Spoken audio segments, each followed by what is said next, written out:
tofata uya apa.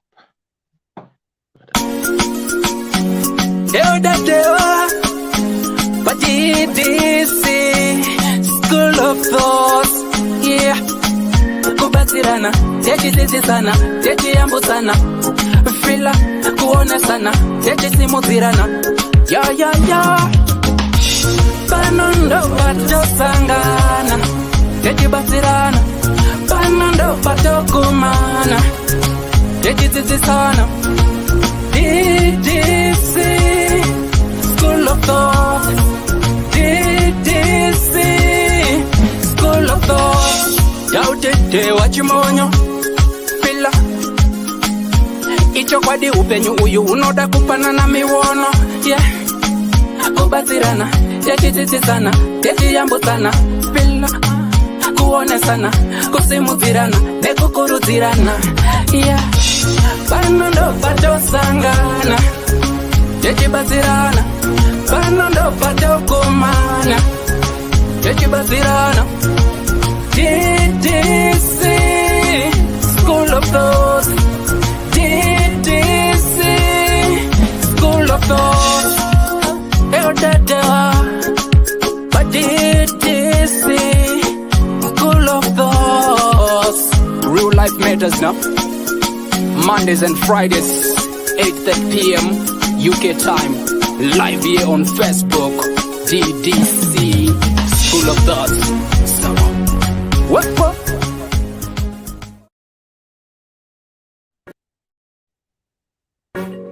Ddc Currenters.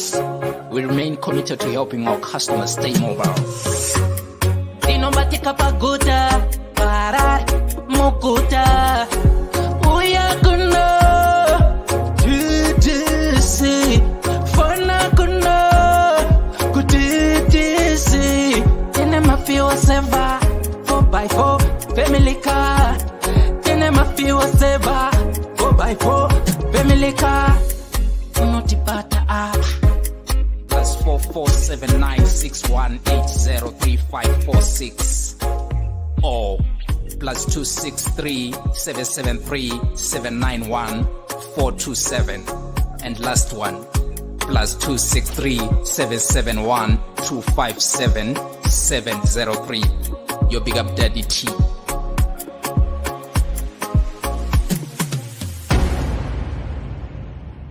Whiches Marabino one time. Ungabe udinga indawo yokuchadela kumbe udinga indawo yemhlangano esikubiza sithi ngama conference space. Ikulu indawo Ddc Resort loba uthanda ukwenza imidlalo enjengokugada escape, ukugada amabhizi kumbe ikanu. Woza uzobona ubuhle bemvelo. Ikhona njalo izipline Ddc Resort. Kumnandi labantwana asibakhohlwa. Ikhona imjingo emihle emangalisayo emkhulu futhi. Ama virtual reality lama TV amakhulu atholakala ngaphandle. Hawu wakuhle Ddc Resort.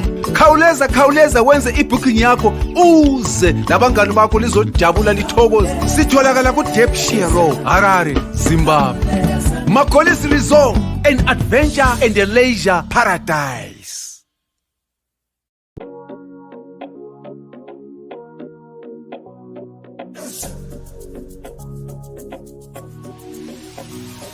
Imagine getting paid to view, like, comment, and share your favorite music from your favorite artist. Now, that's an easy job and convenient. All you have to do is to visit us at www.musica.online, which is an amazing platform that allows you to get the amazing music that you need.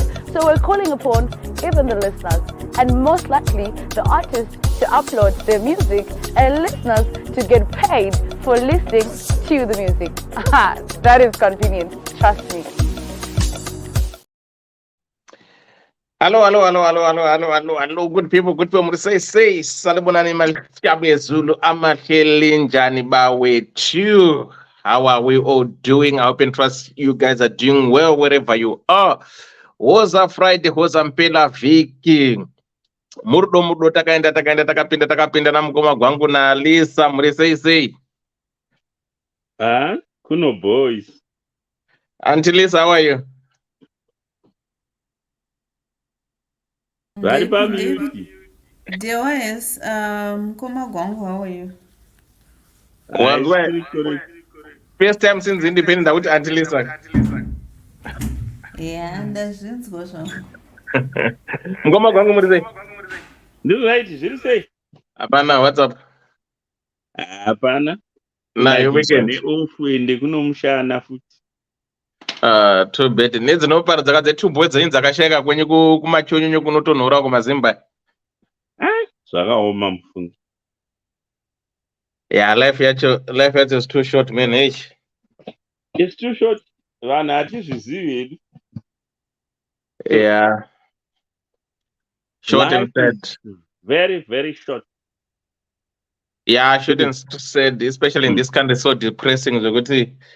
I think Kungoti, it's unfortunate because you and me, you have been trying this for years, trying to reach out to our male counterparts to come together, just have fun, and talk about matters of the heart that concerns us, the challenge that we are going through in the community, in our relationships, in our marriages, being it with family, work, and everything. Tango relax, but we can't do that. Even with let's go for holiday, tango just go take elephant, explore, talk our minds, and we can't. Saka, you see what all these guys who happen to pass away, you happen to see what it's either through depression, kana kuti mental health, kana kuti they become so lonely. That thing which they go through by themselves, it's killing most Zimbabwean men in the diaspora. Naye vana Sisilisa vakana vada kumboti vhiringidza. Vanotitsika negogo pamabhora chaipo. I think musadero vedu hazvanzi dzedu hazvanzi dzedu nyangwe tikava mapinzi.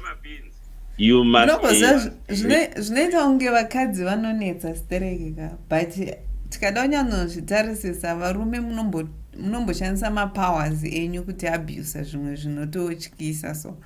But the thing is, women are stronger than men. That's the thing. That's the reality. But the thing is, the pain you cause in our lives is more than the pain we cause in your lives. And it's only kuti isusu we can endure. Mimi you can't. That's the thing. Ndimbokubvunzai vangu. Saka imi zvibereko zvenyu zvinongozara varume mapenzi chete. Asi kusaiti kwemamiri uko kune kuri right. Ameno zvibereko zvenyu zvoda kugezwa here kuti zvizvare varume kwavo? That's my question. Ayo, hatisi all of men kuti vese part of, but tikada kutarisa is 3/4 of the men vanotemesa musoro. Because you know the thing inoitika ndeyekuti you have an upper hand, saka you abuse that thing iyoyo yokuti ndimi mune upper hand mulife, saka you start to abuse that thing. And ma-abuse unozoti zvakafanana nekuti situations that are happening like all over the world yekuti murume akachitwa anozvisungirira, but mukadzi akachitwa even akaigirwa girlfriend mumba chaimo, she endures, you see. Anotorarama kutongoti well, it's life. It's either anoramba ari mulife imomo kana kuti anotoenda somewhere and live. But imimi you cannot even amukwanise kurarama a message chaiyo. Mukaona message mufoni mangu imimi agwangu, you cannot live. But isusu even if tikakuonai makarara hapo ne girlfriend muona. So it's also we know how to handle, like what Dewa is saying, kuti you need to go out there and say out your issues. Imimi murikuwa achengeta, and chinhu ukachichengeta unenge une ma-answers ako ari wrong. Saka if you go and discuss with other people, you see kuti zvauri kufunga hazvisizvo and unotobatsirika. Ndimbokubata ipapo. Munoziva iwe Dewa takambotaura nyaya yacho nana Jumba Musanduka. madzimai infect angaita certain gathering inda zvinhu zvavarume vachiti vakaungana hakuna kwezvinosvika. And then Jumba Musanduku come with zvikanzi imi murume akabuda zvikanzi izvezvizvi ndabuda mafoni arungane muchiti huya nezvimwe zvinhu zvisimo huya nechakati huya nechakati huya nechakati. There is nothing irritating like kunzi tiri newewe dhewa tiona bhora. And you know ma statements anozita bwana varume unozwa asi wapuwa student visa kai visa riya rapera kai. You know, you are being constantly phoned. So, you know what? Sometimes, zvinozopedzera zvonzi ina handidi kugara ndakazonetsana navanhu and all the stuff. Because tiri kubva mubikiro 1 muchibereko chemukadzi ndo metinobva tose. And you frankly said 3/4 yavarume. So, zvibereko zvenyu zvinoda cleansing here kuti muzvagwe mubude product iri right yechirume. That's what I'm asking. Because you said 3/4. Okay, I'm not arguing about the number. Because chinozoitika ka ndakambozvitaura platform ipo panapa at some point. Ndikati, do you know what? Hakuna zve mukadzi unoda kuita small house. But nenyaya yekuti varume hakuna, because unoona mukadzi ane basa rake rakanaka, she's a social worker, she's a nurse, achizondoita small house yababa nini. Wazvifunza kuti why? Varume vacho hakuna. And it appears vana Angelisa, you are not helping kuti varume vacho varambe vari pasi kuti namba yacho irambe ichiita shoma. We are getting fewer and fewer. Lisa, Ngoma Paul Murse. Adewa. Murse muna Lisa na Ngoma Gwangwa. Munotombera ja. Ngoma Gwangu chani. Magaida wani kwa Angelisa. Tiribu. Takapina pana. Ndakatsukira hivi. Bobo. Right. Mina makadaro ndokupai just 2 minutes then you mutara about yaenda kubvunza angu Lisa, then you go to our tonight's topic asana mutara zvanon. Lisa, you see what's happening here? Especially here in the UK, I totally understand and agree when you said men cannot handle ingawe divorce, kungawe kurambwa chaiko nemusikana, ingawe relationship. We can't handle that. The reason why I brought up this thing, quite a number of losses of men who are dying in the UK. One was oneka wakafa. One jocho katarisa vangu married, they get divorced. Saka variswa divorced. It's not them divorcing the women, but they are being divorced. So I think vanofila that punch kuti angasiri prepared with zanichakuli. Obanzi buda. Enda himbi disco bin bags. Saka for them to accept that and to face the world, I think that's where the challenge is. Remember, last time eripata kone ababa gamu vai netswa ne mukadzi vakaunganzirwa vakadzi 5 vachizorekodwa na vakamira vachita sei vachiti I was with you from Zimbabwe uzonzi wakare mwana kuparenya twaveve. Right. He walked out empty-handed. So I think varume vakawanda who are dying, not suicide, through depression, mental health and everything. The notarisa, I think pakatanga zvema CUS, I think takaita almost 14 cases dzema deaths of Zimbabwean who came over here. Pamwe pacho takarula takati maybe wangwa nema underlying issues kana kuti vamwe vacho they on medication, vakati maybe kuenda ku UK uri pa medication it's not allowed. But tukatarisa hamba yacho yakawanda vese varume. Right. So you start to wonder, could see, why is the death toll of men, especially Zimbabwean men, is rising as compared I'm not saying women should die, no, but I'm just trying to put up on out why is it that it's only men who are dying. The reason that I'm going to go 2 incidents that go within a week to Scotland. The good murume, he was married, divorced, akangofa, no one knows. The other guy akafira motikari, no one knows. Saka kungoda kwedza kuti tingoti as a community, how can we maybe stop these unwanted, unnecessary deaths towards men, especially because we have a high number of people who are dying. So none of that, is it because men, we tend not to want to come together and talk? Like what Mkoma Gwangwa was saying, not you went out with boys. When you have got a partner or you're married, constantly they'll be texting you, where are you? And those men around you, they'll start laughing at you with, I think those are some of the things that maybe makes these men not to open up, maybe makes these men not to want to go out in social gatherings with other men, because amongst ourselves, we start to play jokes or say things, but the things that we say, we don't realize the impact that they will put on someone. So I don't know, how can we as men change our mindset and do the brotherhood where we are brother's keeper? I was quite happy when I discussed Mkoma Gwangu regarding the deaths of these 2 guys. Mkoma Gwangu, they watching.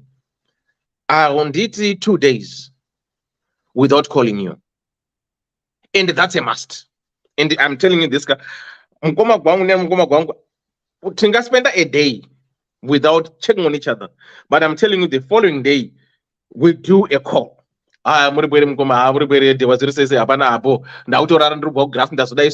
just that, I think we need to start to call, to check on each other, because these incident the one were 2 Mkoma Gwangwa vakazotonika later that for some days, because no one was checking on them. What's going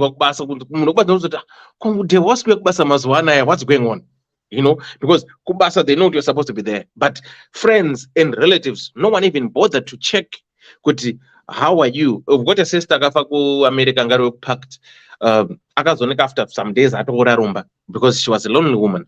We are just trying to that's why we're just trying to talk and try to encourage each other. I said topic edianas anafungi P77 ana 7 varume vanoteta futi kuva vega with no one all of a sudden after being married for so long. Ndo saka hobo vachizotsvaga my shoulders to cry on vachita grave marriage dzavo. Yeah, but fungi it's better kuti akatona shoulder to lean on and have a woman supporter.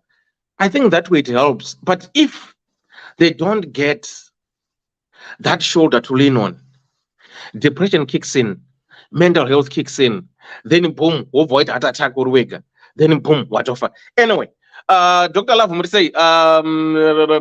Mugoma Powell, you can just add 2 minutes, then you go to our topic for tonight. Oh, vari kufa kuno kuuk kuti vari kuzongoneka vafa. Saka kwamukoma gwangu ne 2 days dzakaitika within a week of 2 Zimbabwean guys. One akafira mumba and one kubasa ndo akastofona uchitsvaga kuti vari kupi. The other one akafira mumotikari. And you see kuti ukatarisa life history one, you said they were married but they got divorced. So we now try to find out, okay, the cause of death, is it because stress, depression, mental health, complications, so we're just trying to safeguard ourselves as men, and how can we go about to stop these unsudden deaths within our community as men? Mukoma makambo discover kuona kuti my statistics amuri kutaura iwaya. Look at it maisa ku the western side of it. Those guys vagara the western people, you would notice kuti you are just coming in to add to the numbers dziri mu western culture already. Madivorces pachezvawo anotora a toll on most men, and in most cases havana support base varume. They tend to be blamed on almost everything muma relationships chinenge chaitika, even if zviri correct. So paanoluza a wife, anoluza a family. You can see how it goes within his mindset. Anenge akuti like ita figure out kuti kovana like the Western culture, unogona kutonyimwa custody yevana vacho kana kusavavona unogona kurambidzwa.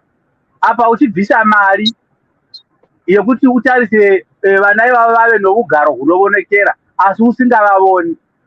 Apa hauna kana umwe munhu futi waunogona kunge uchichema-chema naye. Munoona kutaura ikoku kunobetsera, kunorapa. It's just a form of therapy. Kungotaura. It doesn't matter kuti muri kutaura nezvei, but zvinokubetsera because you feel relieved at the end of the day. What more kana uine ma-underlying issues, unorapika. So most men, they don't really want to share my deeper problems avanosangana nawo pakurarama. Vazhinji, men are just not designed that way. Irrespective of how much you can try and teach them. Zvinonetsa kuti vauye vagonobvuma kunobuda pachena kuti hashamari ini moto izvozvo zvinogona kumudya yekuti munogona kuzongodzwa kuti munhu akangonyarara, nokuti zvinoitika ndezvekuti paanozvidya paya mukadzi unenge achizoona kuti pane problem iripo iri kuitika kumurume wangu, but akada kuti anoitaura unobva anzi ndozvamongogona, handiti hapachisina proper communication skills. Saka zvinobva zvawedzera ma-effects aya kumunhu womunhu rimi, mozongoona munhu atizii. Varume vakawanda vari kurwara vachifamba nezvinhu zvavakatakura mumusoro, and it's very difficult ngomadehwa kuti zvamuri kutaura izvozvo tinosvika pakunovaudza kuti guys taurai, nokuti zvokutaura zvacho hazvisi mavari. Saka madzimai edu haasi kutipawo even a good support system yekuti tigone kuva vanhu vokuti kana pakaita dambudziko rokuti zveshuwa maona kuti moto hausi kupfuta mumba, pachinhambo chokuti muti imwimwi muri kuhura, mochitiraya kuti mugare pasi muonesane kuti dai baba chingaa chii chiri kuitika. Vanhu unobva waudzwa zvakaitika 5 years ago, iwe apa uri kutonyatsofila kuti inini shuwa njuga dziri kurema. Saka ndo zvimwe zvezvinhu zviri musociety mazuva ano. Ndapedza hangu mukomadhewa, zvakawanda asi ngazvigumire ipapo. All right. Thank you so much. Dr. Love, what do you want to say your 2 minutes on this one? It's not the topic for tonight. Huh? I hear you. I'm sorry you had that in Namkomadwa. And hopefully you have also Murinani. This is and this papi. Van also a tauraka. The common denominator is kutaura. As do you know Kutivakadzi speak twice as much as men do? Actually, they speak more than twice as much.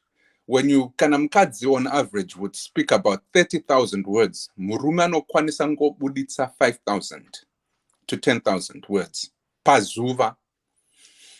Which only indicates kuti teneja kawanda zvatuno garatichi siamukati, because we have been accustomed and also we have been taught kuti tite tiji se muhana medu.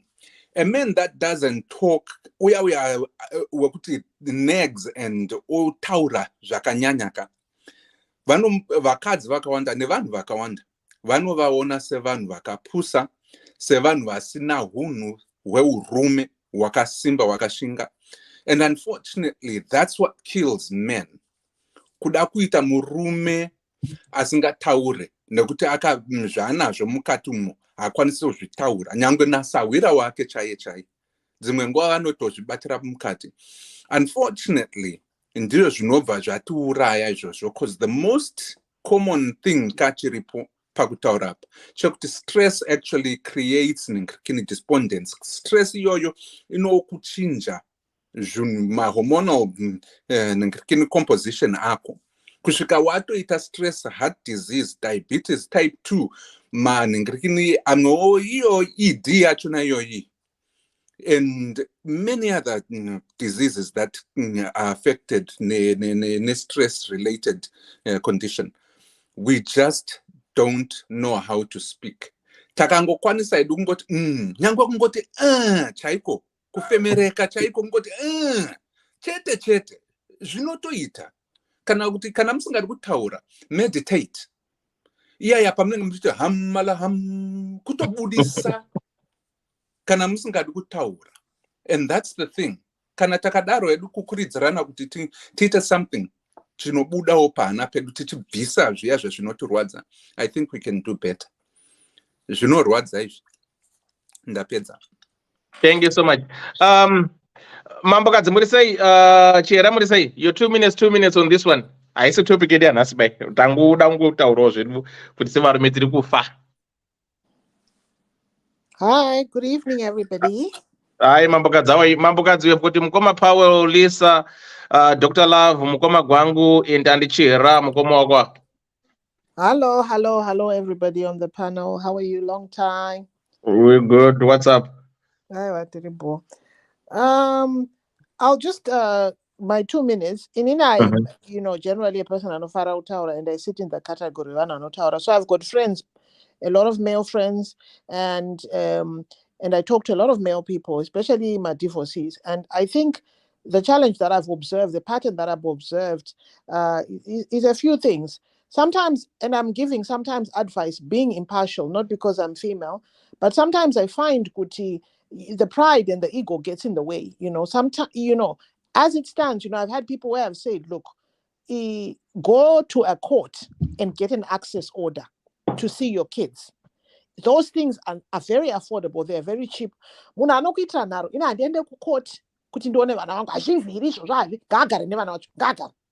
things like that, it's unnecessary battle.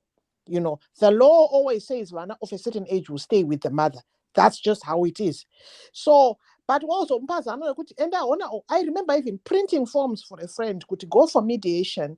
It's £30. Go and get access order form. At the time, it was 200 and something. You'll see your kids. But he chose, no, I won't do that. Because Auntie, why should I see a court? Well, choose your battle. See a court, see your kids. It's not about why. Then, number one. Number two, the issue, maybe the ex would say, Chindipa notice of when you want to see your children. Why should I give you notice when I want to see my children? Vana vangu handidi kuti ndipuwe timetable yekuona vana vangu. Munhu ari kukudza kuti no, I need to know because I need to plan around. Saka wakundiramidza kuona vana vangu. So it's usually, I find they create unnecessary ego-based battles.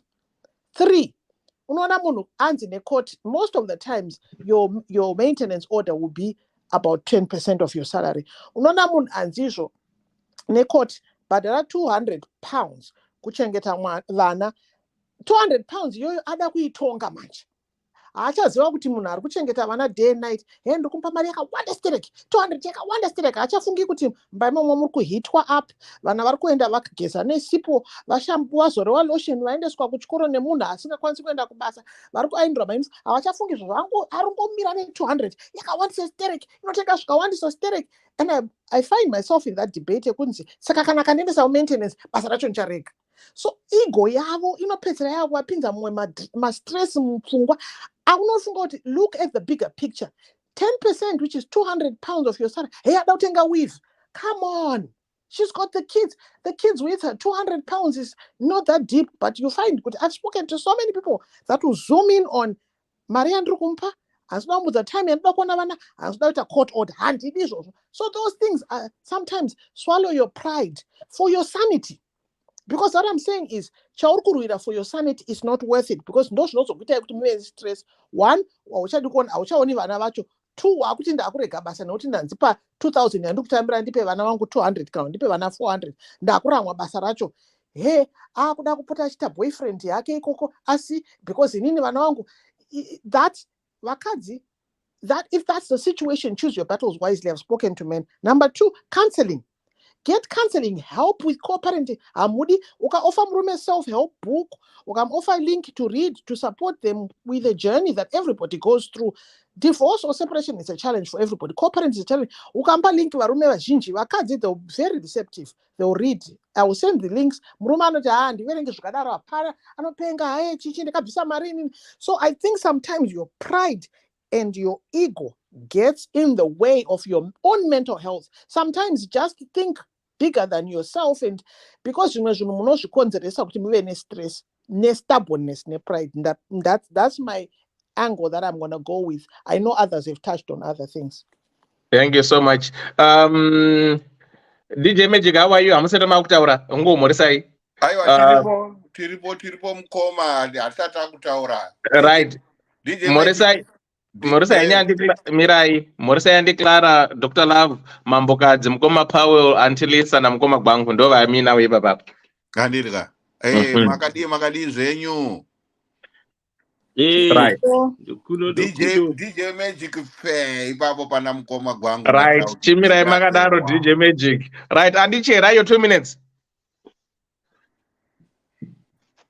Murisei maDDC. Tiri bo murisei. Ndiri kuwikwa here ndakafuga musoro kuri kutonhora vakomana. Muri kuwikwa. Ndowereketa itiwe. Zvakaoma. Ndoona sokuti mutauriri wangu wapedzera Mary. Muningina wenyu. Anenge atsvaira kuti zvinongoita varume zvaangotaura izvozvo kuti ende ndo zvinoita varume kungova stubborn nepasingadi ustubborn. Okay. Kuudzwa kuti mwana arwara, kwai makaregere kundiudza zuro. Saka zvauri kuudzwa zvichachinjisa nyaya ipi? Kungogara vari vanhu vane zvibinge.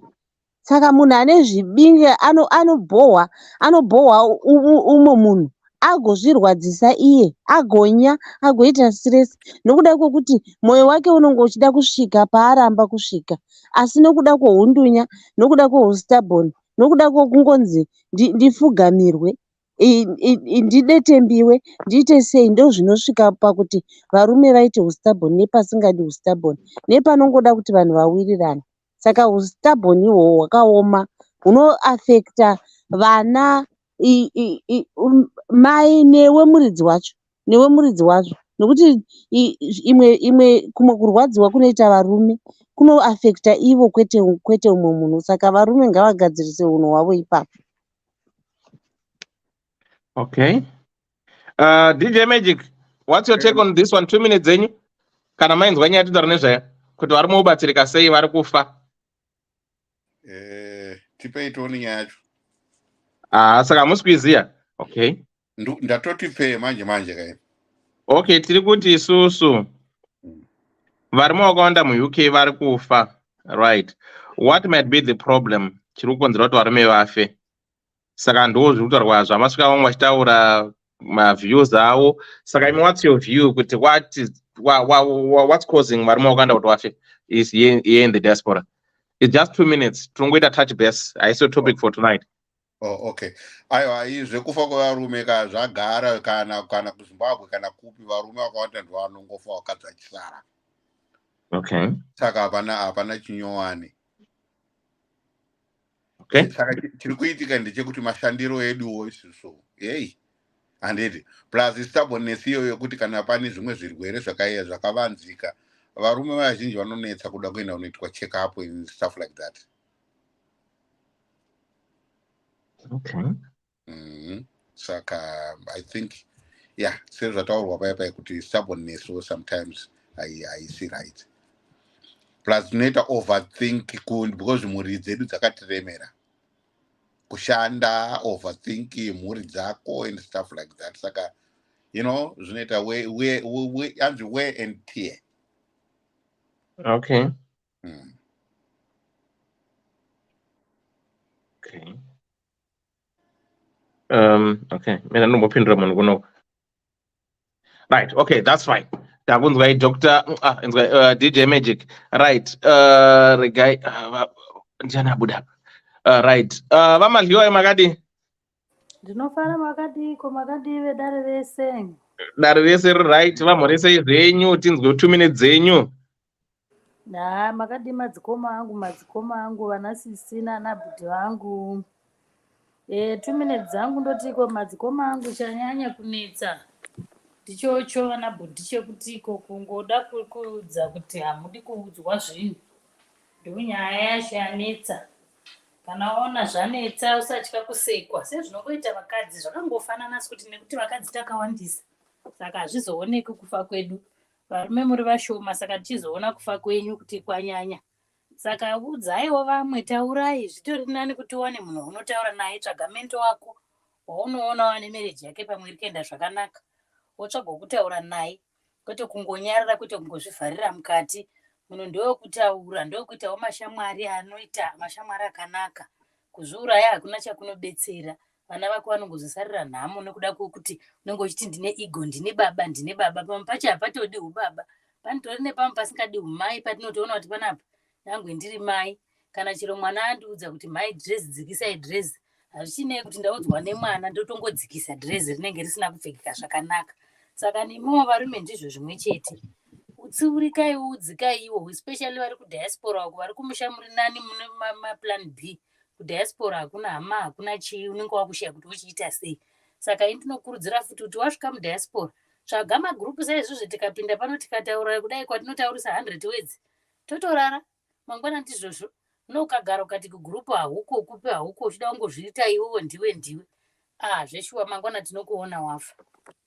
Ndapedza. Thank you so much. Hanzi natsitsi. Vari kungofa because nguva inenge yakwana. Zvikanzi naDiamond Lisa, in most divorces, men are to blame. Simple as that. Right, good people. How are you doing? How are you doing, good people? Thanks for coming. Thanks for tuning in. If it's the first time coming here, please do likewise. Follow the page, share the page, and like the page. Here we discuss real life matters of the hard things that happens to us in our day-to-day lives. Saka right. Tonight's program is sponsored by Ddc Car Rental. If you are planning to go to Zimbabwe, if you need a car to use, please do likewise. Get in touch with Ddc Car Rentals where we can get a car with affordable prices. Kana uri kuZimbabwe again shida pakunogara enda pamaGolf Resort unongoti DDC, then you get your discount. Kana uri muno muUK uchida chimukuyu biltong unongoti www.florencemeets.co.uk ubata ndi Florence wokupa chimukuyu chako. Right, musi 1 July amana mashows acha akawanda. Every month we are having mashows saka mafaro ndozvatita kandapinda musama. Musi 1 July Zim Tune Up iyo Leicester $30 advance tickets. Ukaenda pa page pangu pane link iripo kana kuti uchida kungotenga unongodewa ndipe link ndokupa link uchitengera wega advance tickets £30 ku VIP £70 kuna Shashel Toki Vibes Nox Nguni Volts Pop 10 na Jamaster ndizvo kandika I think so. Yeah, saka murudo takaenda sei takaenda hazvisi kuperera ipapo. Muswa muna August nditwenda niko zviyapo 26 August kai. Yeah, 26 August 26 August Leicester Y2K promotions aita zvakare. The legendary tour Selma Mutogwedzi Muganya Mambo Diterere Wengi D na Japreza vanenge vari ku open space open ground uyaite fare. Early birds tickets akupera saka please get in touch if you need your tickets. Munongondibata ine ndewa ndorama tickets kana ndibatai any one way Y2K wongosvengera matickets ako VIP tickets achipo. Saka ndikoko murudo takaenda musati handisi zokudzai musi wa 30 anenge 30 September I need to check. Kuna Macheso, Dalo Mkidzi, Trompisi, Noxi, I think kune 5 or 6 ma old school. Yakanzi mix the big old school nchakupa flyer acho. Saka mafaro chete pano takaenda. Kanada ma flyers. If you want flyers, please kana mu UK. Uda flyer, uda ma pamphlets, urukuda whatever you want. Mabana fanike atina we. munobata mukoma Simba Graphics ndo basa ravaenda sei vanogadzirirai izvozvo zvese zvamuri kuda. Ndo pano uda jingle munondibata mukoma Double Zero Marange. Kana uda kuvakirwawo Zimbabwe DDC contractors dziripo vanokuvakirai madiri enchenyu kutenga material, they do the labor. Mapainters varipo vanokupenderai, vematiles varipo futi zvakare. Saka murudo takaenda. Right, Lori Rowan, how are you doing? Tendwainenzi moshanganyika zviri sei. Mukomadhewa ndingataurawo bijani pako nyaya yemafaro iyi. Okay. Mafaro mazwano akubhowa vakomana havasi kuproducer sounds dzakanaka. Handiti kudhara at least kwamboitwa sound, but I don't know what's going on these days. Sound yacho yakafa. Ngava improve on sound, please. Okay, chavaudza chemo tachinzwa. Muri kuchema sound, mati sound system ndo yakafa. Yakafa. Okay. All right. Most of them sound hapana. All right. Saka tichavaudza kuti mapromoters hanzi sound yakafa. Vataura mukuru vatanzibatsirewo pa sound apo. I agree. Okay. Andiri muri kunzwa. Aiwa, no. That's the no. Ndimi varungu vacho tiri kutambira zvichemo. Tiri kunzwa varipo uri kunzwa saka tiri kunzwa kuti mati sound system. Muda kuti paimprove pa sound apo. Okay, that's good. Ndochienda zvakumhoresa vanhu. Aiwa chienda. Chine zvichemo zvedu. Taura henyu tinzwe. Inda muchingopromota maartists ekuHarare kwaisu mandere ekubulawayo makati makire. No, that's so same mari iri kungoenda kusame play, same artist, the same one every time. Kontina indava ingatiunzirewo mandere edu. No, I totally agree with Tidomboona Sandrandevele pama-posters enyu. I'm sure there's some young up-and-coming Ndebele artists. Come on, give them a chance. They will never penetrate the market every time if you're bringing ja all the time. They've got no chance. Let's be fair. No, you have to speak up. My promoters please. Give them a chance.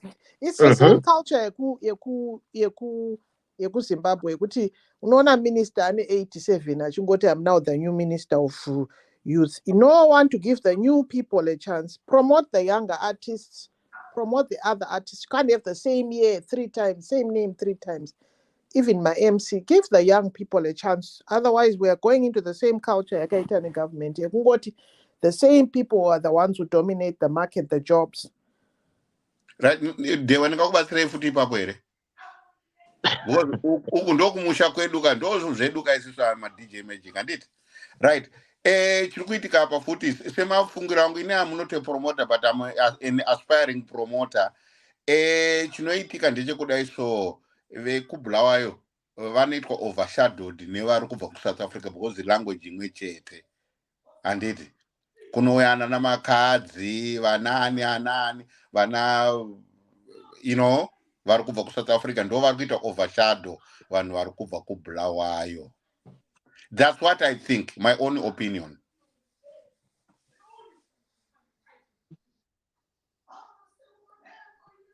Okay, Mambukadzi. Yeah, but well, if they are overshadowed, they need to stop. Apply my visa or passport in South Africa. Why would you bring Makaza when she all the time and she always has the same complaints? She doesn't show up, doesn't. Well, come on. Let's just give the new. They need to give the new talent a chance. These guys. At least, even if you see a major artist, his opening acts usually were up and coming.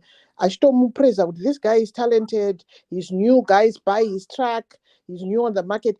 Vaitounza vanhu vasingazivikani vanhu vakatobva mumasubway mabaskers kuti vauye kuzoti vawanewo chance achishandisawo zita rake. Zvino vanouya kunoku vari macousins nemafriends nechichi. Same line up again. I'll show you next year. This time next year, you have the same people back again.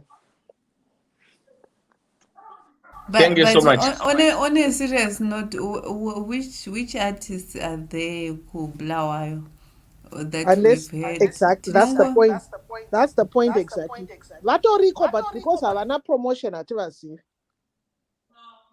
Akauya achintroduced the same way some of these people will say they used to be a backup artist or they came as an opening act for Ningi, but they used to perform, they were buskers. Ndokutowana chance kuti pane munhu anezita akamuintroducer. Otherwise you'd never have known of them. They have to be vatoriko. I'm sure I'm sure makati tikuita talent show singers kunonge kwakazara kusingaiti nevanhu, but amuvazivi, mune muchivazivira kupi vamwe havana kana data rekuenda kana pa social media. Saka they don't have a chance unless the big guys give them an apprenticeship style model. Yekuti when I'm coming, I'm bringing an upcoming domiso or imba or imotanga kumusiva. The fact that you don't know any aspiring is that therein lies the problem. It's because no one is putting them on the table. Vatoriko. Kublawayo kune ma award-winning artist. Kuna Seagull. She won a lot of awards ku SABC. She's based in Blawayo. Kuna Muzo 7 is in Blawayo. Akawina awards akawanda. Kuna Sandra Ndebele akawina awards akawanda. Kuna Jez Marabini akawina awards akawanda. Kwankwina Kelvin is late. Akawina awards akawanda akatoita collaboration na Casper Newsvet, whatever. Blawayo in a lot of good artists. I think 2018? Ndakaenda kublawayo inini natsizinda bambi na maititi ndichiti closing the gap. Yanga focusing more of the music. Kuti my argument yanga kuti why is it, say for instance, Burna Boy is coming to Zimbabwe. First performance yagere ku Harare, then the second performance at Bulawayo. Those are the two major cities.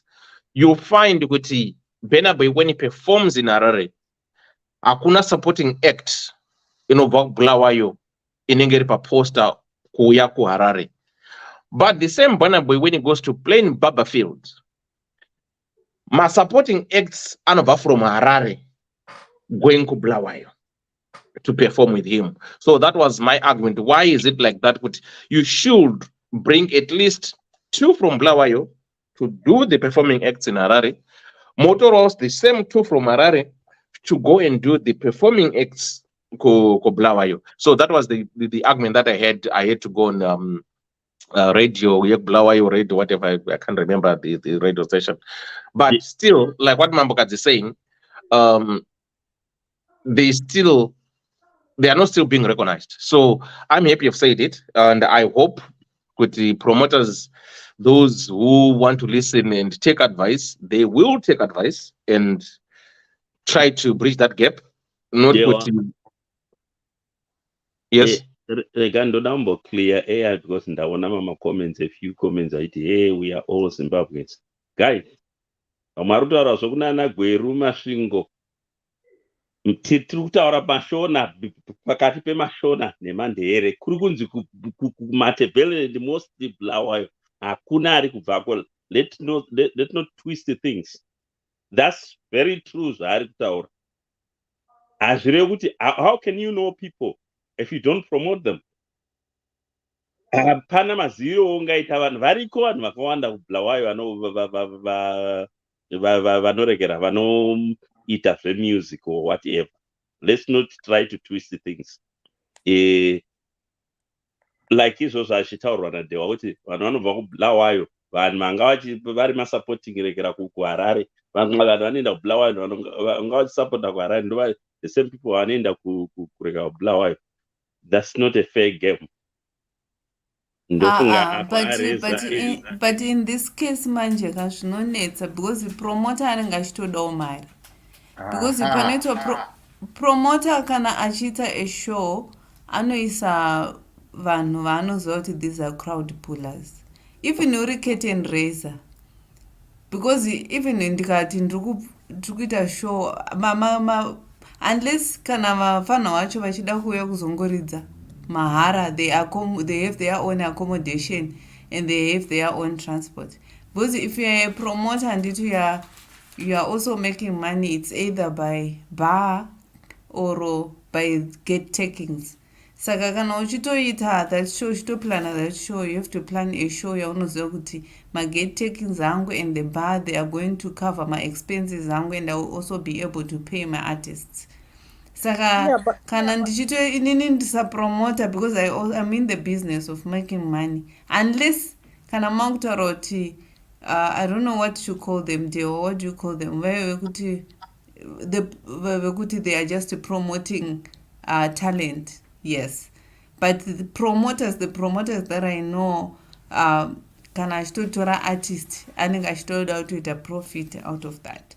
Saka it's very difficult kutora munhu asingazivikanwi. It's very difficult kutora munhu uri kutoona kuti even show yanga ichiadvertiswa naDewai kai pana Thomas Mapfumo anenge ari crowd puller, anogona kutongouya otongoimba one song or two songs, then vafanawo vozosara vachingoimba. That's how it is in this music promotion company.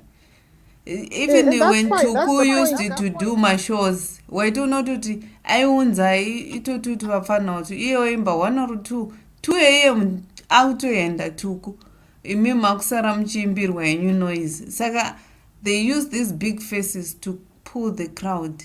Kana wakuzongoiswa as a curtain raiser, wakuiswa, but you cater for your own expenses. But the show, the thing is, if you're having, so for example, if you go and watch Lionel Richie or John Legend or whatever, when you go there, there will always be Vachatanga at the show. But Singazivi, but he will talk, but he's Tetkavinga John Legend, Tetkavinga Lionel Richie, Tetkavinga Luther Van Ross. But obviously, we are not going to walk out Pakatanga Kuimba another person. So that's what we're saying. We're not saying Kuti, you still make your money because the main artist is the one that's the main line on the show person on the Ningrikin. In fact, if you've got 10 artists who are very popular, how are you even making that much of a profit? Because they all need a decent payment. People are coming for one specific. So if you're coming to say Pane Shoya Ja, and then he has other smaller artists there, people will still come because the big name is there. But the thing is, you always have 5 or so big names. Yeah, I don't know. I just think that maybe the profit in an organization or in a company, there are some clients that you have that don't even make you a profit, but you have them in the business because they are good for the business. I don't know if that makes sense to you. You can actually have a client that brings you nothing, just keeps you even, but they're good to have in your reputation. So that's what we're saying. Sometimes you have to do that extra bit. It's good business sense. Of course, you've got your Lionel Richie, you've got your Luther Van Ross, but around him, my smaller people that who are my name mentioned. Can I also promote on the back Dublin? I think I was once a supporting act for Lionel. Actor anoka market but it's like giving back to the community, I think.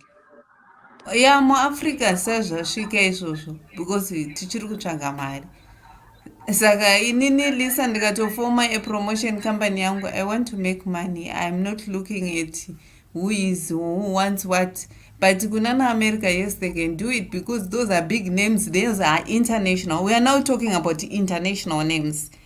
Apa if we look at Japreza anogona kunge achitozikanwa Namibia, South Africa and Zimbabwe, maybe with other Zimbabweans. Ukatoendawo show kwacho maybe kune ma-Africans only. But if Lionel Richie is having a show, he's attracting the whole world. Saka Africa tisati ikoko. We only think of our money. The problem is you want to what you promoters do is you say the person hosting the show, she doesn't need to be hosting or announcing the thingy. She's a big payment. Then you are gonna say along with that is Ja, along with that is Winky D, along with that is Kai. You are still going. Your overheads are still a lot because you're gonna fly them all. I know them a picture in business class. So I don't even know where the cost implications are. Where we're saying the small artists will be cost implications and the shows are actually poorly run and the artists start late, they finish late. Structure right, they are too many of them. Usually you have 5-6 artists there, but in that one night, the opening person had no attention because she considers herself a comedian. Yet you can have any DJ or any MC opening them up that's local, and then you can have your good artist and support. It's about organization, because the ones you're bringing all want a payment, you're accommodating them, you're flying them in expensive airlines. Whereas if you're bringing a smaller artist, you're putting them in a cheaper hotel. They're not flying business class, but you're not having too many. You're having quantity over quality, quality over quantity. You're doing this quantity. Kunzanzu no one attend my artists. We got a picture very per airport where departure very 10 perform Leicester, and you're thinking they're only doing one show. So I don't know whether maybe I don't know, maybe it makes business sense, but when I look at it, I don't think it does.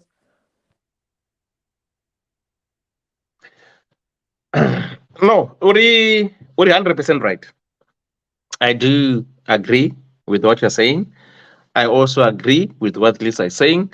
But in all fairness, if promoters are to sustain and keep on running their business, I think they should follow your advice that you've said.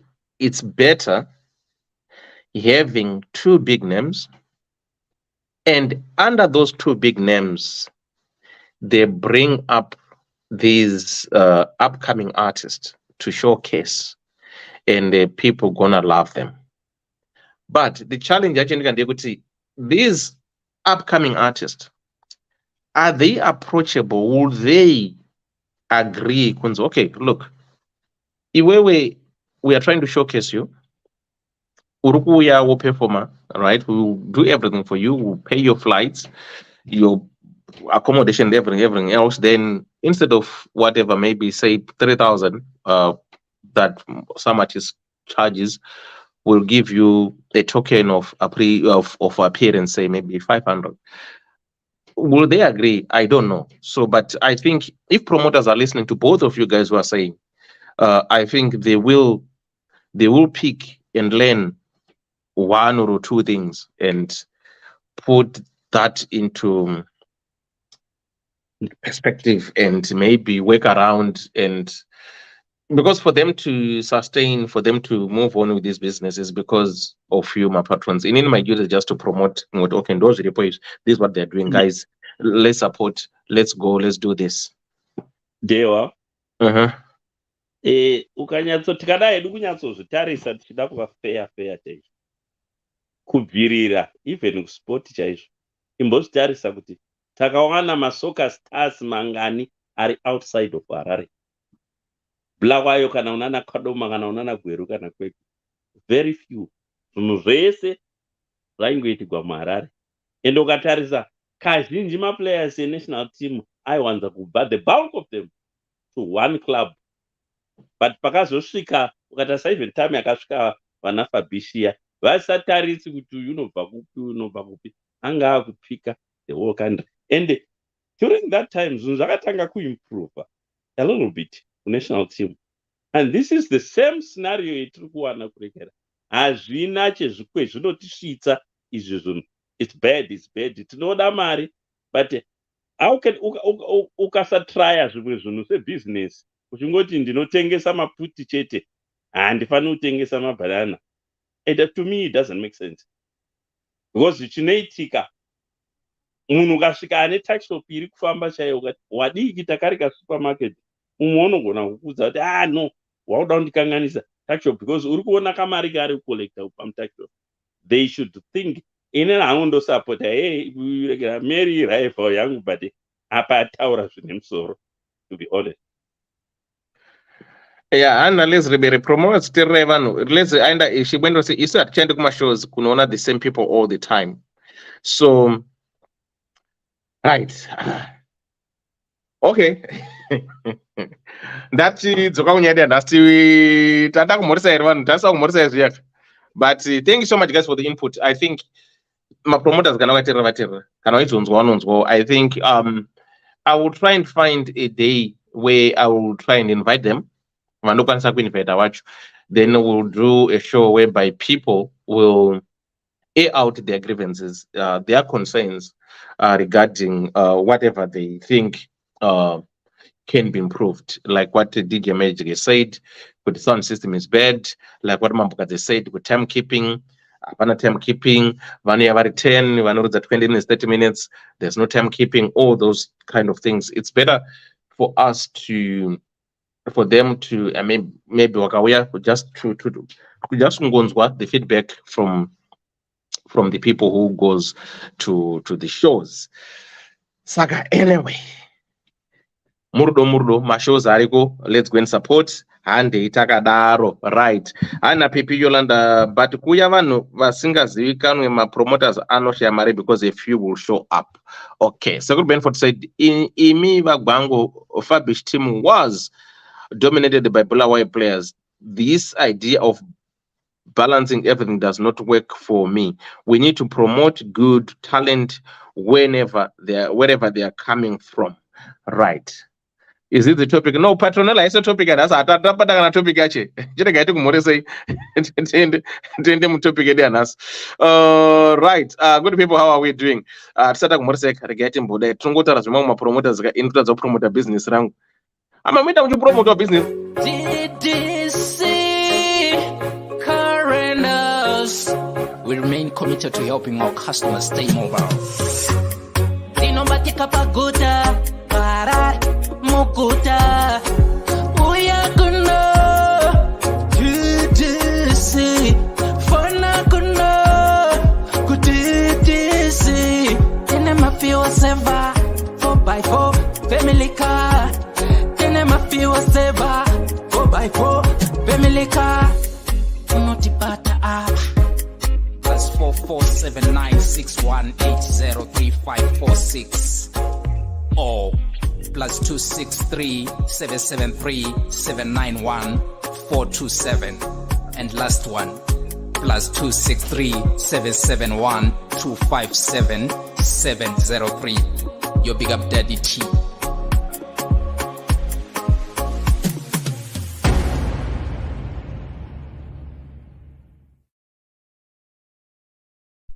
Right, good people.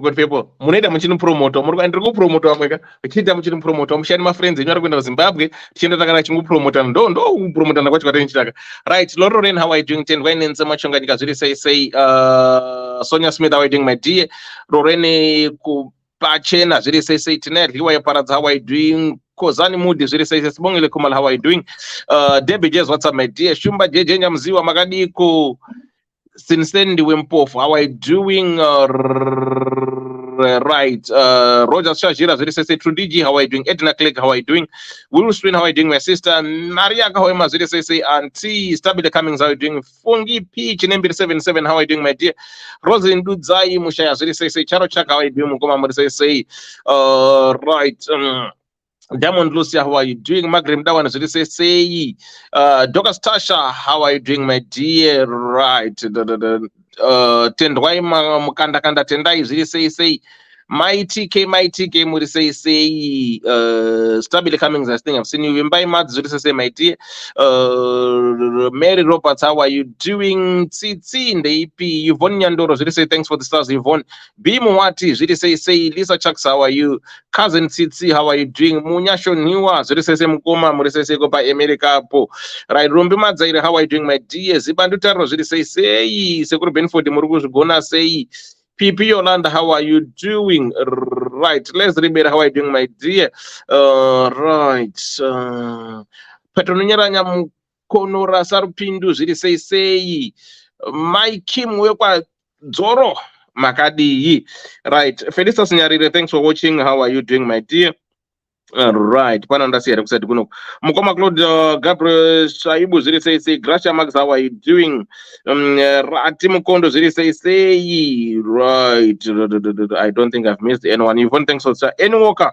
Thanks for watching. How are you doing? Any Rulion Queen, how are you doing? Thanks for watching. Joyce Walker Banda, thanks for watching. Say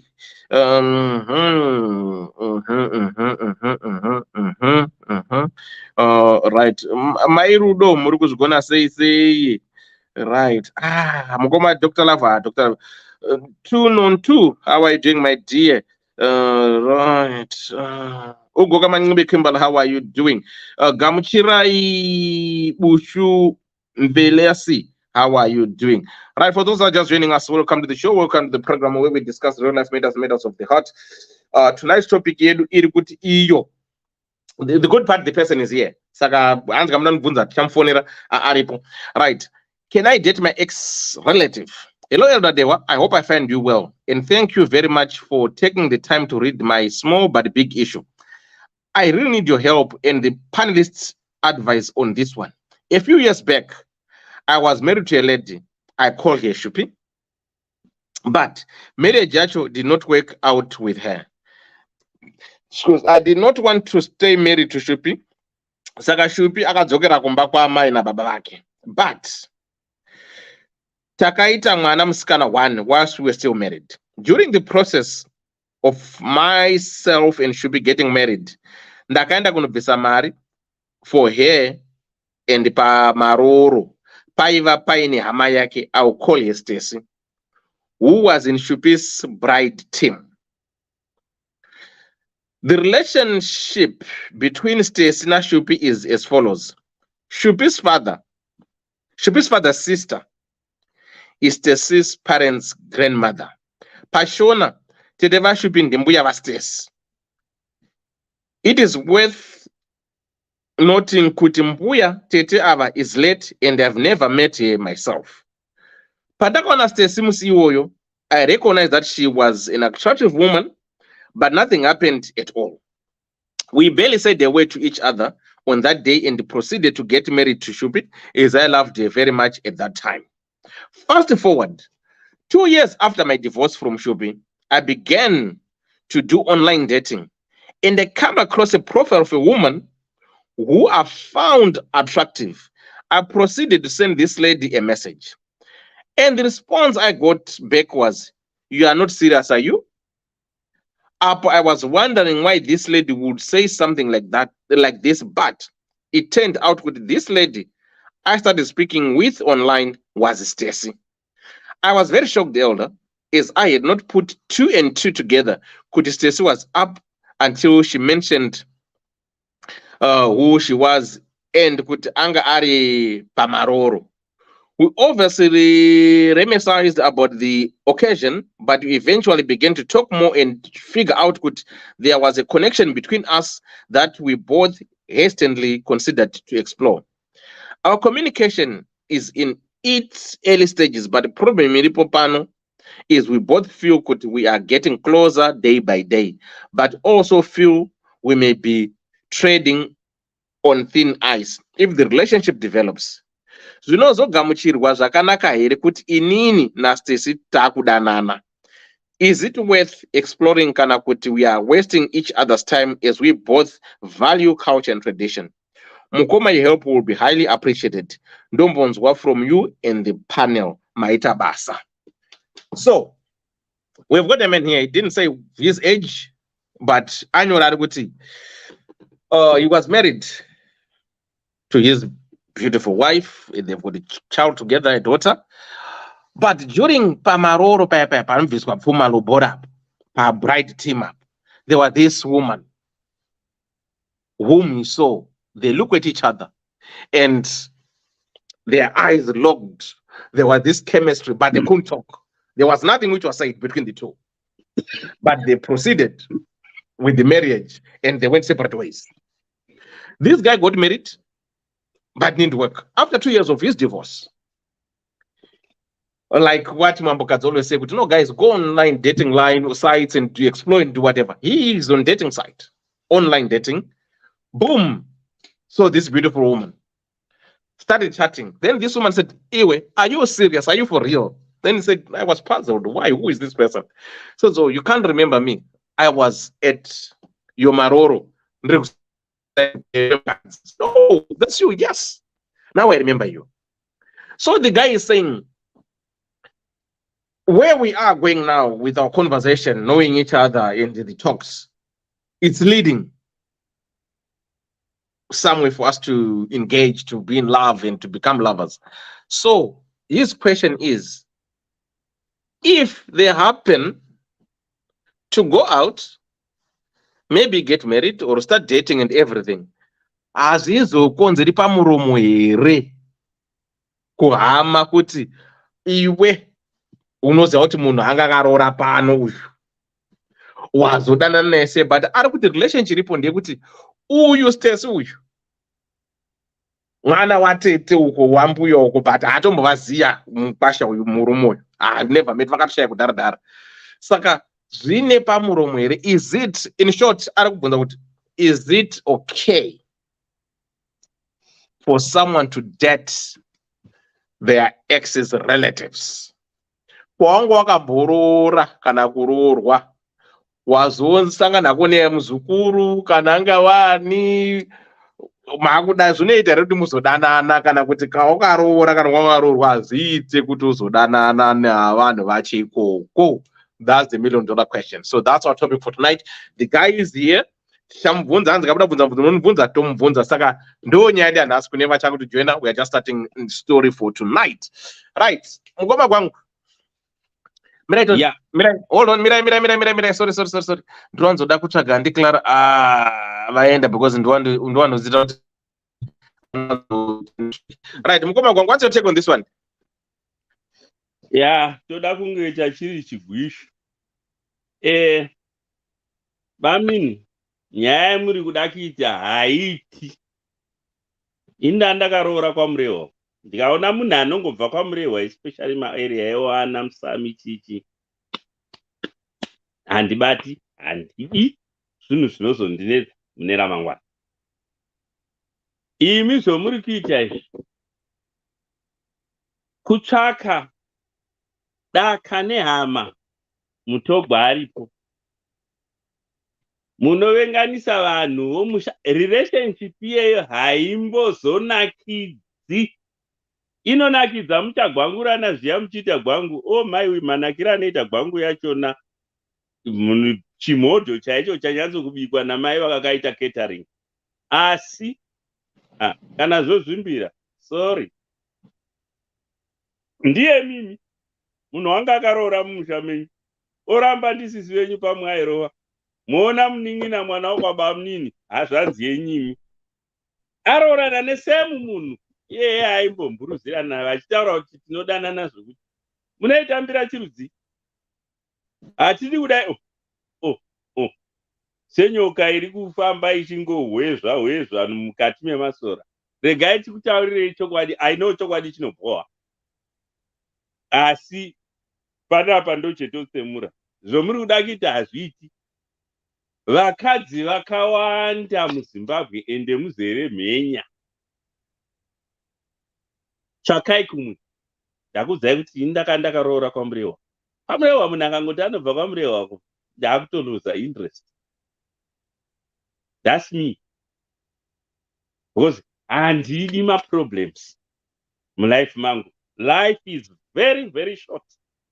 Indoda zvokunakirwa, ndoda kufara. Izvi zvamakuita izvi, muri kutora moto muchiisa mumini brief, mazimbe omoto. And what is the result? Muchajamba zvokujamba zviya nezvinhu zvamaita moga, muchida muchiziva. Siyanai nomunhu. Kana iye vakakwana, iyewo muri kutaura naye, ade akaenda relationship iye akati imi ndikwanirei, asi iyewo futi dzinenge dziri kumbopota dzichitacha. Handaiita relationship nomunhu wakaita sababa, ndaitozomboinda tena anyway. Munhu wakadaro saizvozvo zvine mutauro. Imbofungai imi muchitamba muri kung'ombe kana kuti mumaraini medu menyu, motorera umwe muchinda girlfriend yake anogara mumaraini menyu, moroorana mochata zvakanaka. Munoziva mukaona muchinda yeye achipfuura napamba penyu achiinda kumashopu asingatombotauri nemukadzi wenyu, mune muchingofunga kuti izvi zvari kutaimira mukadzi wangu. Asi iwe pawakazvitora waizvirova dundundu uchiti zviri chamboko kai, ndo zvinongozopedzisira zvaita. Siyanai nazvo izvi. Ndapedza, handifungi kuti regai ndipe vamwe chanzi. handifungi kuti tingambotaura zvinoenda mberi. Ndataura kuti ndiri kuda kuita short time pana. Alright, short time musati maenda. Saka imimi hamuchatorori munhu anobva kwaMurehwa? kwaMurehwa ndikangova kuti unobva masaidhi iwawo dhuze nokumaraini kwanarekera, because you know what, tine chain yama-extended families mukugara kwetinoita. Handidi zvinhu zvinozonzi kuiwe ndozvavazokurekera iwe ko uyu ndingana ukamana nhinge. Inini that's me, handidi zvinhu zvakafanana naizvo zvinokonzeresa. Zvino kana muri kutadza kuti munhu aroore anyway, saka manje co-parenting inobuda wenda kubuda kana kusabuda, ndiri kukutaurira kuti unozadheva kuti tarisa kwenyu kubocha chaiko, kuti umbotarisa chain yema-extended families yenyu kuti yakakura sei. Ike zvino hedu nokuda kwechirungurungu takada kuzotora ichi pane mazvake.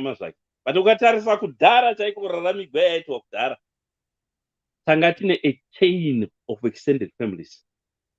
And unozoziva koinini kozvadziri hama dzedu koinini plus kwedu isusu hedu like mufamily medu isusu tosenzesa one surname kubvira mwana wangu inini mukomana anongosenzesa surname yokuti mutangire. But detaita zvinoitwa ikofanika kwana Murehwa kundakazviona zviriko. Ini maybe ndaide ndichinzi Thomas Mapfumo because sekuru vangu vainzwa Mapfumo. Yes, sekuru vangu ini baba vangu vainzwa Mapfumo. Ndo zvavanoita kuti munhu anotora surname yasekuru wake, whereas mufamily medu takatosenzesa irero zita redzinza throughout. Ukaona munhu anonzi Mutangiri chero ukamuona kuwedza kana kuri kupi 9 out of 10 ihama dzedu. Hazvina confusion zvinokonzeresa. Handivazviona. But ndakashama ini ihama dzenyu uyu akatoresa zita rasekuru wake zvakaita iwe Dhewa mwana wako onzi Jemius Doubt. Ndo zvavanoita masaidhi iwowo, even mamasaidhi okunana ndakazviona kuti kumasaidhi mamwe okumakorekore mwana anotora surname, achitora surname yasekuru wake, zita redzinza harishandi. Whereas kwedu isusu no, is a different ball game. Tinoseenzesa one surname throughout, hazvikonzeri confusion. So handizodi kuti ndosvika zvariye nhaimi wakaroora uyu zvaakazotora mwana wakwabamunini kwavarekera, because ndo maitiro avo. So saka nditi maeria iwawo ari mudhuze imomo nomanda ndakaroorera. I don't want. Because unozosvika musame family chii chinobuda ipapo. Vanhu vanovengana iye wakazotora munhu ari akatozozvagwa mimaroorana kudhara, still vanhu havazvitori mushe. Hama dzomudzinza imomo pane mashoko. So to avoid that, inini haiwa pane mama areas ndinongoti haiwa uko haiwa no. Zimbabwe yakakura iyi. Ndinoenda kwenyu kubocha uko kana kuti kupi kumatebhele south or north zvinobuda. Okay. Yeah. Thanks Mkoma. Right. Lisa. Hi, how are you? Mushe. What's your take for tonight's topic? Ndanakidzwa hangu Dhewa nepakuti munhu aenda unoroora, handiti mazisaka ari kutomhanya musha wavanhu pamusha wavanhu ipapo kutarisa vakadzi vari around. And hanzi I saw Stacy, she was attractive. Baba vane ruchiva ivava last isingatomboiti. Vatokangamwa kuti vayozoroora, vakatonge vakuona kunaka kwaStacy vari pakuroora ipapo. If he is lying when he says aida shupi, panguva iyoyo vaida shupi, because if you love someone unoziva kuti zvafanana nekuti kana uchinyatsoda munhu iwewe dehwa uchida mukadzi wako kana musikana wako, vamwe vakadzi vese vanoona unge varume unoziva, kana kuti ungovaona unge like your sisters, because unenge uri deeply in love. Baba vanga vasingatombodi, nga vasingatombonyebera kuti vaida shupi, vanga vasingatombodi shupi, because how can you be able to notice other women who are around and over what they were attractive, she was attractive. Of course munhu anoona munhu akanaka, but hazvina kutozomboperera ipapo. And I think maybe vamwe ndo zvimwe zvinhu izvo zvevakadzi izvozvo zvekuti vanotarisa vakadzi ndo zvimwe zvakatozoita kuti varambane nemukadzi wavo, because maybe he felt kuti my wife is not worthy to be with me, kana kuti mukadzi ndiye akaramba, I wouldn't know zvangu. But nyaya yaari kutaura haiti. And inini wacho iye shupi wacho akazonzwa kuti naStacy wacho vakugara vese, honestly how does she take it? I cannot imagine kuti ndozoona murume wangu achinzi wandakarambana naye kana mukomana wangu wakarambana naye unzwa kuti akuya kuzorora munin'ina wako kana muzukuru kana ani. That's weird, because obviously vachatozosangana chete pamafunctions emhuri, let's say varoorana, vachazongosangana chete Stacy nashupi unenge wakutongoita kunge benzizve, washaya vakadzi here kune mimwe misha yese kunze kweso vanenge vapera here. But ruchiva chairo chairwo ndangoona unge baba vanenge vane karuchiva kekuzonge vakutarisa mabridesmaids, pamabridesmaids ndo vana varume vanorara nemabest girl avo. Kutaura chokwadi, given a chance this man was going to sleep naStacy, sure, because how can you see, instead of saying my wife was so attractive on that day, akutoona kuti Stacy was very attractive, and maybe akatotanga kutocompare kuti she's more than my wife. That's bad, honestly. And I don't think kuti even vakati kudanana zvavo kanga vangangoflata in all that. Even Stacy wacho, I don't know kuti what kind of a human being is she, wokuti munhu anoziva kuti akaroora hama yangu vakarambana, iye chetoti vamwe vanhu vanongozviti vanenge vachizviti ini ndakatonyengwawo, but pane zvimwe zvinhu zvekuti hazviiti. So kana iwo hanzvadzi yangu vapera here vakadzi zvataurwa namukoma gwangu zvavakangozara kumusha imomomo, munei chekuti vangatoti I cannot go out of mhuri. Yes, Stacy wacho pamwe achatongosiyiwawo zvakangoitwawo shupi, kungoonewawo oona umwe ari attractive oenda futi kune ari attractive yeye. And for me I don't think kuti zvinoita demo. Ndangoita hangu kagwesho. All right, cool. Maramba. Right. Ndiani ari kuyazviya apa? Maakitawo chigwisho. Aiwa, Magic aiwa, usiri uri kumashure kwa Mambokadzi, uri kumashure kwa Dr. Love, uri kumashure kwa Marhiwayo, uri kumashure kwa Mungoma Powell. Mira kadaro. Mambokadzi watangidza Dr. Love here? I think vanditangira kusvika Dr. Love. Okay. Dr. Love, what's your take on this one? Ndichingoda kuti ndisapindire hangu asi ndipindire ndichingodai. I know that I'm channeling Koma Benford's Ninkini mentality, and I'm going to rebuff it. Nekuti vachauya kana vasati vasvika vachatoda kupinda vakuto kunonzi kuita sei kuvaviwa, because I'm going to tell you on 2 points. Aiwa, vaviri ava vakasangana, vanozivana, vanodanana, ngavachidanane havo zvakanaka izvozvo. Pane mwana nduwa Asisi, hanti hukama wao, it's cousin sisters muchishona handika. Saka toti pane mwana achadana mai wake vacha ani, amai nini kana kuti mama kana kuti auntie. That's a complication, right? Or on the reality. So let's try and look at it in the perspective here relationship. One, the guy is just he's just myopic. Zvaari kuda zvinomufadza nyama yake kwanhasi zvinokwanisa kuzomuputsa mangwana nemhuri yake yaari kuti ane mhuri. And my repercussions achona will trickle down even further because anenge atopinza a bad precedence because ari kuroorera mumhuri. Asi at the same time ndichichanla mind yamukoma Benford ka vadanana ukama huripo here ipapa beyond the mere fact yekuti vakarambana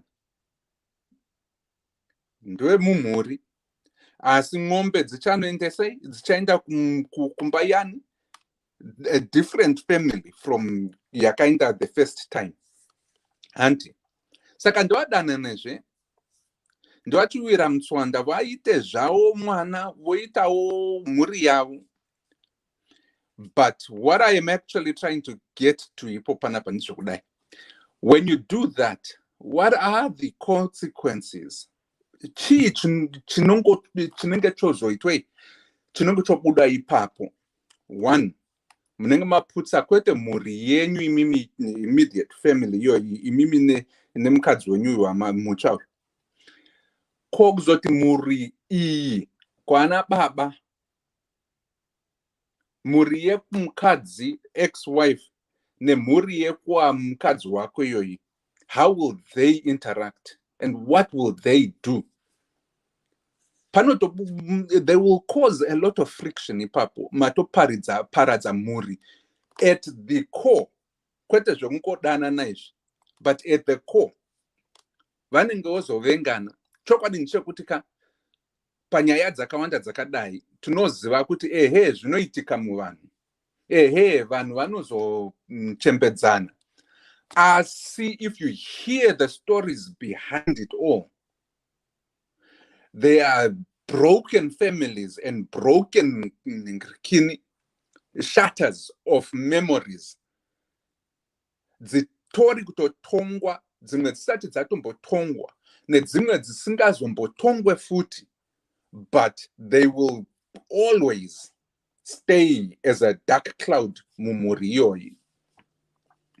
Why is it important kuti nditaure nezve dark cloud nezvimwe zvose izvi? It's because tiri vanhu vanobva kune vanhu. We cherish and we honor chinonzi mhuri, ubuntu, the community. We are not westernized. Dzimwe nguvawo tinoda kuzvitorera pamusoro. But when it comes down to it, the relationships we have nevakadzi vedu nevarume vedu tinenge tatoroora mhuri, tinenge tichipinda mumhuri. Kana mukamhedura kana kuti makaparadza mhuri iyoyi yamuri kuda kuvaka nekuti maendera kunotora a forbidden fruit, yandichangoti forbidden fruit iyoyi inonakidza. What then will be the consequences? And it's obvious. Zvataurwa zvimwe hazviitwe. Rudoka tinoziva kuti unomerera paunoda.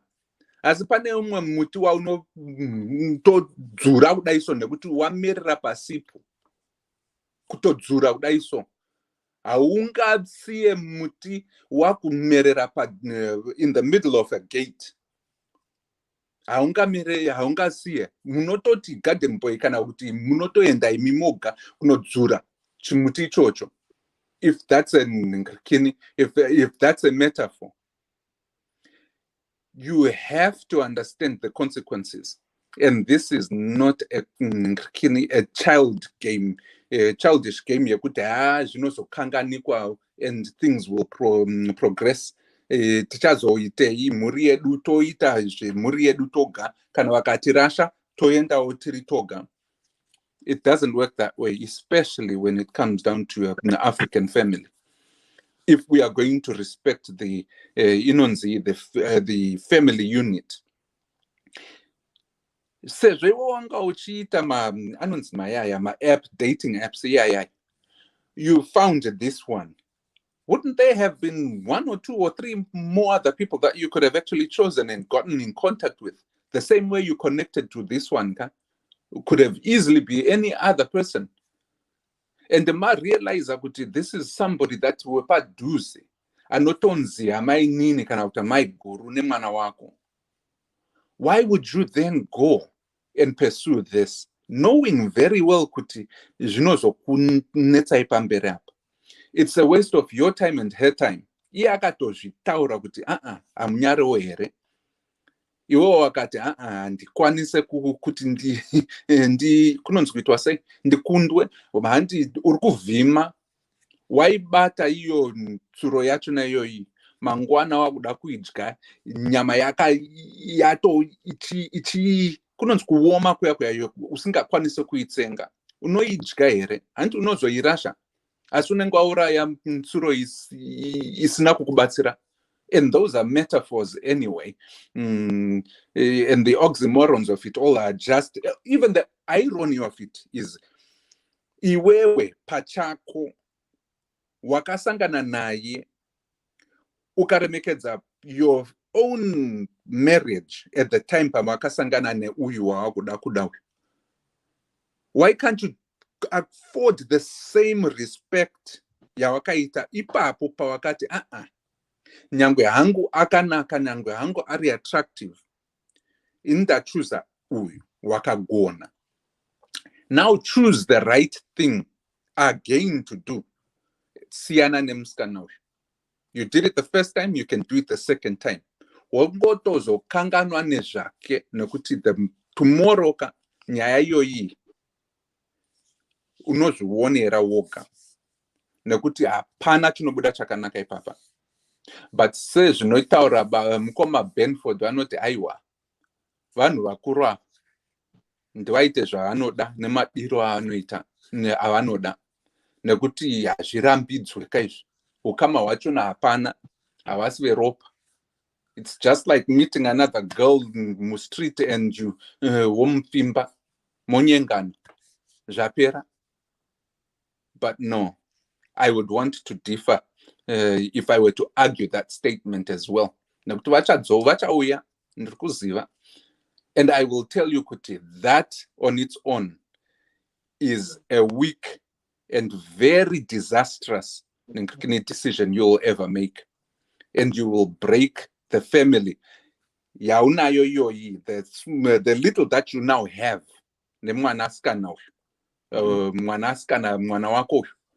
and the family that ties you, kune mukadzi wako, your ex, that will all break. And at some point, it will cause you more danger and harm than good. Ndakutaura pachikuru, but you might know the consequences behind the sin are much more dire than the love that you are trying to go fita kudai. And that the same way you fell in love with your ex-wife is and could very well easily be the same way you are going to lose that love nemunu uyu. Apo wamutanga waparadza muri yose ukama wao kuseruko. And for what? For gwangu. I'll conclude in the chite hangu inini. If at all possible, funga nemsoro wako kwete neblambi. Kana hana yako yakati zvakakodzera kuti uenderere mberi nayo kanyayai womupfimba wozorora ita zvako, but wauya kuzopiwa advice indinoti mhanya the opposite way. Chaga wakanaka unokuda usiri wehukama weex yako, because at the end of the day you want your peace of mind You want to be able to be kugara mumba uchiti ndiri kuenda kwana tezvara kana ukozoitwa mabiko ikoko unosvika zvakanaka uchigamuchirwawo zvakanaka pasina nyaya. Tiri kunzwa nhasi kuti varume vakawanda vari kufa nestress uko. Why put yourself in such a stressful situation where you could easily get yourself in trouble and you get ostracized? Mwana wako might probably get ostracized. Mongoti nyanga ndimi mavaviri mangwana njodzi dzokubatai munenge motendereka muchitendeuka kupi, munenge moendepi kunotsvaga rubatsiro. That's where I think most of us are so myopic. We are short-sighted because tinenge tichida kuti quote and quote tatsvaga tawana rudo rwachonaka rwakadai so. Rudo runofanwa kukuvaka imi sevanhu, kuvaka imba yakasimba, kwete kutanga kuvaka imba inenge inoputsika nekuda kwekuti panotova nenyaya past behind the scene papa. So I would say run away. Chingoti sorry yako, ndakakupedzera nguva yako, ehe ndinokufarira, I like the way you think, I like the way you look, I like the way you do your things, but in zvanguka ndakunanga kumoko. Because you can do that, you've proven it yourself. Go back to a dating app and look for another woman, because apa pauri kupedza nguva yako. Ndapedza. Thank you so much, Dr. Love. Thank you so much. Ndiana kuya mambo kadzi kana kuti ndi mambo kadzi andiri. Then magiwa, then magic, then mngoma Powell. Sibori say Dr. Shongo muri say. Hello. Right, is say makadi mese. Bo Dr. Shongo muri say. Tinofara muri say. Muje. Right. Taura Indians. Did you say both of them are? He's in the panel. The guy is here. And the camera.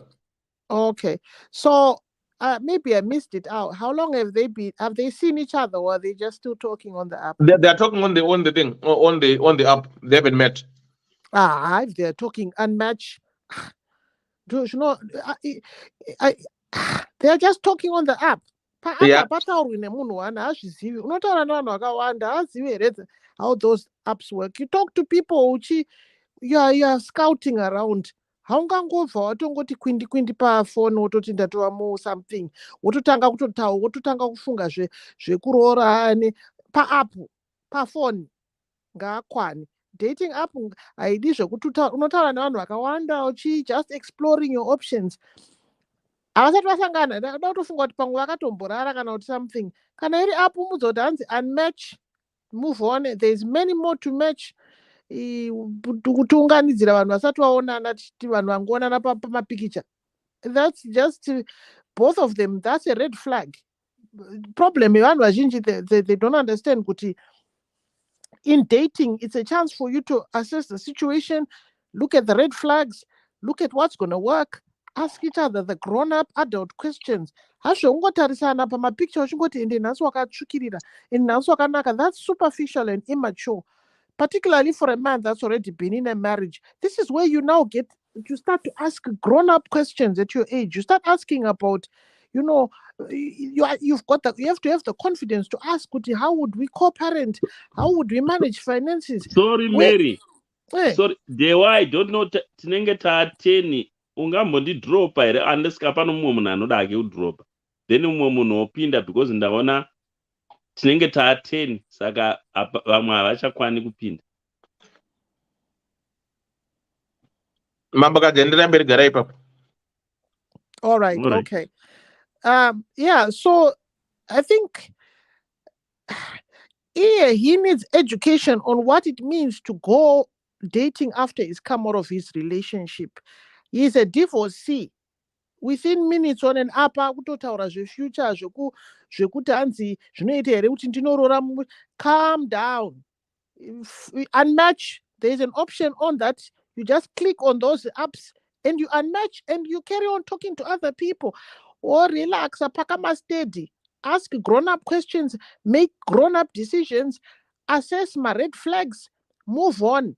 Azvoti pa wakutouchira foni kuti hanzi ndakutopinda mumusha iwe usati watomboona munhu wacho. Aiwa Mary, nemunhu ona zvakaitika watepe ndezvekuti this guy paakanorora first wife. But that's in a different capacity. I'm asking, have you seen her on a date? Have you kissed her lips? No. Have you shook her hand? Have you bought her a coffee? Haikona kuti po wakadongorera gore rawakarora ukazonogara marriage ukatozobuda wa divorced. That's kumunhu waukaona. That's like someone that you saw a few years ago on Facebook or is in the family or whatever. Makasangana here and there. He doesn't even know how to date because he gets too deep too quick. Hey, wakutouya kupano kuzovhunza about kuti hama dzino munhu wausati waona.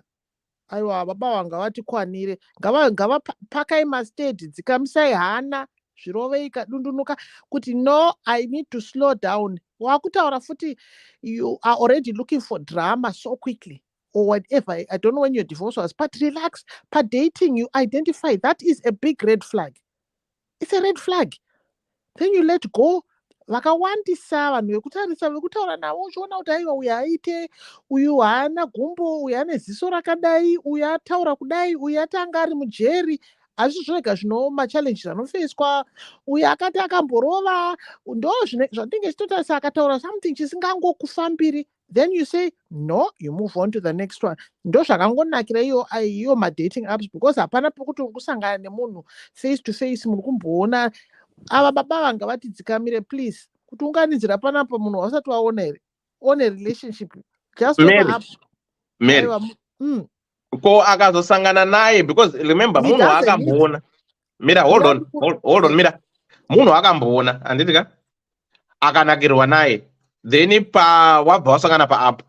So his point ari kubvunza kuti if I'm going to meet because kuri kuenda nyaya dzedu ndedzekudanana. So vakazosangana kukofi vakazokisana vakazorara vese, what is going to happen? Right. Can I flip this on you, Dewa? You go to a function 5 years ago. You see a girl, very, very, very beautiful girl at a function. Yeah, 5, you get married, you do what you do. Also, sangana pa app. Vakakutaura. Okuudzai kuti aiwa ndakamboita 5 years in prison ndakauraya munhu. Anditi. Pari pa app ipapo. Pfungwa dzako dzichiri kuti ndakamboonana naye paya yakanaka here kana kuti atokudza something chiri so significant that you know kuti hazvibudi. Handiti he didn't recognize until much later kuti it's a ningirikini. Hazvina basa kuti wakambomuona akamira akapfeka nkirozi dressed white or she looked the most beautiful. Watowana ma red flags ako in the chat. The communication is what will indicate whether you pursue this further. You can flirt. We don't agree people can flirt. Pama apps, hey, you look gorgeous. You're the most beautiful thing. Hey, look at you. Oh, buff. Hey, look at those 6-pack. But when it comes to the crunch, when you talk about things that matter, I did time behind bars for meta. Make some real life decisions, grown-up decisions. Not with a carried away with good arikuti pachandibatira achandikwenya kumusana wotoda kutoti hanzi kumusha kwake ndekupinda akuda kutonorora atokudza zvinhu zviri significant. Akuudza a very crucial, and you already know. I said to you, don't you remember me? Mwatozi, which means you haven't seen each other. Ma identify kuti mune ukama. That's a crucial thing. Her beauty at that point is no longer relevant. It's superficial. All the flirting you've done is superficial because if I come on an app and I start flirting with you, hey there sexy, hey beast, hey I can't wait to scratch your back, hey I want to ride you all night, which bwaira, I've never seen anything so more chocolate than you, bwai. The moment you tell me kuti I'm your cousin, zvapera, game over. I can't start saying, but I can't do that, but it attack to feel the love, to attack to feel the need, to attack to feel no. It overrides that superficiality. He needs to grow up. munhu akapinda marriage ona akambofesa ma-challenges of marriage, akambofesa ma-challenges of extended family, akambofesa a lot of things. He's a grown-ass man. He needs to make a decision that is showing kuti ane life experience and not be superficial, because I told her she was beautiful. Beautiful chi? Beautiful. Inobatsire. And it's irrelevant when something big comes. Chiroko very handsome, say, hey, he's a hunk. Mama so here wakandudza kuti wakamaona prison uchita ma-exercises because wakambouraya munhu. Indi changoramba chishingira kuti but wakanaka. Une masombe. He needs to just reflect on life. Akura munhu ari kutoratidza kuti akatombo experience ya marriage and life challenges. Saka zvebeauty zvaari kufamba nazvo izvo zvekuti ndakamuona paapp ndo zvinoitwa paapp, vanhu vanoisa mapicha akanaka, vanotaura zvinhu zvakanaka, vanotaura zviri sweet, hapana munhu anotaura zvakashata paapp. Munonyeperana, tiripo kumaapp kuti tichingonyeperana tichitaura zvinhu zvakanaka. But when somebody throws in some real life reality check on you, then you apply your brain. That's why uyabva pakutaura artificial, you don't think blumpy. Now you apply your brain. Manje muchiri kungofunga kuti beautiful, pandikasangana naye, she's so beautiful. Haina zvainobatsira kana waane stress, wakuzoya wastatistic yevarume vari kudiaspora vari kunzi vari kuzviuraya. Beautiful is so irrelevant. I wish men could understand that peace of mind is more important than beauty. But vazhinji magaro, mahips, yellow bone, waistline, anogona kutamba chikapa. Zvinolasta all of 2 minutes for most of them. Those are vachikoshesa in the grand scheme of things. So he needs to see his massive red flag. It's not a carnival. It is a red flag, my brother. It is not a show. It's a red flag. Move on. The app has got many other people. Move on. She also, it's not a red flag for you. It's not a red flag for her. Because she doesn't have to carry on chatting with you. You don't have to carry on chatting with her. Yeah, she's kuramba achitaura newe is another red flag. Apart from her being related to you, red flag yake ndekuti akuramba chikuentertaina. That's another red flag. Kana usati wambona ma-red flag, she is a red flag. For her coming and carrying on talking to you makes her a red flag. You for thinking you can have a relationship with her is another red flag. Both of you need to let go of the situation. You both know it's not going to work. That's it. Both of you need to let go. It's not going to work. She's busy still entertaining you. We are cultured people. No, use your brain, both of you. You are on the app, let it go. The man who thought you slept together, you've gone beyond, you only discovered much later you're in love. It's gone deep. I would have a different way of looking at it. But because Muripa app, change the app, unmatch, move on. And grow up. Okay, thank you very much. Animal giveaway. Then Magic. Then Dr. Shongwe Mary, Sibo, then it's all Benford. Animal giveaway, Murze. Did you write maskera say? That's what I'm not going to say. Nyai matongera angu kudacha siyana hao nevamwe pamoti fananei.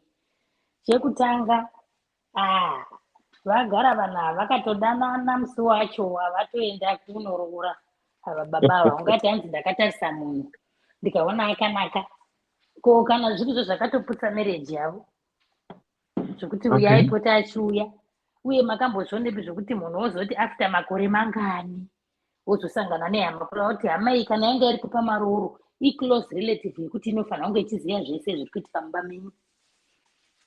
Saka how come to him kuti ozoti ndamuona after 5 years kana kuti after 6 years ndazomuona kuyu kana wangoona zvimainini ndimainini tangoona pakatonzi kuti Thomas Mutangi ndiri ndi mukwasha wangu zita iri rakafanana nere mukwasha wangu. Saka iye paakaona pakanzi Stacy oshaya kuziva kuti Stacy wekupi, oshaya kuziva face yakambochiva achitiko nice face, ndakamuona attracted to her. Wobva waona munhu paapp wobva wati face iyi hauizivi wotonyenga face yausingazivi face yauri kuziva kuti wakaiziva kudhara. Munhu wega wega anouya pamaroro ifunction yakakura kana and it's a function yemhuri yevanhu vari close. Saka angatitauriri kuti ndoti mwana wangu ari kuroorwa ndonotora vanhu vandisingazivi ndotonyatsa kuti pana sisi wangu mwana wasisi wangu inini wacho mai angu kana varipo, maclose relatives. Vanhu vanouya kumaroro nevanhu vanouya kumuchato zvinhu zvakatosiyana. Munomboziya? Hakungokokwa every Tom Dick and Joe kuuya kumaroro. Vanhu munozokokwa kwakumuchato. Kumaroro kunongouya chaidzo dzemudanga chaidzo ndo dzinonzi sekuru neavava. Saka kuvapo kwaStacy pamaroro automatically kwaitoreva kuti Stacy ihama chaiyo yemumusha. Ende Stacy anotoziya kuti vanhu vakarambana zvekuti musi wekutanga chaiwo wakanzi hai Stacy angadai akati ndibhireko mhepo amunyari. Asi kuti nekuda kwekuti todzoka zvekuvakadzi tisi tinodhirizana, unotsvagei iwe Stacy pamunhu aramba hama yako? Mwana wake unomutarisa uchiti kudi? Otherwise ndiwe waitoita kuti murume uyo abude. Chamutadzisa kutsvaga vamwe vakadzi kumwe kure kwese kuchii chakupa kuti uzive kuti uchazogara pamereji iyoyi yabuda hama yako chii. Saka baba avaziso ravanaro ngavasiye pasi vatsvage mumwe munhu kune kumwe kunhu kwavangatsvaga, kwete kuti hanzi vakati ndakamusangana naye padating site. Padating site pane vanhu vatichatoiona nababa vedu nokuti zvichatonetsa. Picture yaStacy you know it because wakaiona musi wawaroora. Saka how do you say waona picture yaStacy woita sekuti haumuzivi? Ende uri kuziva nezita rake kuti anonzi Stacy. Kuita zvekuti mai vake vakafa hauvazivi. Pane pawanga uchada kunoroora uchiti mari ibviswe ndoda kutsvaga pana mai yake. Pane mari inonoiswa pamakuwe. Hakuna. Dr. zvavaisara kuti mari inobviswa kune umwe musha. Chere ikanobviswa kune umwe musha chero kuna ani. Stacy is hama period. Ihama. Iye Stacy ndiye akatoputsa marriage. Kana kumaonera angu ini sedunga munhu, Stacy ndiye akaputsa marriage. Hazvingangodondani 5 years Stacy akatadza kushaya mukomana pa 5 years nemanakire akaita. Ime makuza munhu sezvo kuti attractive. Yowe. Nevarume vari kutsvaga vakadzi Stacy akashaya akamunyenga pamakore ese amadana nemukadzi wenyu mukarambana. Stacy achingoshayiwa. Saka uattractive wake huri papi? Huri pamuri imimi chete. Nekuti kana umwe wake atoroorwa kaStacy aifanira kunge akatoti next month yacho kana kuti 2 months down the line atoroorwawo. Nekuti muri kundomumbidza kuti akanaka. Ana munhu marriage wife material. Saka sei imimi Stacy omirira kuti imimi muroore. Alright, mapedza kuroora muzvara mwana monetsana kusvika pakuti marambana. Stacy haasati awana kana munhu along the way. Pesa apa kunyeba hakuna chero mukadzi akashata sei angapedza January to December asina kunzi kunyeba. Ungatodiwa ukarambwa kana ka6 kana ka7 mugore 1 kwete kuti munhu ungapedza 5 years usina kumbonyengwa. Kunyeba kwenyu anenge achigara pai munheni. Akatonyengwa kakawanda kana kuti ndimaito mutadzisa kunyengwa Stacy uyu. Makazvichengetera kuti ndichadhiriza marriage yangu, ndichibva kumarriage yangu ndozoenda kuna Stacy. Stacy anodika. Nokuti already akatokuratidza kudika kwake paakatofleta nemwe mari yeroora iri muhomoko muri kufleta achifleta nemi achichinjana nemumaziso. Stacy mutso akashata ndo vanhu vaiva munozonzwa kuti vakaisira vanhu mishonga, vakaisira vanhu mapoison. Uye ndo varume vanozozviuraya. Mavhurirwa hombe naStacy iyeyu wamuri kuti Stacy wamachengetedza mukauraya marriage yenyu mukaenda kuna Stacy. Ndimi munozomuka makafa. Mavhurirwa hombe naStacy akuzodana nemunhu wake chaichai waidana naye. Imimi muchiri kumarriage uko. Saka be careful varume. Pai vakadzi vakawanda masingoma makawanda vamwe vane vana 1 vamwe vana 2. Nyenga ikoko muchiroora kwete kupinda mahama ko kana achingori nemadhimoni mamwe chete anga ane hama yake yamaramba. Madhimoni amaramba umu ndiwo moda. Dzini dzakairopa kai. Kana ane diabetes irimo muropa rakewo diabetes Stacy. Saka chinozokupai guarantee yekuti uyu muchazogara naye kudarika uyu. Iyo vachingoshare same blood. Siyai pasi imbwa dzinongire mukoma. Tsvagai vakadzi vakazara vaperi. MaZ flag angacharwa navakomana. Mungadai matomaona by now. Stacy zvezviva mwari kuti achitaura nemuku. Achitaura nemunhu wake uko. Achitaura nemuku. Achitaura nemuchiti kuda zvakanaka. Nekuti munhu ine zvandoziya hakuna mukadzi angagara 5 years asina kunyengwa chero gore chaiko 6 months chaidzo. Ndoda kumuona kuti anenge ari ani chero achipfeka mapinda chechi yemadhirezi marefu dhirezi chisvoko anotonyengwa chete achitokuudza kuti ava baba vandinyenga asi ndavaramba ava ndavada. Hakuna mukadzi anogara gore asina kunyengwa kupi iyende. Ndina kutomunzwa kunze kana iri n'anga ichigara yakapfeka madhendi asi chero n'anga yacho ikazotonyengwa nemunhu anenge auya pamba kuzoshandirwa. Musanyeberana. Stesi uyu ndiye akaputsa mireji yababa ende Stesi uyu ada kukutamba nyowani tombonomwa mvura. amene kuti ape yadhewa yaita sei because ndaona anyora apa kuti handizi kuti chichaitika kwangu saka amene tombomira here kuti adzoke kana kuti kwai device not connected manje kuitawo here ikoko dhewa kana kuti mandotsvakawo Stesi. Vaenda kwaStesi. Kwai carry ndiani ari kuuya next? Ndini asi ndinoda kutsamba iverengwe. Mai ini kwandiri kunoka handina access yetsamba. Saka nyaya iyi ndinotaura kuti chii? Saka mamusina kuteererapo senhaimi Stesi. Stesi bonge inyaya yekuti ndakateerera zvitaura vamwe saka ndidzokorodza ka zvavangofanira kurega kutaura. Okay. Inyaya yemurume akanoroora akabva asvika akabva angosonganidza nawo maziso neumwe hama yemukadzi waakaroora. Ndobva azonogara kumba nemukadzi wake wakaroora. Ndobva vana mwana 1 ndobva varambana. Ndobva azoenda padating site ndobva anosangana nehama iya ndobva vaakudanana. Saka vari kubvunza kuti topfuurira mberi here tichidanana nemunhu wandakasangana naye kumarooro asi ini mukadzi wangu ndakarambana naye hama yake. asi DJ Magic era ari kutera. Ndabvunza handire because handichanyatsozviva ndarasika because tauya takangoti koko. DJ Magic. DJ Magic taurai. Tikada kutanga kutaura kamuzotinyaradzi taurai. Right. Chekutanga bhudhi ava ini zvangu ndine chimeso but ava vandikunda. Vane chimeso chakanyanyisa. Handiti. Chechipiri ndechekuti I hope pavakaroora mukadzi wavo wekutanga havana kumhanya semamhanyiro avari kuda kuita futi aya.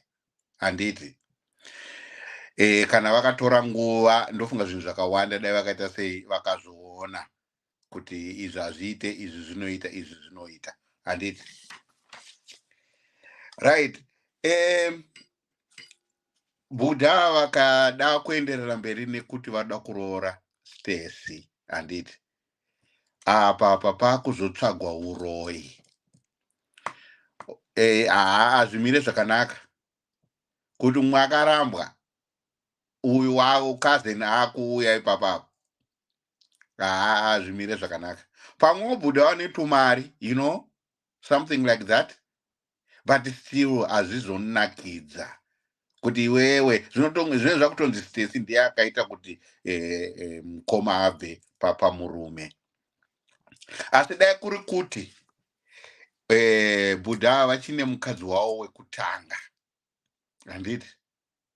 Ochiti aiwa indaura kutora mukadzi wechipiri mungandibvumire here kuti ndiroore hangu mainini Stesi. Handiti. Vowirirana paukama hwavo paumhuri hwavo. Handiti.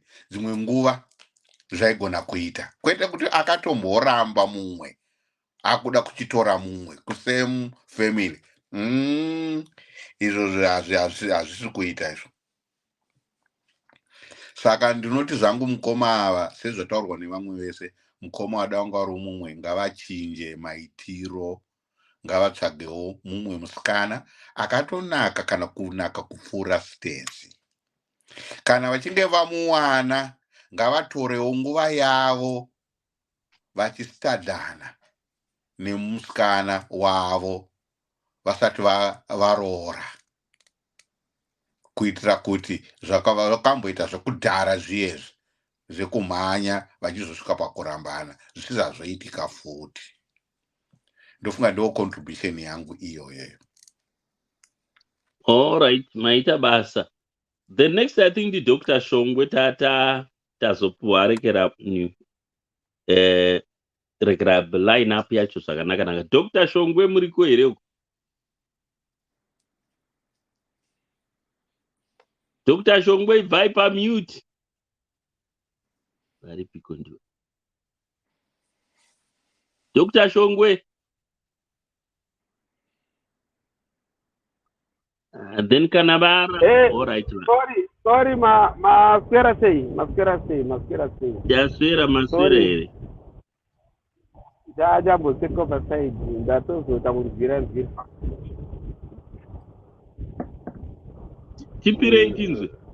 Right. Oh, inini ndoda kutongoudza hangu hama yangu iyo madhira arikuda kutamba apa akadhakwa akashata. Njoka dzaada kutamba apa dzakashata kusvika pekupedzisira. Ndofunga tinomboita mamwe masuicide but iyi yakanyanya yakadarikidza. Ngaarege zvaari kuita because kamitiro kaaita especially panyaya dzeruchiva rwokuti waenda kunoroora pakaungana vanhu wakutanga kuona vamwe vasikana vakanaka ipapo vehama vaunganidzwa vehukama ipapo hazvina kunaka, zvakashata kusvika pekupedzisira. Saka muchinda wekayo ngaaende anotsvaga umwe mudzimai Samuel asiyane nemusikana uyu. Kana achinge atoda ngaadzokera anotora mudzimai wake waakasiya, because mudzimai wake waakasiya chaakamusiyira haana kumusiyira for any reason, akamusiyira reason yekuti agone kuwana uyu. Zvaari kutonyeba kuti asati amuona akazomuona paapo haanonyepa. Unoona madhira aya ndeyekuti munhu atoti ndakamuona akabva ndaona kuti akanaka zveshuwa ipapo pairoorwa ipapo kwakutobvunza kuti saka uyu ndiani uyu anonzi ani uyu, gwambaira kunobvunza neruseri uyu anonzi ani uyu, kwakunomutsvaga pamaapu kana pamachi whatever pavari kutaura ipapo. Ndiri kuona kuti madhira ari kuita munhu uyu akashata, ngaarege kuita zvinhu zvakadaro, zvinotonyadzisa. Ende chero nyange dai vakanzi anoshingirira kuramba akachita anogona kunowana kana kunoita sei, sezvo atori nepfungwa dzakatodhakwa dzakadaro dzekuti munhu anenge atomeka decision yake ende ari kufungidzira kuti yakanaka. Hapana futi kwavari kuenda, ari kungonokanganisa vanhu pamba pavo, ovasiya avanyonganisa, osiya futi ozoenda kuzonowana waachazonowana Samuel kumberi kwaachazoenda. Saka even kana nasista vacho ivavo vacho vaari kudanana navo vanonzi Andresi wache ngaazvizive kuti vachangosiya vangokanyaniswa vosara vakavengana pamba pavo, munhu obva aenda. Ende uyu muchinda ngaarege kudaro. Usadaro bhururu wangu, usadaro. Madhira aya tinomaziva, takadzifamba rodhi. Usadaro, zvakashata. Ndatenda zvangu. Thank you, Dr. Shongwe. Ari kuya ndimukoma Powell. Then after that call Aseko wadare munotamba ere zvakaoma ndatiti ngotanga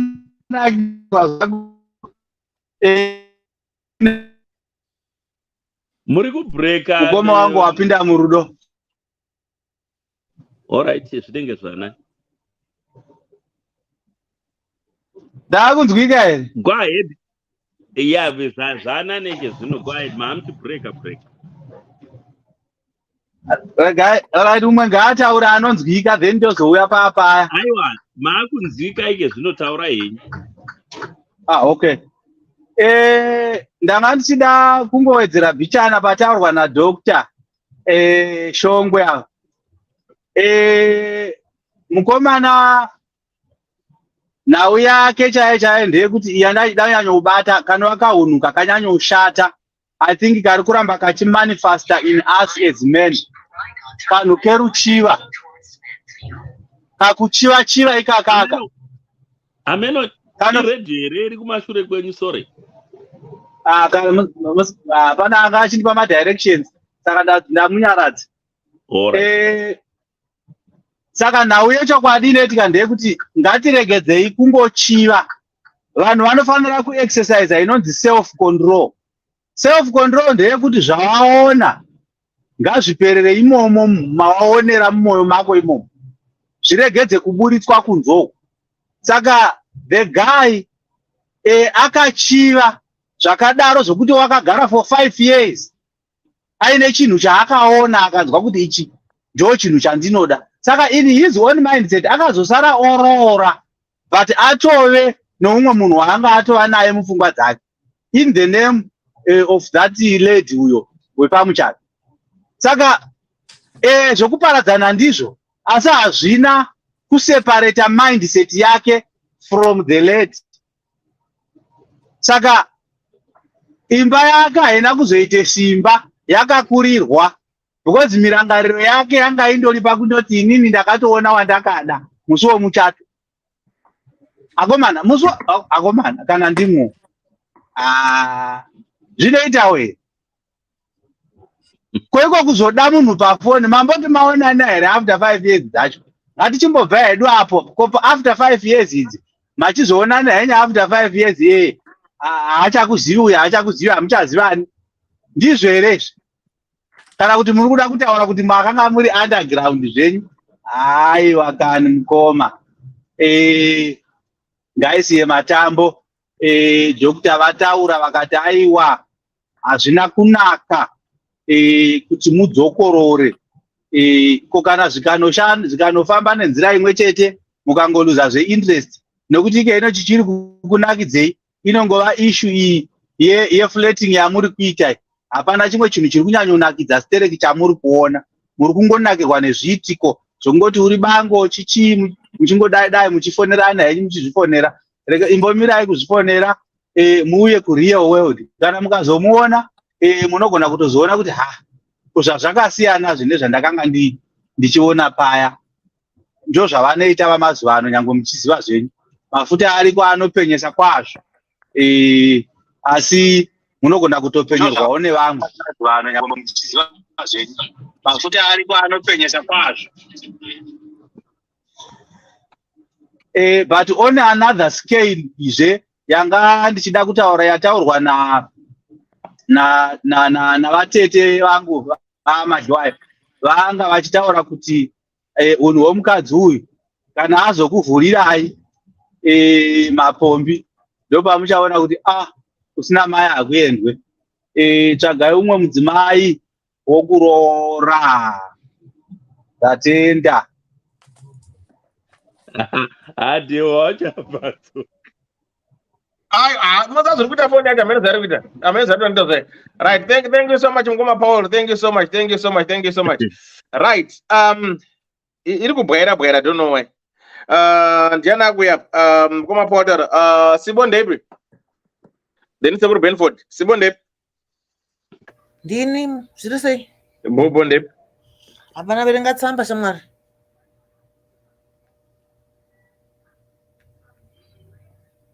aenda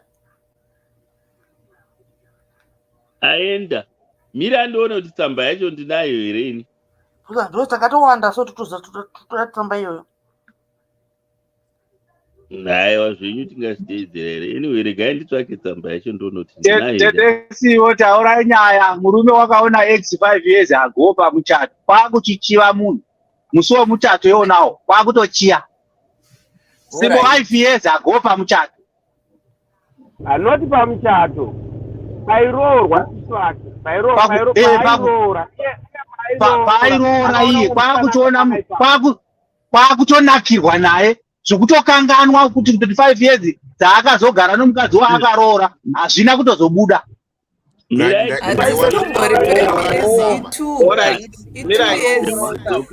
Ndaiwana tsamba. Mirai. Ndokuverengerai here? Verengai. Okay. Can I date my ex-relative? Hello, Elder Dewa. I hope I find you well.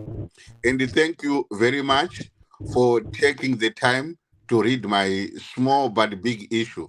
I really need your help and the panelists' advice on this one. A few years back, I was married to a lady, I will call her Shupi, but marriage yacho did not work out with her. I did not want to stay married to Shupi, saka Shupi akadzokera kumba kwa amai na baba wake. But takaita mwana musikana one whilst we were still married. During the process of myself and Shupi getting married, ndakaenda kunobvisa mari for her and pamaroro paiva paine hama yake. I will call her Stacy, who was in Shupi's bride team. The relation between Stacy and Shupi is as follows. Shupi's father's sister is Stacy's parental grandmother. Pachishona, tete wa Shupi ndi ambuya kuna Stacy. It is worth nothing kuti ambuya tete ava is late and I have never met her myself. Pandakaona Stacy musi iwoyo, I recognized that she was an attractive woman, but nothing happened at all. We barely said a word to each other on that day and proceeded to get married to Shupi, as I loved her very much at that time. Fast forward 2 years after my divorce from Shupi, I began an online dating, and I came across a profile of a woman who I found attractive. I proceeded to send this lady a message, and the response I got back was, "You are not serious, are you?" Apo, I was wondering why this lady would say something like that, like this, but it turned out, Kuti, this lady I started speaking with online was Stacy. I was very shocked, elder, as I had not put two and two together. Kuti, it was Stacy, up until she mentioned who she was, and Kuti, anga ari pamaroro. We obviously reminisced about the occasion, but we eventually began to talk more and figured out Kuti, there was a connection between us that we both hesitantly considered to explore. Our communication is in its early stages, but the problem iri pano is we both feel Kuti we are getting closer day by day, but also feel we may be treading on thin ice if the relationship develops. Zvinozogamuchirwa zvakanaka here kuti ini naStacy takudanana. Is it worth exploring kana kuti we are wasting each other's time as we both value culture and tradition? Mukoma, your help would be highly appreciated. Ndo mbonzwa from you and the panel. Maita basa. Hello. Maita basa tatenda chaizvo manyanya kuti tsedege munhu chaimo ndanga ndichikumbira kuti ndiverengerwewo tsamba ndinoziva kuti handizi ndega zvangu, but vanhu vanga vataura akazodai akazoramba zvakazwa muchato azoverengwa tsamba. But anyway, saka bulazi vakaoma ruchiva number 1 vane meso avo ari very sharp. Vakatoona beyond zvavakanga vafambira ipapo, vakatochiti havana kuzozvigadzirisa, vakabva vangozvihabha sezvo zvakazobuda zvo later. Plus kokungwara kwacho kokuti uyu kumuti Shupi, uyu kunzi Stacy kuti zvinakidze. Uyu wavo wakaona woruchiva uyu vakamupa zita rakanaka, anzi I call them Stacy and Shupi. Saka ndichangoti ndinazvanga chingoti wanhu munhu wose kuti ko wadarireiko kumaruva akawanda anobhuluma kune nzvimbo dzakasiyana siyana, omboexplora woka omboti omboondawo kumwe musiri mumanamo, because chimiro chacho zvecho iwe wega uri kutongozviona kuti hazvisi kubuda wega usina mufunga pa wainyora tsamba iyoyi waida kuti zvikunge zvikuita kunge zvine maoko auri, but as you were writing this letter you knew and you felt that whatever you're writing was wrong. Titori wrong izvozvo mukoma, rudo runomera paunoda, hameno moto moyo muti kudi, but izvi ndezvava zvemumhuri, zvava zveukama watotaura kuti pachiculture wega tiri ngoda apa tangotora mapoints awakazvinyorera wega mutsamba kuti zveshuwa culture wise hazviiti, but nyangwe tamuchimanje manje chekuti vanhu havasi kutsiurika, munhu ari kutoroora mai vake kana kuti hanzvadzi nanzvadzi dziri kuroorana, hatisi kuzviadvocata because igare uziva kuti hazvizi, nekuti vanhu vakawanda vari kunyika mitupo yakawanda yakasiyana, kana kuti vanhu vakawanda munyika pano havaperi. Wadarirei kuda kuzvipinza mumatambudziko epfungwa dzako wega? You want to imprison yourself because you're doing this to yourself.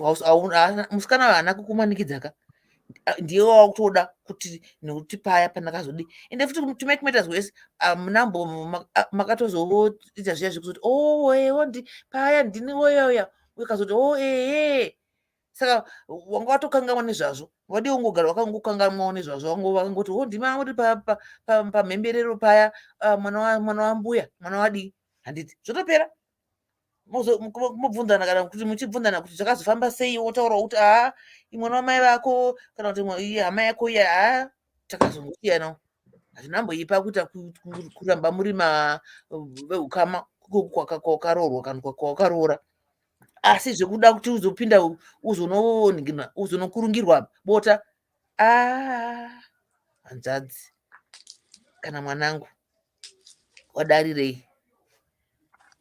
Hazvizi ufungi, minduro yako ndeyekuti hazvizi meso ayo unochazopofomara chaiko kuita bofu, dai wazvisiya watsvagana nezvimwe, nokuti medzisiro yacho hautomboizivi. Unopa kuzotanga kuti kana pazochaya kana mbereki pazoita kana chimwe chinhu chinenge chaita makutanga kutaura kupumbana urwe kuti nekuti hazvimboregi kubuda, nokuti unenge wakutoti munyama wawakapiwa ikoko nemusikana nemukadzi una shupi uyu, nokuti wakaroora kana hama yake Stacy, because unenge uchabvisa pfuma here inenge yachitambirwa nani? Uri kumbonyatsozvifunga zvakanaka, wazvifunga hako ukagumira munzira, ansa unotori nayo, dai ukaramba uchizvifunga wanyatsoona kuti hazvisi kuita, uchobondera chakutorwera pamadziro kuti bounce back.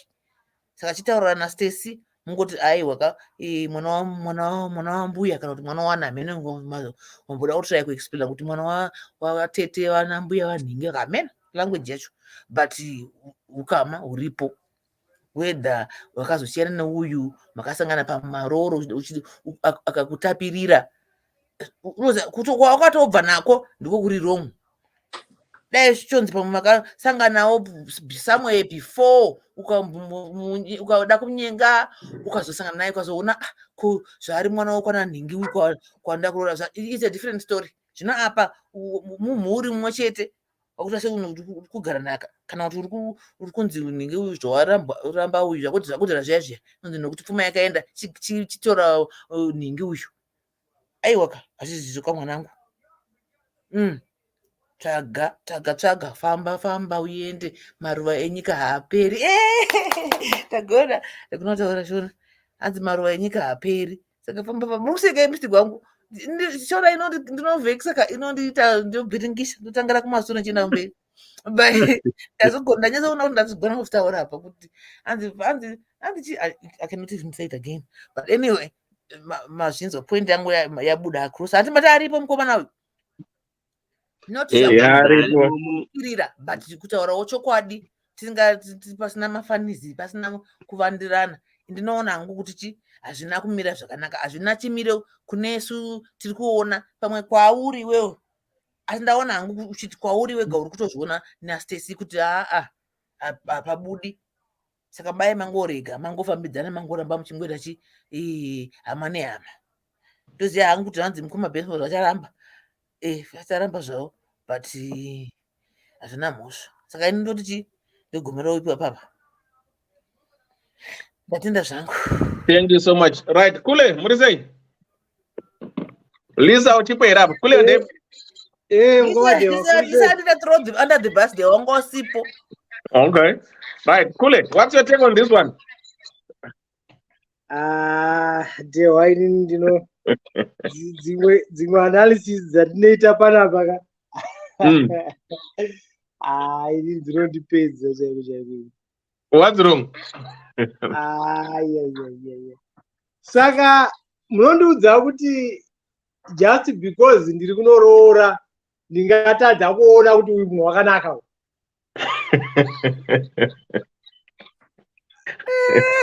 Zvinoshanda sei izvozvo? Ziso kunonzi ziso rinokunda wakabvisa mwombe. Vamwe voti ziso harina shira, handiti? Vamwe voti ziso harina muganu. Yes. Ini izvozvi ndakaroora, my wife is very beautiful. But hazvinditadzisi kuti ndione kuti Lisa wakabatana. Asiwo wakanaka. Ndinotariswa neizvo. Ndinongoona. It does not mean kuti I have to pursue Lisa. It does not mean kuti I have to pursue Siwo. But ndinongoona kuti uyu wakanaka. Problem yatinayo mutsika dzedu. We punish vanhu vari honest. Vanotaura. Chokwadi. Uyu wangotaura kuti ndakangoonawo kuti mwana wakanaka. Zviri pachena kuona waona kuti wakanaka. Ruchiva runopinda papi ipapo. Haana ruchiva rwaakaita because haana kumupesuwa. Kurambana kwavo hatina kunzwa kuti kune chokuita naStacy. Wari kuti Stacy uyu vakarambana vega nezvakavarambanisa. Ava vakazongosangana upa vanosanganirana. So nyaya inobva papi yokuti goti kwanzi baba vacha ruchiva rwakadini. Nyange tese varume tiri panapa tikada kuzotaura chokwadi. Vakachata nevasina musi wawakachata. Waitoonawo even vanhu vaiuya kuti uyu mwana wakanaka. Wakatogara kumberi kwamunenge muri kucheya unongoona kuti munhu wakanaka. So what? Kana matinofamba tinoona kuti uyu wakanaka. Andika ndaona aiwa magic wait ndaona kuti uyu wakanaka uyu. Zvatopera ipapo indinoziva ndinodzoka ndine mukadzi wangu ndinaye munomba. She's very beautiful. I love my wife. End of story.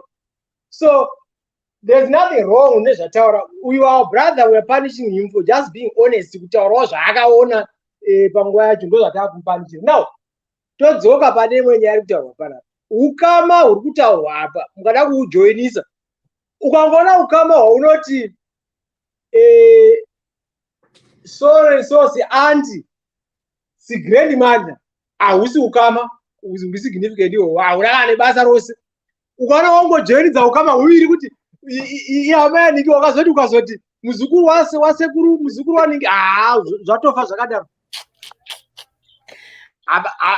Hapana ukama ipapo uri ngataura nezvazvo. Now ndodzoka mukomana. I always say kuti we complicate things for ourselves. Handitika? Vanhu vachiri kupeswa vachiri kuexplora relationship yavo kuti inofamba sei. Handitika? Ndo stage yavachiri. Inini my advice kana vanhu avawirirana uyu idivorcee uyu Stacy hatina kuzwa nhoroondo yake asati ndofunga asati aroorwa. Kanzwa vamwe vachiti kwanzi Stacy kwagaita 5 years asina kunyengwa. Wainyengwa chakwe haana kuroorwa. It's as simple as that.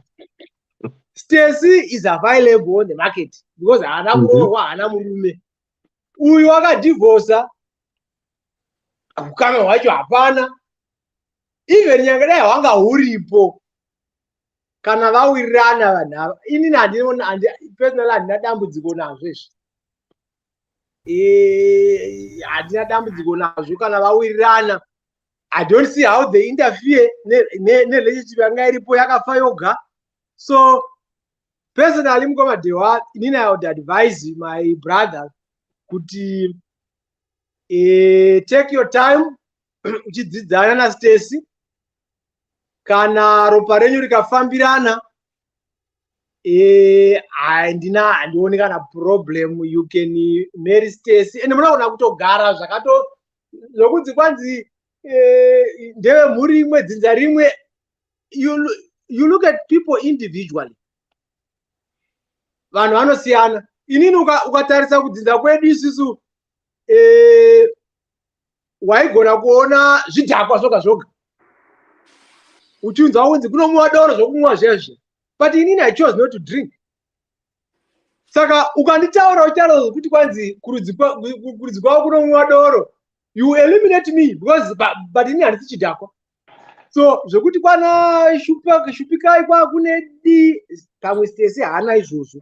So look at Stacy as an individual, more build a relationship yenyu. Kana yakura zvakanaka, you get married, moti daidzai isu touya toita kamudavanyai tokufambirai totora chimhandara changu ichi. Ndo muonero wangu mukomande. Okay, hanzi ane murudzi wenyaya. Stacy is not married and was never married. Zikanzi Stacy and Shupi do not have a close relationship. Which is what I exactly said. Because ukama wacho uri kuzama kutaura, ndazama kundifigure out kuti how are these people related? Is it different? Because Teteva Ningi is grandma. What is that? You know, once one goes up a level, you up, also come. So yeah. In I would do advice and do for my brother. Okay. Pane vangaida kumbotaura ngachiti kwanzi mukoma chichi ndi DJ Magic. DJ Magic. Ngavachitaura tinzo zvavangaida kuti. Right, handiti munoona kuti tsamba manyoro hanzi itererai munzwe. Hanzi Stacy actually part the original bridal team, she wasn't included, she was added later. Yeah. Zikanzi Stacy na Shupi havatauri hanzi havatotaudzane kana once a year. Eldadewa zvokusataudzana kwavo ka it doesn't matter. Ngaachingoroora ka because ndo agara ari kutomuda. Saka ngaachingenda hake zvaanorora because whatever we are advising panapa iye ari kuratidza kuti une simba rokukondorora yeti ari kutya hama kuti dzinoti. Saka kana achitya hama kuti dzinoti, why seek for advice? Chingoroora. Aiwa. No. Because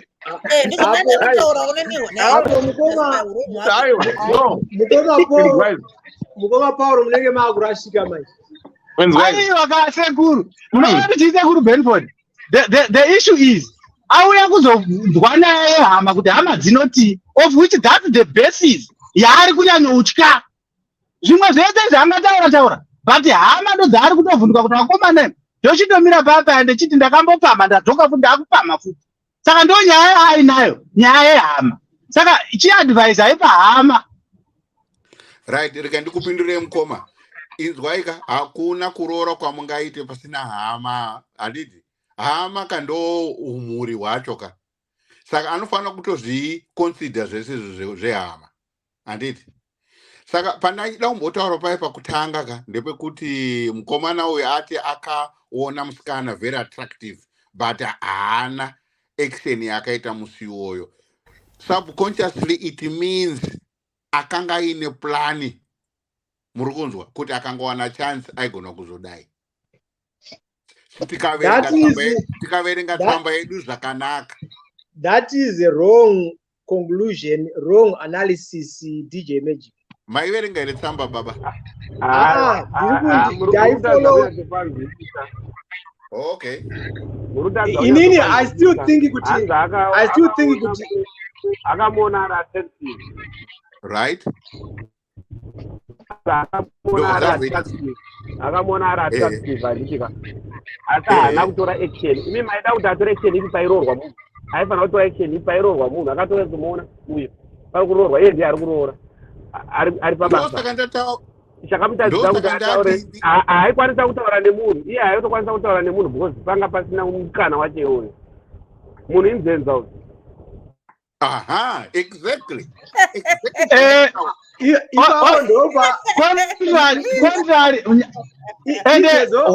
One interesting thing chandiri kuda kutaura sekuru Benford mention a very important point. As guys, I think we also need to have a look at it. Sekuru Benford vati zvaunozoita ndo zvinotaura your real action. That I got it right. Unogona kuonawo kuti ase apa paitika ndeyekuti uri manje uyu 5 years later people ipo pano pashow pana ndikatadza kuona Lisa izvi zvaka ari baba kuti Lisa wakanaka. Aiwa panapa unogona kumuona because tiri kutandara panapa tiri kutandara Benford mukoma Benford Nyeremunzwi. Sorry Lisa. Mukoma Benford. Yes. Mukoma Benford Nyeremunzwi. Nyenye ruchiveikai iya mukukurudzirana naBlaza vaka ndo inozoita kuti varume muzonzi akandirepa iyo usina because unenge wachiva munhu handiti ndo zvinozoita kuti musvike pakunenerwa mhosva dzisiri idzo izvozvizvi dzekungochiva ungoti pawaenda pese waungoona wakuti uyu akanaka uyu akadai so. I think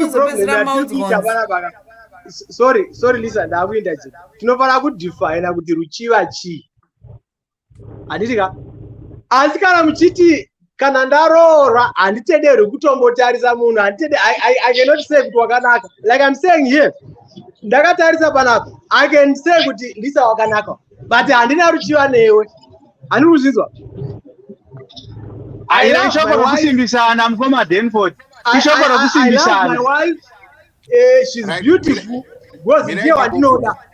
Mina ndimbobvunzawo mukoma Benford. Mukoma Benford. Imimi maandastendero enyu eruchiva rinoti chii? Okay. Ndombo wapindura here sekuru Benford ipapo. Yes, mukoma wapindura. Imimi wanhu mutadza kusewa sekuru Benford saying munhu haana kuchiva handitika munhu akaappreciata what he saw the beauty yakafanira kuti guys tagara pano patiri panapa you can tell wakateka picture handiti kuti blue kandi green here handitika waenda papati iwe unoziva kuti hamana munhu ari kutamba uyu handitika hamana munhu akachena uyu right ibridal team yauya uya akagara mumaroro akati but zvimwe nezvimwe mwana akanaka ama kuna vanhu akanaka utika liking it or not hatiri kunyeperana akanaka. This guy akaona munhu anga akanaka pamaroro ake who happened to be hama yemukadzi and haana kutaura naye they never get him introduce onzi ndekwambuya no communication between them two. Then as time goes on ava marriage yavo yakafeila uyu akaenda munyanza into the sea to go and fish. Ari pakati pekuraura munyanza mune maburunya mune macherye mune miramba mune manyurusi mune matuwi mune matemba dhimadhima zvake nedolphin ndoviningata saka wachandiziva here yo ndinikauya we angambori pepe saka pamuri mupa mhosva paikuti akachiva ndipapyapo.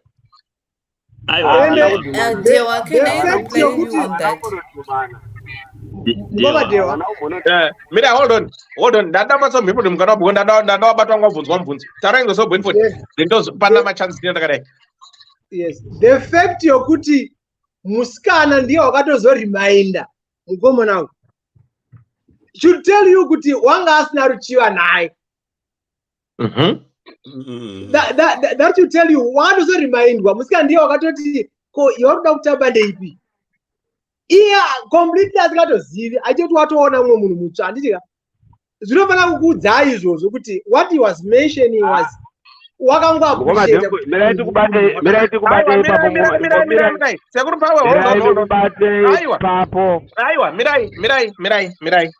mirai ndatite 1-1 mirai so Benford wakapedza mukoma gwangu ari kutaura, then Lisa wotaura. Handisi Dr. Shongwe kana mukoma Paul. Chenda takadaro chipana tirege ku class. Okay, ini ndada kupedza zvangu kumadewa. So tinofana kudistinguisha zvinhu izvozvo watiri kuti ruchiva, like you said, nokunga appreciate. And the reason I gave the example yaLisa watiri kuona panapa, ndoda kuti vanhu vaone point yacho. Anitika? It's nice. Unongo appreciate. Kana imadzimai, you also need to appreciate varume. Makaona kumadewa munyaso no, it must be ziripo. Anitika? You appreciate. It does not mean kuti uri kuachiva kana uri kuti murume wako wakashaya. It's not a problem. Andi tikabata ipapo I think tinobatsirika. That problem. Inini even kana tichifamba nemukadzi wangu tichifamba at times pamwe ndiye kutonditi chimoko kacho nditi uyu wakanaka uyu, and we laugh about it. Doesn't mean ndiri kuchiva kana ndodini. It's kunga appreciate how zvakanaka. Anditika? You know, inini I used to teach by university. Every year when we have group of students, when they tell some classroom, when I go to meet them, unoda kuti ngoona kuti pano mwaonongona kuti uyu munhu wakanaka. Hazvire kuti ndiri kumuchiva, hazvire kuti ndichamunyenga, hazvire kuti ndichamudini, kungo appreciate chakanaka. So that is what this person is saying. And you are punishing this brother of ours for just being honest. This is the point he has to mention kuti wakaederwa later on. Zvakamita kuti ave outstating because vamwe bridesmaids wanga avajaira. So when this one came later as an additional person, no, we are finding a paito zvemhenya imwana. So ini kwarume zvandinokurudzira kuti tiite. Vanhu vakanaka out there variko.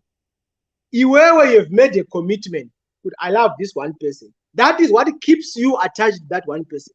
Hazvire kuti wese wakanaka wandichaona ndichawisha kudai ndarara naye kana kudai ndamuda. We should not operate like that. But we appreciate the beauty of our sisters there. I don't see anything wrong with that. You can right. Second benefit, Mr. Just a question. Right. In a nutshell, pangata problem here if these two people start to date kana vakazororana. Zero problem. Hapana kana problem zvachose. Vanhu vanogona vanororana. One way of looking at it, akarora this other person. Kana da akanga achida kuita barika, toti vanhu vekaucha vedu munoti zvina problem unogona kuita barika. What would have been wrong? Da akanga akarora ustesu. Oita madzimai ake maviri. Imi munoti culture yedu munozvida zvanabarika munoti zvinotenderwa muculture. What would have been would that have been a problem? The answer is no. So if the answer is no, it means even now hapana problem. Vanogona ngororana. Ukama hwavo ndo watataura kuti kana mukanyatsonditsanangudza pachishona chedu kuti ukama hwavo ndipe ukama hwaStacy na wati shupika pachishona vanoziva shona. Nditsanangure kuti vanhu ava chii pane zvataurwa ino. Paukama hwavo inzwai ari kuti paukama hwavo hanzi right. Hanzi shupi mirai hanzi mirai ndotsvagire. Hanzi relationship iri between Stacy na Shupi is Shupi's father, baba wa Shupi. And Shupi's father's sister is Stacy's parental grandmother. Patishona tete va Shupi ndimbuya kuna Stacy.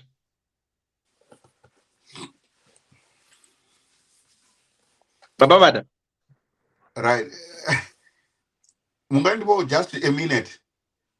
Ayo, mira a minute okupai, but lauda zveraini. Because vanhu vane mubvunzo. Ndenda kupindira mukoma kana ayo iyo vanhu vanopindira mukoma yanyora mubvunzo basi. Mukoma gwa mari vazasi ndachida kuvaudza kuti mashoko kana erekera achitaugwa nechirungu anosounda so polite, but kana tako ataura nechedu ari heavy. ndonga ndosaka makazowa takapinza mashoko kuti vana gwangu chikuti because kuti titaure iyo gwangu chaiyo nemazvo nemo zvaisabuda. Nyaya yamuri kutaura iyi ndonga tine incident yamazhinji vakaona vhidhiyo iyoyo parufu rwavamwe mai vechisalvation. Mukomana akazosumuka musangoridza zvingoma zvamahara apa, dzidzai kutaura chokwadi parufu. Baba vakandisiya ndikarera vana vava vachitora hurere apa achitaura mainini. Kesi yakangoda kufanana naiyei. Inini kuti muchinda uyu right waona munhu panonzi pai pamaroora ndogara 5 years ndokuzoenda pa dating site ndokuonanazve ndongotaura vedu chokwadi chinogwadza uye tinotaura zvinhu zvinotisuta isusu kuti zvinhu zvinge zvinofamba zvakanaka. Kuroora mufamily iyi kunomupa maproblem zvokuti kwai zero problem yekutaura kwokuzvisimbisa, asi zvina maimplications mukati. Ndo mataurire maonere endinozviita. Handizi kuti definition yoruchiva inonetsa. Ndikaona munhu inini ndikati Stacy wakanaka, ndine umwe mukadzi panapa, ndokunge zvaramba zvakarara zvikazenge kukurira mukati metrauzi rune gwaa ruchiva because Lisa wachona akazonditi vagwangu kumadi kupurana pano zvokwadi ndinogwangura ndo zvinoitika zvachona. Kumwe kutaura kwokuti tizvinatsurudze, yes, kuappreciata kwataurwa uko noruchiva zvachona indoona kunge zvinhu zvimwe chete, because ruchiva handizi kuti nechirungu toruti chinyi neEnglish. Manzwi edu isusu kati tiataura neshona anenge anorema kana kutaura nerekera neEnglish. So ini nangu handinyanyi zvangu vane binzwi rokuti kwai ruchiva kana chii, but chendiri bottom line ndeyekuti akaroora mufamily honestly muchazonditaurira maproblems namazire ndinoita setup yedu yechishona. Varungu zvinokwanisika kuitika. Unoona mumwe mafutballers ari kutamba mutimu imwe unorambana nomusikana uyu mwotora zotofamba vachiramba vachitamba vose, but kwedu kuchibhoyi vedu zvakaoma, asi kuchirungu hazvina basa. Murungu anouya pano kuzonditora ini utoziva mukadzi wangu ane fantasi yamabhoyi, ngatidrive undogwangura, opinda mugadheni ndogwangura ndopedza, otouya achinonga makondomu. Quite common. Iwe munin'ina wako kana kuti muzukuru ngaataure nomukadzi wako unoaema akupurikidza. So ipapapo kana waida kurohwa nemheni ngatipanzwisisei ipapo. Pati murungu akaona kuti zveshe wapanapa ini ndinenge ndisisanyatsi kubrekera tamba, dzichanyatsi kusvika parafini zvakanaka, anogona kutoweka nomukadzi wake kutoshanda palaini chamani. Ngatiaproche Mr. Soren Sora vauye vachikusevhisa. It's quite common kuvarungu, asi kwedu isu ndarohwa nemota ndapera mutezo. Unosarudza kurara akatarira mukadzi kudai achinyatsoziva kuti hapana zvinoita. Munin'ina akapinda maka akawana zvaanoita namai guru ivavo, zvokwadi kana ane mari unondotsvaka ndunge kuti uya pano undipedzisire munhu. So ipapo tikanzwisisa ipapo then hatina problem. Apa ndo nyaya ndiri kuda kunyanya kustresa kumpa naye yekuti zvawava kuita izvi uchaita nyama yemagora one of the days, because funga mai vavaimbotengera flower uchiinda negrocery somukwasha wozoona kuti uyo chimwido uyo. Saka vaitodanana paya paya pamuchato wai ndiye wakakanganisa imba yangu. Ndo maonere avanoita zvinhu, kwete ari kuitwa nabra Benford. Maonere avanozviita kubva kuengo yavo. Uchenjere kuita nyama yemagora. Namazivire ndinoita setup dzichirekera. Ndapedza. Lisa, what of that's a benefit to on the image guide of Lisa, what of that's a benefit to Mukoma Benford, it's even if pasina kuti ukama ka inini handingawani kuenda kudanana nemu ex husband yeshamwari yangu pasina kuti ukama, tichinyatsotarisa chaizvo chaizvo, pasina kuti ukama chaipo chaipo. Shamwari yangu inini ex husband yake, I cannot go out with my friend's ex husband or ex boyfriend because hanzi zvenyu zvamakaita zvakapera. No, this person ari kutraya kujustifya zvake nyaya dzake by bringing up kuti Stacy akazoedherwa kwekupedzisira. Maybe akaedherwa kwekupedzisira because vanga vachitoziva unhu hwake hwekuti akauya anotora varume vevanhu maboyfriends evanhu. You never know. Saka ngasajustify kuti whether ihama kana ishamwari, as long as she was there on the bridal team ka. But why would you want to lower your value as a man to that point? Besides that, murume uyu ane ruchiva. Can I explain why ndiri kuti ane ruchiva? Asi munhu uyo who wants to settle his life or his love life based on love, but he's settling his life based on looks dzemunhu.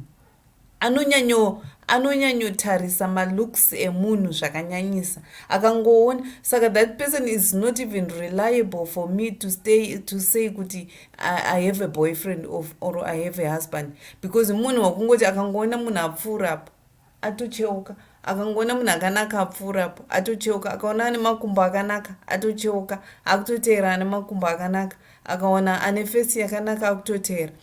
Paakaona Stacy again aka-attractwa nebeauty, the beauty of the face, which means kuti Stacy mangwana akamuka akatsva, it means kuti rudo rwavo rwatopera, which is not how love is supposed to be.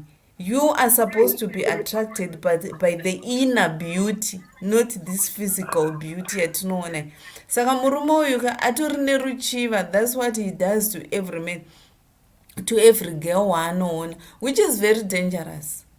In these days atiri kurarama naye kuba attracted nebeauty yemunhu yekunze, nekuti Lisa akarukwa mabraids akanosvika uko and she looks, her face is now oval or is now round. It has ended people in jails. Vamwe vasikana, they are using that beauty to attract you, and unopedzera wakuzopinda mune zvimwe zvinhu zvekuti you can't even get out. Tine nyaya dziri kutenderera right now dzevanhu vakadzi vari kutaura kuti murume uyu akandirepa, kana kuti murume uyu akandibirira, kana kuti tine nyaya iri kuseculata right now a girl akati akarepwa. You know, so we really have to be very, very careful. The outer beauty, it fades away. As the older I get, the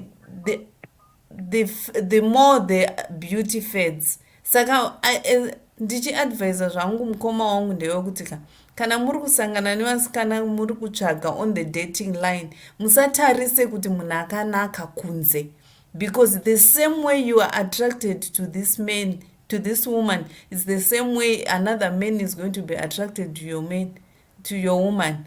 Ndimunodzoka futi makuchema futi pano kuti mukadzi wangu uye wandakatora because she's beautiful on the outer haachagezi aundoita sei, and you end up makuita masmall house. Wakutsvaga futi akanaka asisiri Stacy uyewe, wakuenda futi kunorora Stacy, wakuona mubridesmaids team mune mumwe musikana akanaka futi, wakuramba uchiteerera nyaya idzodzo dzekuti beauty, outer beauty is nothing.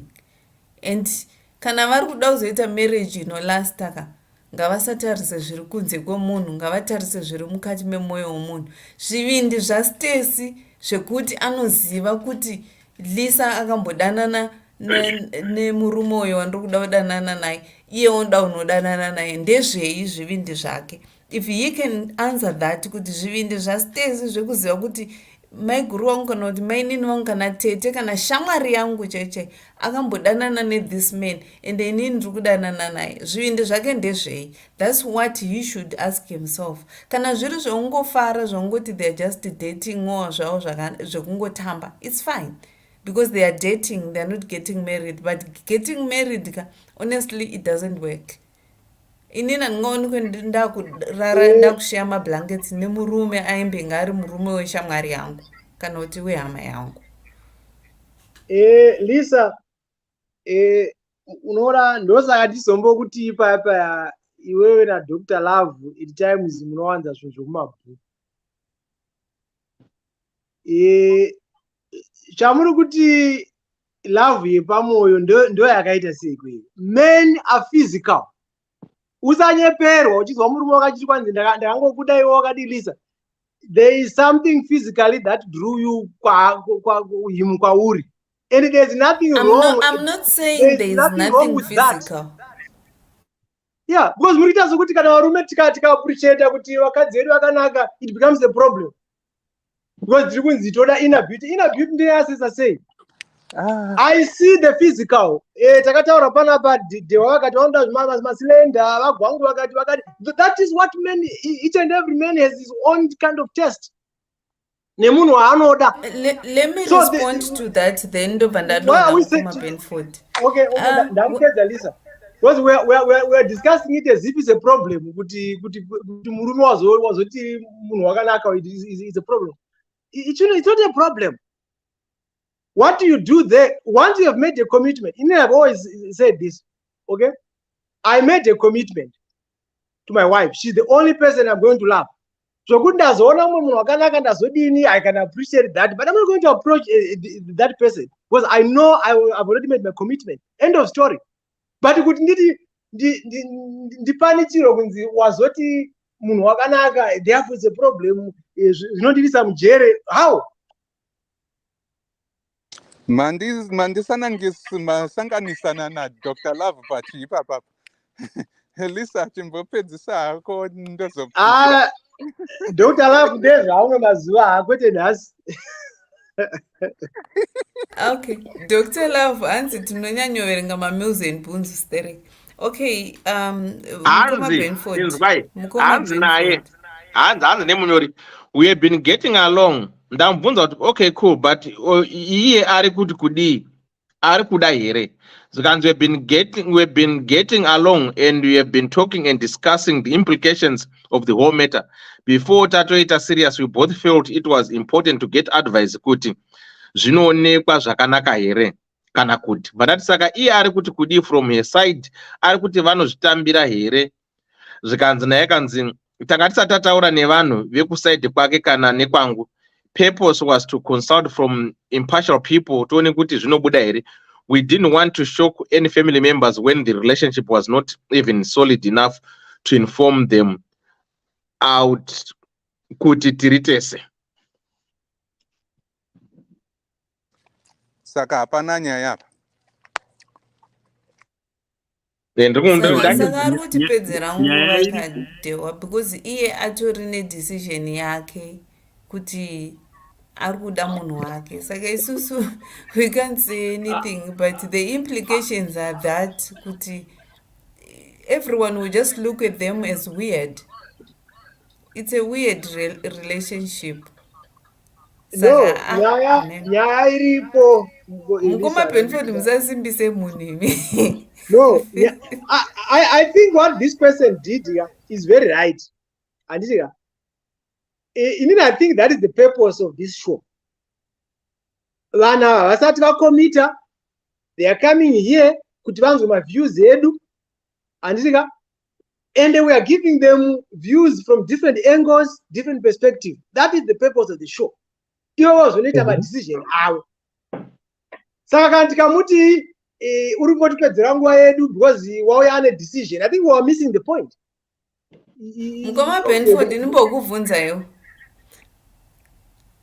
Ndikamuka nhasi ndichiti kana ndakambenge ndakaroorwa nemi handiti then mangwana moona ndiri kuuya kuzointroducwa ndiri musikana kana mukadzi wemunin'ina wenyu. How do you feel? Inini uri kundibvunza question iyoyo. I think you should know my response by now. Inini I live one life which is my life. Handicontrol life dzavo vanhu. Ndandakamboroora ndakadivorsa. If my ex wife anidi akachuza kuti oda anoroorwa nebrother yangu kana nemukoma wangu chaichaio, inini handina problem nazvo. It is as I'm concerned because that's ndo upenyu hwavo. Hazvinei neni izvozvo. Inini I moved on, ndani munhu ndakatsvaka, I'm living my life. Ndine mwana naye, when it comes to my issues evana vedu we address them. Relationship yake nemukoma wangu, inini ndashandira mukoma wangu, I continue to address my brother as my brother. Ndimbokubata ipapo. Mukoma Benford, you are not taking it how it's not your own life yamuri kuconsider. It's not about you, it's about the relationship yamuri kutovaka nevamwe vavakidzani venyu.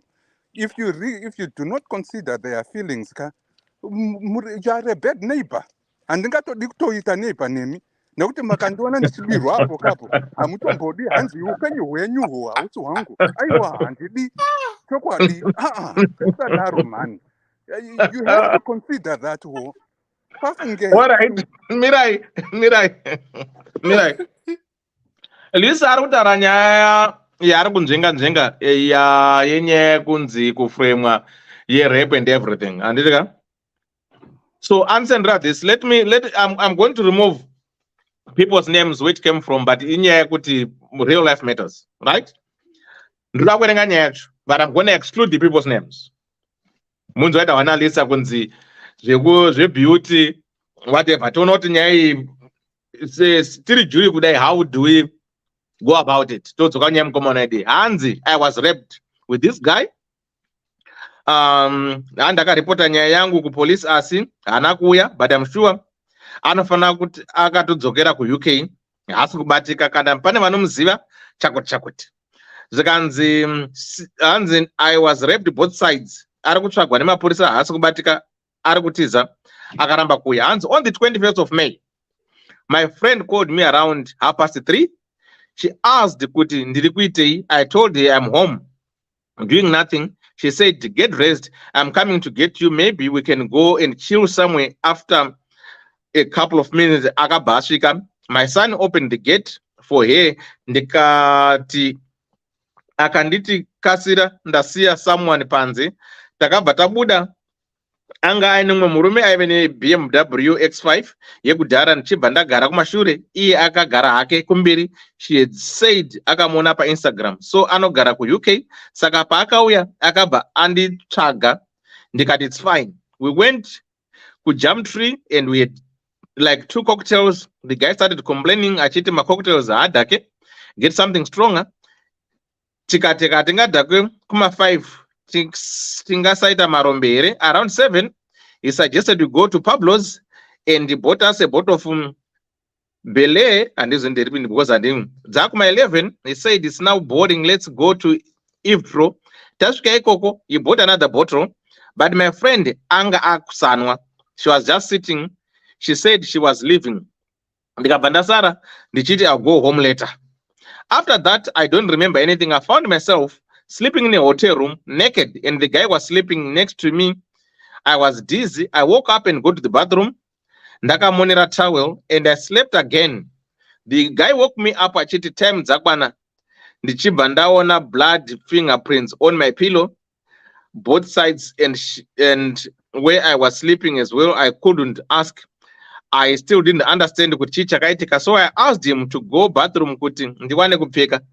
Akatenda akazoti akunondisiya kumba. I told him I was hungry, so we stopped by Nando's. I even bought him livers and Nando's raw ne coke.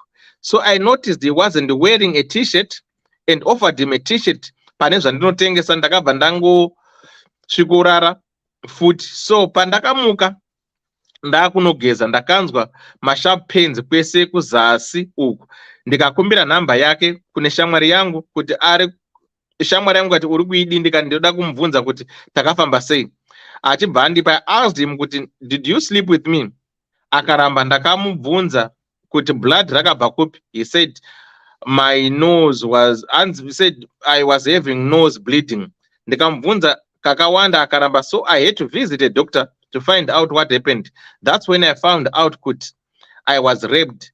Ndakamubvunza kuti ndakamubvunza futi and he swore that he didn't do anything. That's when I went to the police station and reported him. Ndikaendeswa kuma test and everything again. Akazofonwa nemapurisa akaramba kuenda. Nobody knows his name and his address. After the police called him, he sent few messages achiti ye zvakaitika nemistake. From that day onwards is nowhere to be found. Phone haichaite, but WhatsApp antovhura mastatus. What's your take on this one? Ndio yangaita waanalisa. Ndingoti hangu 2 cents mukomadeva. I don't see the relationship nezvatanga tichitaura. I don't see kuti nyaya yoruchiva inopinda papi pane zvatanga tichitaura.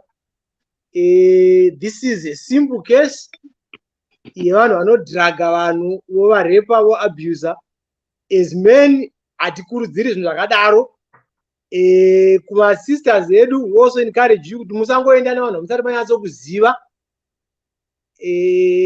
munonowa navo, because zvinoitika zvakadaro. Is we have heard so many stories. Kuna nani vamwe vari unonzi aniko uyu musician uyu, even with this other actor kuno kuAmerica vanaye vaita izvozvo kudhraga madzimai vachivaisira matablets madrinks vonovarepa vanodini. So what I can advise my sisters is don't go to drink with munhu wasinganyatsi kuziva. Whether wamurecommendwa nefriend yako, don't do that, especially those late hours in my places amusinganyatsi kuziva, because there's always that risk. Inondapedza, but finally ndichipedza, there is no relationship whatsoever. So Lisa, zvaungaitaura zviya handioni kukwana kwazvinoita pakuti varume vaappreciate the beauty yevanhu. It does not mean that when we appreciate the beauty of our sisters, we should go about raping them. That is, we don't do that as men. We just appreciate it because those are muri. And I don't see, personally, I don't see anything wrong with appreciating kuti makana. Okay. Thank you. Right. Up. Taura Indians, whichever you wanna go, yemkomana uyu kana kuti whatever. Yangaita kuti wanarisa. Yemkomana uyo yana sisi vanhu vari kuZimbabwe uku vari kutsvaga mari. Ndofunga inonetsa tunhwani kuti zvesho ungangoti na total stranger. Isu varume togona kuzviita. Because ndogona aenda kuholiday ndikangoona pabhichi pakarara vamwe vanhu vane mahumunya. Tinogona kuchata. Nakatowaridza pasi ndoti hawadi kuuya pano paumbrella yandabhuka. Zvinowanikwa kunesi varume because we are hunters. But kuti kuna Lisa andione chero ndakazvambarara pasi apa iye abhuka umbrella tiri pabhichi. Noutema hwangu iye ari mutema kuti ati ndimadi kusvika pano. Kuasikana pane effect kanongovapinda murekera mao. Zvinonetsa because havasi mahunters, they are the hunted. Zvino kuti uzoti ndadai sisi vaifunga kuti vachapuwa chibhanzi. Asi kuti unongoziva varume vauno mari yamasvinga inogwadza kai haingopuwi munhu zvokumhanya. Vakati yamasvinga iyi handikupi, masvinga anorema. Iye ndokubhowekana. It's easy kutenga madokta kuZimbabwe. Mutemo iriko, asi we don't implement it. Dokta unotengwa so easy. Maloya aya unoti ndakasiya imba yangu ndaisa kumachichichi. Zvinochinjwa zviya easy namadokta. Everyone is corrupt. So kana risa mapurisa hatingatauri. Vandichoona vachiorera ice cream yateukira pasi apa nenyaya yekushayiwa. Easy kutenga mupurisa $10 chaiyo unotenga mupurisa. So sisi ava zverepu indaraka mavata muchidzurwa usiku hwose kana kumbohwa bodo kuti panapa nhai ndapindwa navagwangu, idzo ndo nhema dzetingada kungotaurirana hedu, asi kuti tingangoda kungosimbisana zvisina basa. You don't go with a stranger. Handifungi kuti vakatanga kumwa doro zuro ava chidhakwa, asi kuti vada kutora advantage yongoti vanhu vanofunga kuti kuno mari inongopurugwa parekeraka. Tiri kuzoona vamwe ari kuuya namasiwo esikeno yavo haakutengeri kana kokora chaiye, asi ndiye munhu wainetsa ari pamukuru hamari aina kupinda matadza avo kutenga kana nedhiringi pano kufamba kwataitako, vaakuziva kugwadza kwayo. Kuno vanhu vanongofunga kuti mari inopurugwa mumuti, akakuona chero uchinda kuhoriday konzi havanayo apa. Unoziva ndasenga masvinga mangani kuti ndizoenda kuhoriday ikoko? No, sisi ava iri yerefu, iyo ndio inonzi offside, hapana kana nyaya. Hatisi kuti tiri kuti kwai asi apa hapana kana nyaya. Sisi vanyimwa bhegi rava vachifunga kuti handicharova mari yamasvinga panapa. Uye akati aiwa yamasvinga inogwadza. So iyo yasisi avo imwe wasi mufana utongomudza kuti hedu decision ndeyako, asi uchaona kuti unopinda kana kwakuri kuti munotorana mogara mese. Kutanga zviri so sweet, asi nokufamba kwenguva uchaona kuti hashamari uri kufamba mumafeso. Ndozvouchaona wapinda imomo, zovengana mhuri dzachona kuti ndiye akakanganisa mwana wangu, ipo paya pamuchato ndiye wakanga achingorekera, ipo paya ndonga vakatobva varara vose pamaroora, ipo paya uchanzwa, uchasosonewa kuita somunhu wavata pane hurukuru. Iyo ndo advice ndoku ndapedza. Right, Mkomadewa. Yeah. Right, uyo musikana wokuti akarepwa ari it's an irresponsible woman. Anditi akasiya mwana kumba. Handisi kuziva kuti akasiya nani. Akasiya mwana kumba akaenda kubhawa. Anditi hana pakabva shamwari yake yakuenda kana kuti inini aiwa rega ndichiendawo nokuti ichi ndasiya mwana. Hana akasara nestranger vakazoenda kuhotera. Iye paaisara angachiti ari kusara nani? Nasekuru hanzvadzi yamai. Uyu anopenga hapana kana nyaya. Right, kozouya iye mukomana uyu waStacy uyu. Handiti mukomana waStacy, inini advice yangu ndeyekuti Stacy akanaka, Stacy akazodidi, but advice yangu zvekuti kuroorana chaiko chaiko danga rumwe ambomira, kana kuti ngaatoregedza zvekuroorana nokuti apa pane ukama. Asi sematauriro atamboita pakutanga pai kuti dai akanga akaroorana naine nashupi wake uyu handiti ozoti aiwa ini ndakuda kumukadzi wechipiri handiti, asi shupi wake ainaye zvowirirana paukama paumuri handiti. Izvo zvaita sei zvaigona kuita nokuti zvinongoitika, it's a common practice.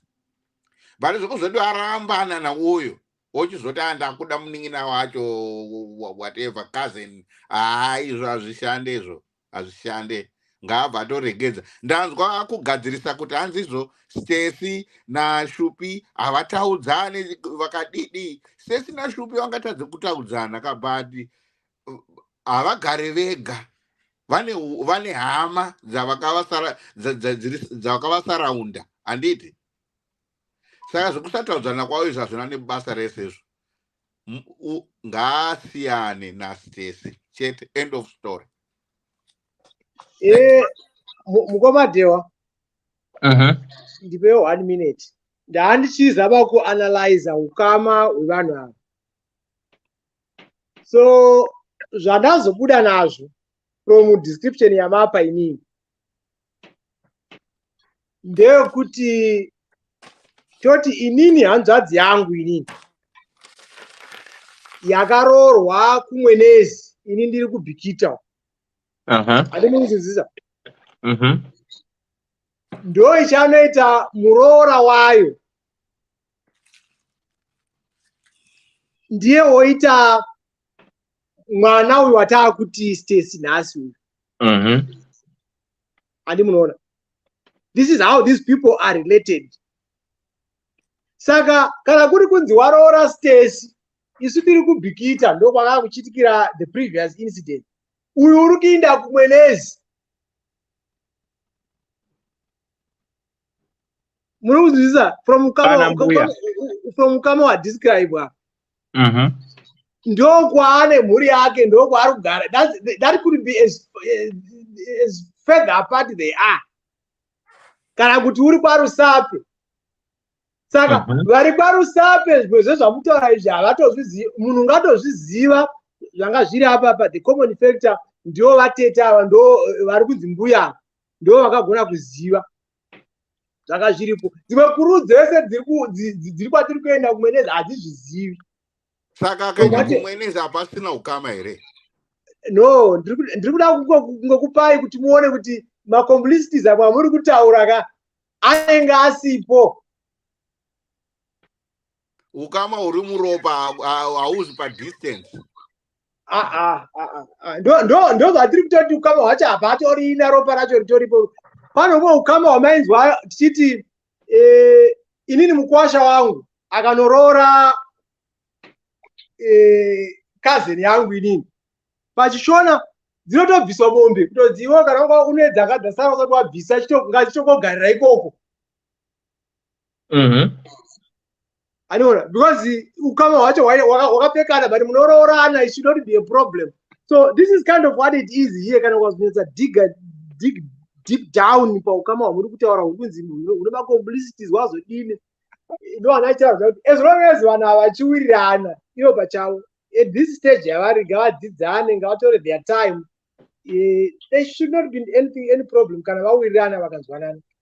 And it's good kuti they are looking and considering all these things at this stage yavari, which shows kuti vanhu vari serious and they want to build a long-lasting relationship. And I think they are starting on on solid ground. Yavari kuda kunyatsa kuestablish relationship yavo. So there is hope in this relationship as far as I'm concerned, because they are starting really well.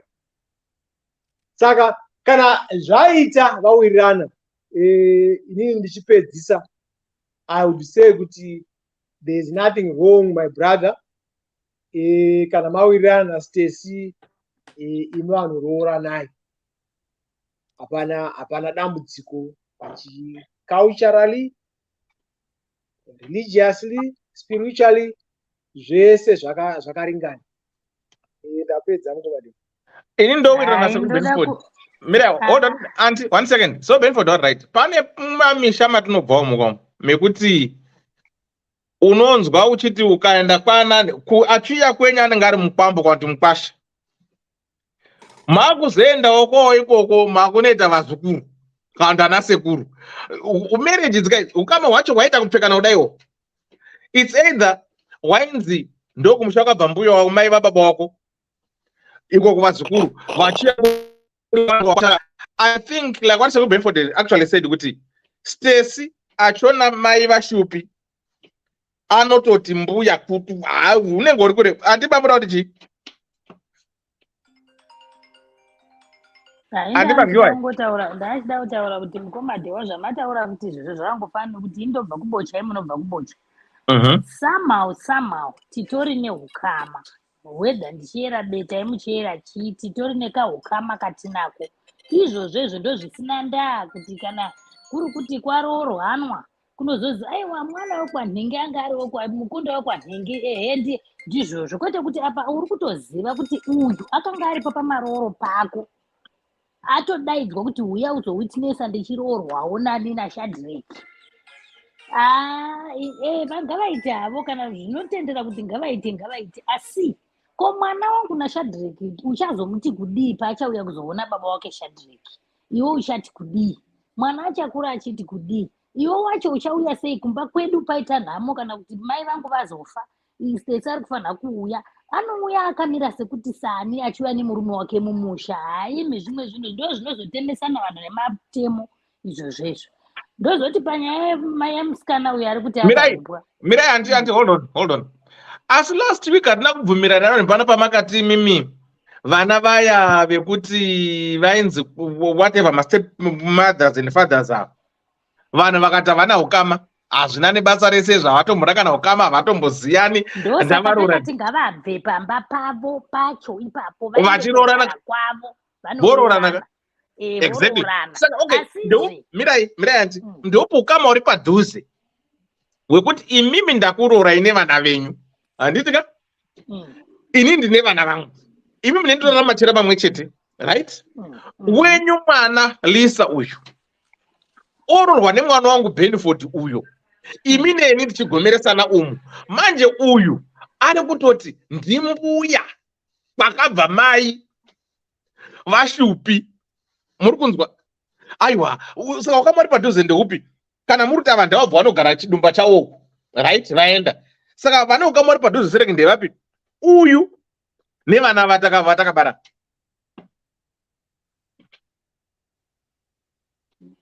ukama ihwo ukama huri padhuze, asi ndo zvatiri kutaura kuti sevanhu ava vana vadiki, handiti vatiri kutaura nezvamwe, vana vacheche vaita nyaya dzavo Aiwa. Alright, mirai ndiri kuda kutaura kamaonero angu.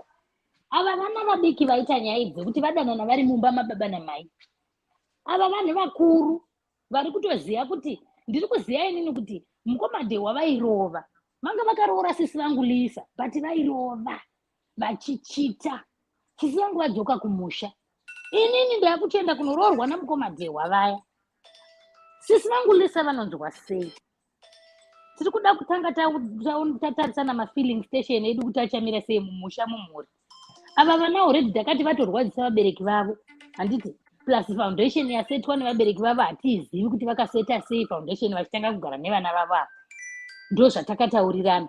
But ava vanhu vakuru, plus uyu aitoripo, dai kuchinzi uyu anga asipo pamarooro, uye havana kumboklashana maziso zvekuchivana zviya. Taiti aiwa kuda vangosanganawo kumasocialite uku vakadanana, but vanhu munhu uyu akatomuchiva kubva from the word go, akagara atosanganidzana maziso naye, akanzwa kutomuda. Ndosaka zvazosangana kuti hameno kuti vazosangana sei kumaintaneti uku, iye uku vanga vakaonana kudhara. Ndosaka ndati Stacey uyu aigona ari munhu aipota achizoshanya kuhama yake, because kumarooro ini hangu semazivire angu hamunodaidzi mwana wekwabamukuru wakatete wekwasekuru wekwamani wekwambuya wekwanambuya nehanza, kunongodaidzwa vari padhuze, mari closest, tete, sekuru ava nani ava, vanhu venyu motoungana apa, hamumbowandi kuita sepamuchato.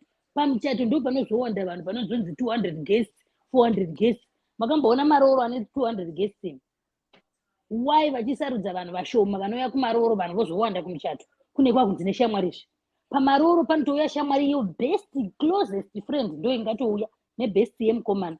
But kana kwazowo kumuchato nevekubasa kukampani yese inouya kumuchato, modii kudaidza kampani yese kuti iuye kumarooro?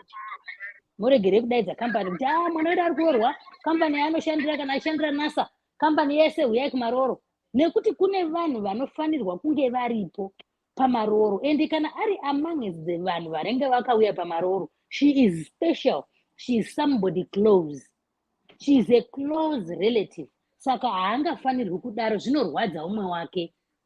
Imagine mafemera aita Shadrach neni ndochifunga kuti shuwa here Lisa, Shadrach naLisa mauya kumusha, tiri pamusha, tiri mauya kunhamo, mapiwa imba kuti imba yenyu ini ndinoipisa imba iyoyo nemetisi kuvhara panze mosvira mukati. Handiti munoona, ndo zvinozopedzisira zvaitika. Hatidi kunyeberana. Izvi zvinopinza pamafilling station izvi, because kazhinji Lisa ndaimutsanangurira kuti Lisa, Shadrach andirova, kauti Shadrach anogona wena, Shadrach azondiitira wena. Lisa uya uzonogara naShadrach, ini ndaimuudza zvese nezvaaiitirwa, ndaitengerwa, ndaikwidzwa ndege, ndaidini.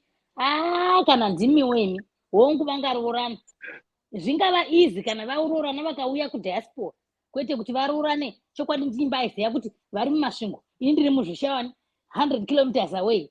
Kunyeba kwenyu zvinorwadza. Ndouya pana sisi vangu ava vati vakarepwa. Sisi chokwadi idi kubva kumba kubudiswa mumba mamune mwana wenyu muchiona TV yenyu kuti makazorora, kugeza kubuda kupinda mota yevanhu uya muridzi kudaidzai kukusiyai imi neshamwari yake imamuizivi ndeye painstagram nekurura kwaita mbavha muharare dziri kuba chero vanhu vari kukwira mateksi pambudzi paya vari kubirwa masikati machena akati mbu iwe ndo paunosara nemunhu wausingazivi nyaya dziri kutaurwa nevanhu vari kungonzi missing person dzauri kuverenga mumanewspaper iwe nedzako 5 dzakakwana wonyatso kusara nemunhu wausingazivi kuti abvepi munhu wepainstagram wochimuka mumagumbezi woenda kutoilet mumagumbezi umu hamusi mumba mako muhotera uraiti doro rapera zvekane ukaona wakumuka kuenda kuita weti doro rapera kana wakadhakwa chaiko chaiko haumuki imi idoro here kana wakadhakwa chaiko chaiko haumuki ukaona wakumuka kuziva kuti kune toilet doro rapai radzikira percentage yaro haiwasha kudhakwa chaiko unenge waziva kuti ya zvinoenda pepo kwane toilet woenda kutoilet wosvika woita weti havasi varume kavanoti voita weti voti zuzuzuzu uri mukadzi uchatora tishu uchanodaiwa paunonopukuta pakudai hurume weti ropa zvakasangana ikoko iwe kana kuzoona pitipiti kudzokera mugumbeze nainstagram imi zvanga zvanakidza mari ikatadza kubuda kwete kuti showa pitipiti wodzokera mugumbeze worara wotozomutswa naiye instagram kuti shamwari it's time to check out hazviti kurepwa hake haana kuti zviri kuitika mazuva ano nekuda kwenhamo yataurwa namukoma gwangu muzimbabwe ini ndinogona kutodya mari yemunhu nefamily yandakawitnessa yandinowitnessa ine mwana mai ava akaenda kusouth africa kunoshanda panext door pavo ndokusiya mwana wavo achigarapo nechimwe hanzvadzi chake mwana wacho anga form 3 ndokubva munext door aita shamwari yake yanga ine mota ndobva yakuda mwana auyiwe panext door uye angopuhwa mari achingobubunya kusvika mwana uya azotorwa zvene munhu vanhu vakati sei iwe uri kutarisa mwana uya achitorwa sei akati handizvizivi izvi kupi iye atodya bhegi uye atonorara nemwana uyu because ndiye akasiya vagu vangu sarai muchitarisawo mwana wangu simbimbino ndinodzoka ndichamboenda kubasa vagu vangu madya mari muri kungodaro uya shamwari yenyu dhewa akupinda pamba pana simbimbino imonyarara kuti hamuchandifoneri kuti simbimbino wopindirwa kusvika simbimbino apengesana nadhewa simbimbino apengesana nadhewa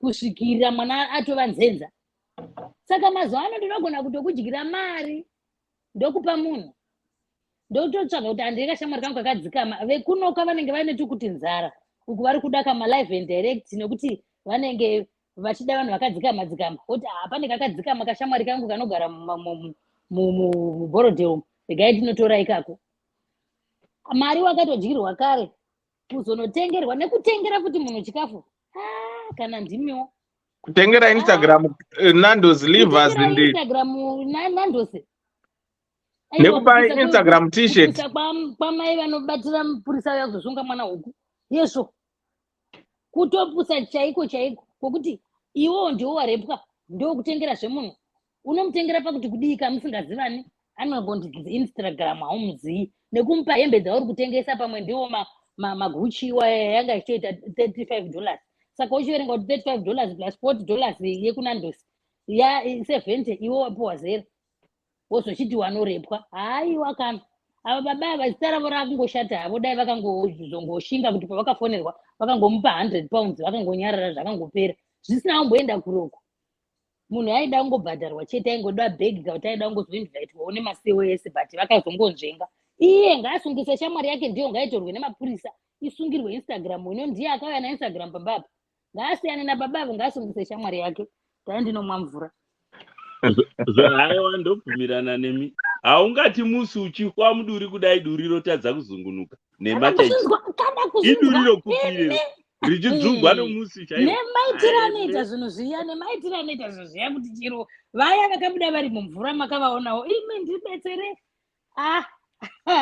kunyeba uku aitozvinzwa achitonakirwa nazvo akatofara risa instagram hamunzwa kwaunoti inazvo izvo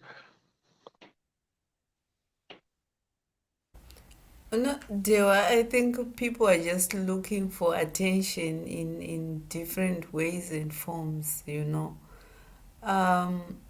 Munhu kana matadza kuwirirana murelationship yenyu ka don't come up with stories that favors you and disadvantages other people, because if this story is not correct kuti zveshu akarepwa, imagine zvinhu zvavanga vawirirana kuti ticharara tese tichaita sei chadii, but because pakatadza kuwiriranwa wakuburitsa nyaya dzese. And if we would like to look, maybe this man atori mudepression, family yake yakatoparara.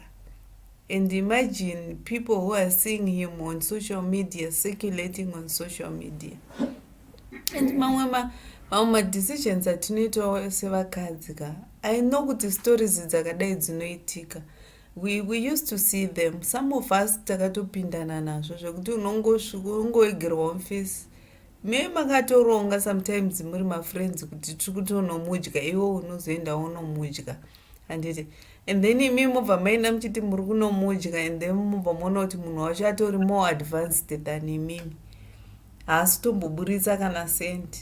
The next thing ndakutofrema munhu kuti andirepa, oro ndakutomuthreatena kuti kana ukasandipa zvandiri kuda, I'm going to leak my messages to your wife, or to kana you know, there are women also vanogona kutokutora mapictures usina kupfeka, and they can blackmail you using those pictures. So that's why I was telling zvangu mukoma Benford kuti some of these things zvatinochiva ngoti wangoona munhu online wakutoti just because she's beautiful wakutongochiva kuti I want to be in her life. Hautombozive background yake, hautomboziva kuti anogara kopi, wangomuona online wakutofunga zvekutoti just because ndakamuona pamaroro. The world has changed. The women that we used to know kudhara are not the women that we are seeing today. Zvinhu zvasiyana, vanhu vari panzara, vanhu vari kutsvaga mari, vanhu vari kuda mari. Ende kana ndikatonzwa kuti Dewa ari kubva kuUK, ndinochitoexpecta kuti ndichatobatawo mapounds, ndichatobatawo maUS dollar, ndisingazivi kuti Dewa atouyawo kuZimbabwe so that he can come and put his life kuti aitewo something. Ndiri kutongoexpecta kuti kana ndikasangana naDewa ndofanira kuendeswa kulunch, because ari kubva kuUK, ari kubva kuSouth Africa, ari kubva kupi, which is not the case. In this case, this woman was just reckless. Sure, unosiiwa nestranger, munhu auya nemunhu hapo akuenda, iwo wakusara nemunhu hausi kuziva, just because for a bottle of wine. Kana tichiti vakadzi be independent and be able to buy yourself a bottle of wine, mune muchiti tinopenga, haungakwirirwe bottle rewine ka. How much is a bottle of wine? $50, $60, $100 ndo yaungato your life at risk just because you want to be taken to Pablo's of all that. Guys, come on, women, aiwa kana a glass of wine rakomana, that's not fair. Dai angari munhu anozvishandira anozviitira mari yake, ingano anotengesa wani apa akutopa munhu t-shirt, akutoendesa munhu ndiye kulunch, iye aizofunga kuti maybe pamwe achazonzi thank you baby, wozo retainer. Do you know some of these women would do those favors? Andingaifunga kuti achazodzorerwa times 2 zvaabhadhara. Manje it didn't go the way that she thought was going to happen. Apa azongona muface maybe akumigno, I don't know. In any, I will agree with you guys and everyone who has said, in the sense that looking at the story, take deep thoughts about it. Yes, people get raped, and we don't support rape. That's why the definition of rape, vanity, it's when one is penetrated, right, whichever hole, by force. If in the kudara rape vaiwanzoda evidence iyoyo yebleeding, hembe dzakabaruka, kurumana, kuita sei, because inenge iri more of intense yeginyabvura.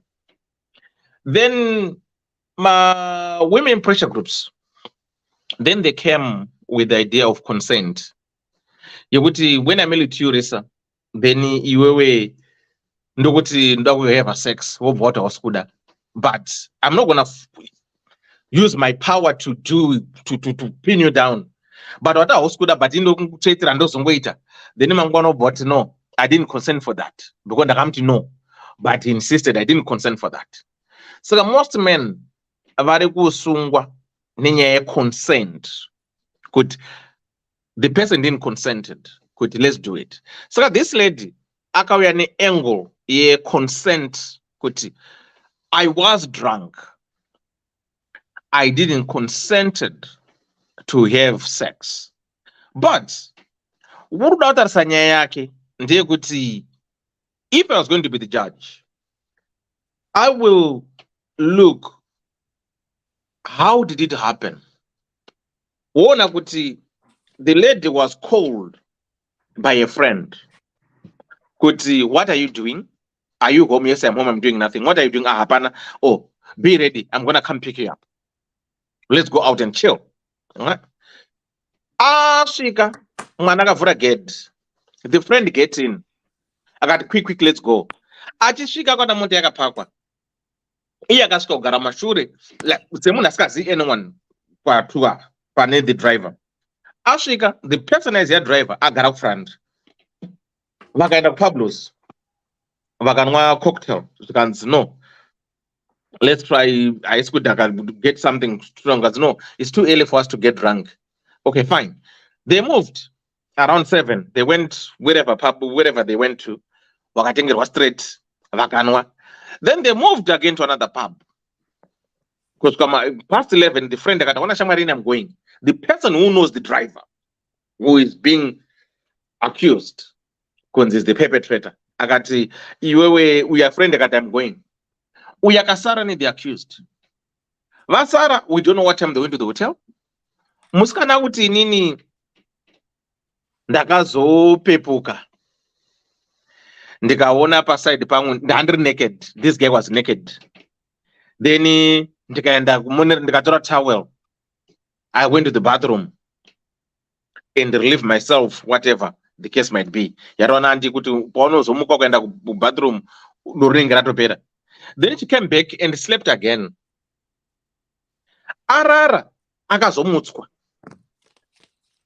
The accused could time out. I think my hotel was at 12 o'clock. Let's check out. Right. So right check out. On their way home. And Nando's.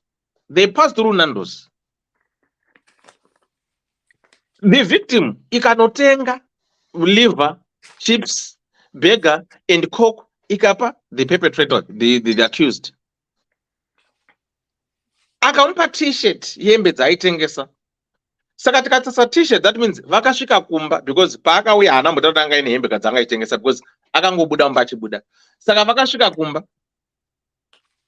Akati maybe kuti shirt yanga ine achazoti t-shirt akazopurwa because shirt yanga ine tsvine kwandakariseka akapuwa t-shirt. Uya akatoenda the guy. Musikana akasara akarara. Paakazomuka kunogeza ndo pakanzwa kushoshwa. Anzwa kushoshwa ndo pakati funga kwenda kwa doctor. Doctor kamuti no, you had sex. Doctor kamuti you had sex. Ndo pakazoti before aenda kwa doctor akafonera mukomana kuti have we done anything yesterday evening? Mukomana akati hapana zvatakaita isu.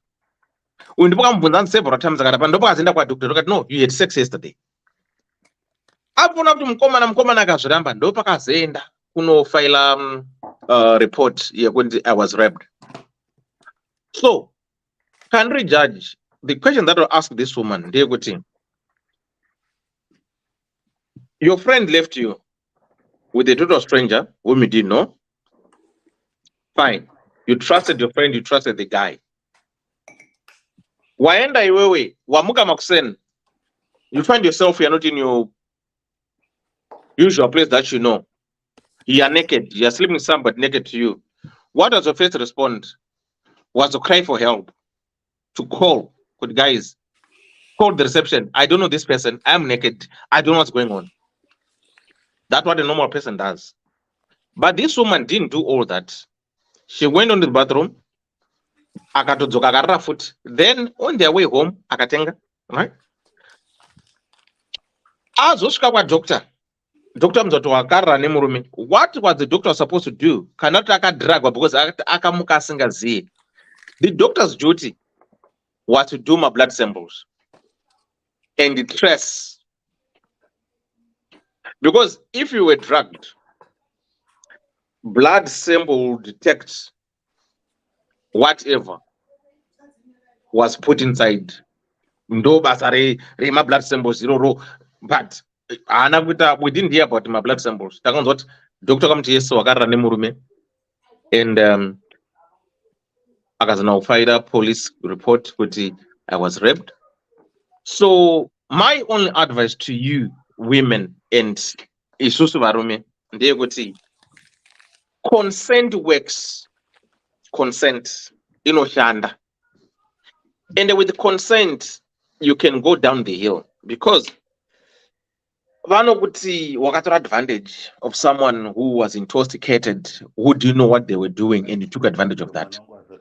But saka for you, my fellow guys, my advice ndekuti if it is first encounter with the person that you don't know, canary drunk, try as much as you can to let them sober up.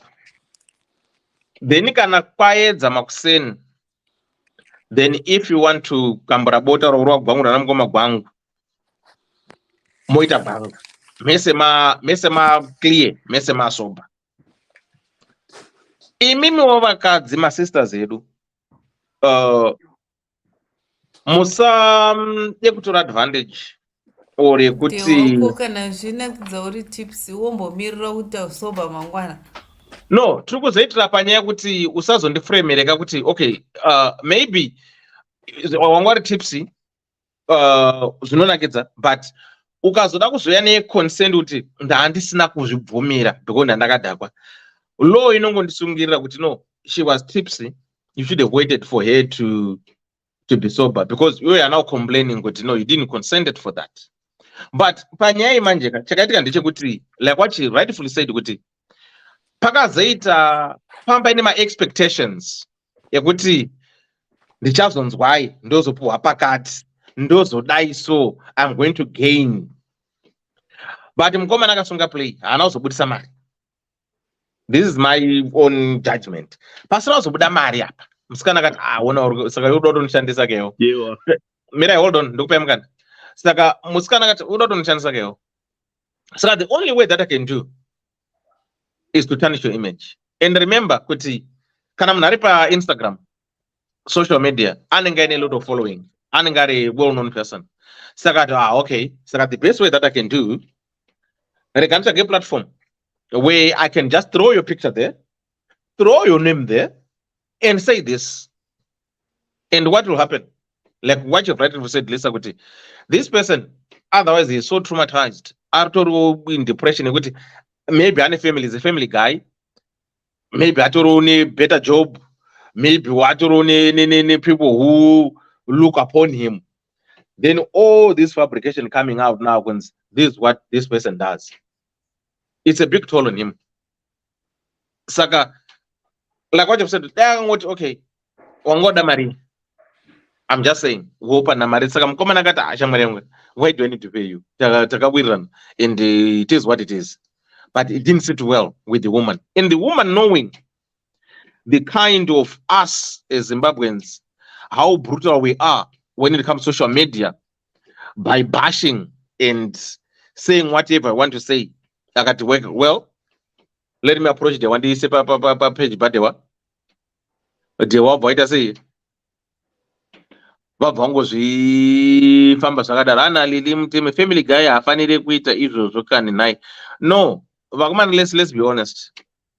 Vanhu vanohura, both married women, married guys, people do random sex for fun.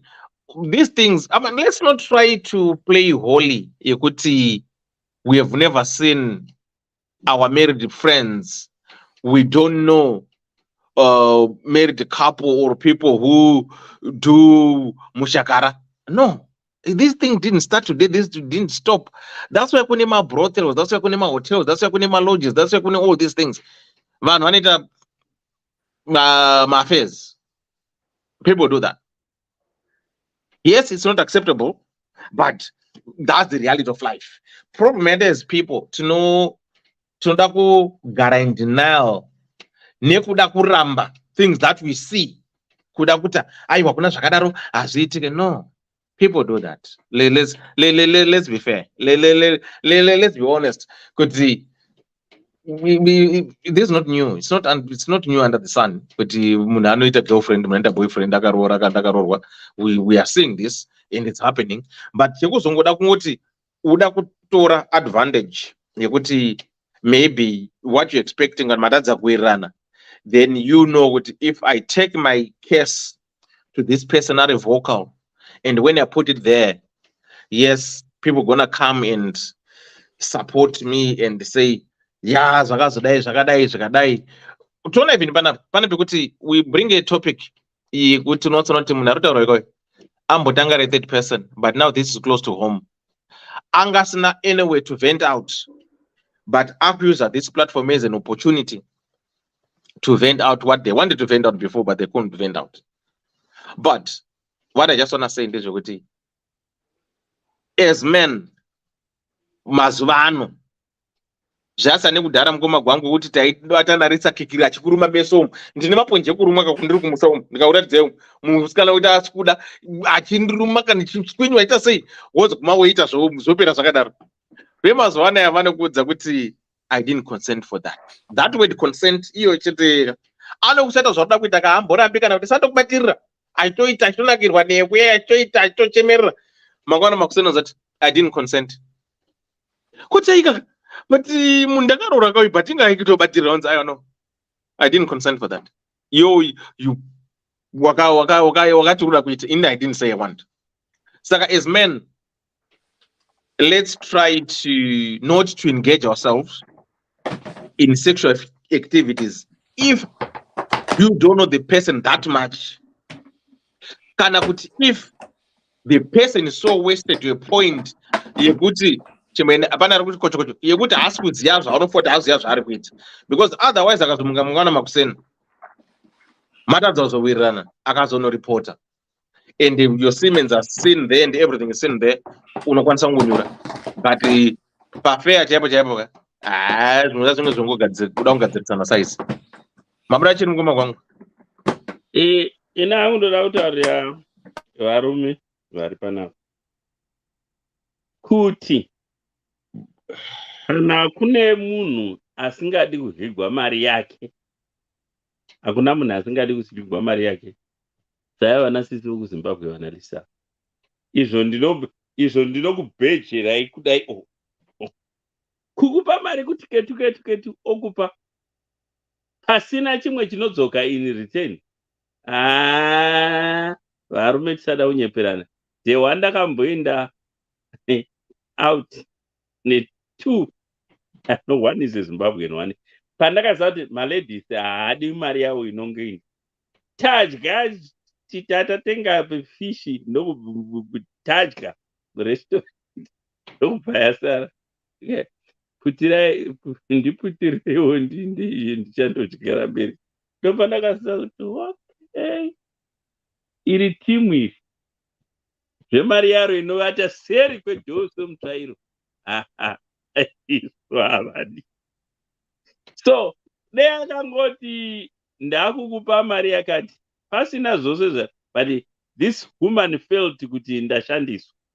Yes. Ndosaka kuti wairidewa nditi inini mari yomunhu wechikadzi kusara kongoti watenga something handidi, because mukadzi haangopi munhu vananisa kuti vagwangu eno ukaona wanzego kazhinji ukandotenga loto unohwina, because havadi zvemari dzavo dzinodyiwa.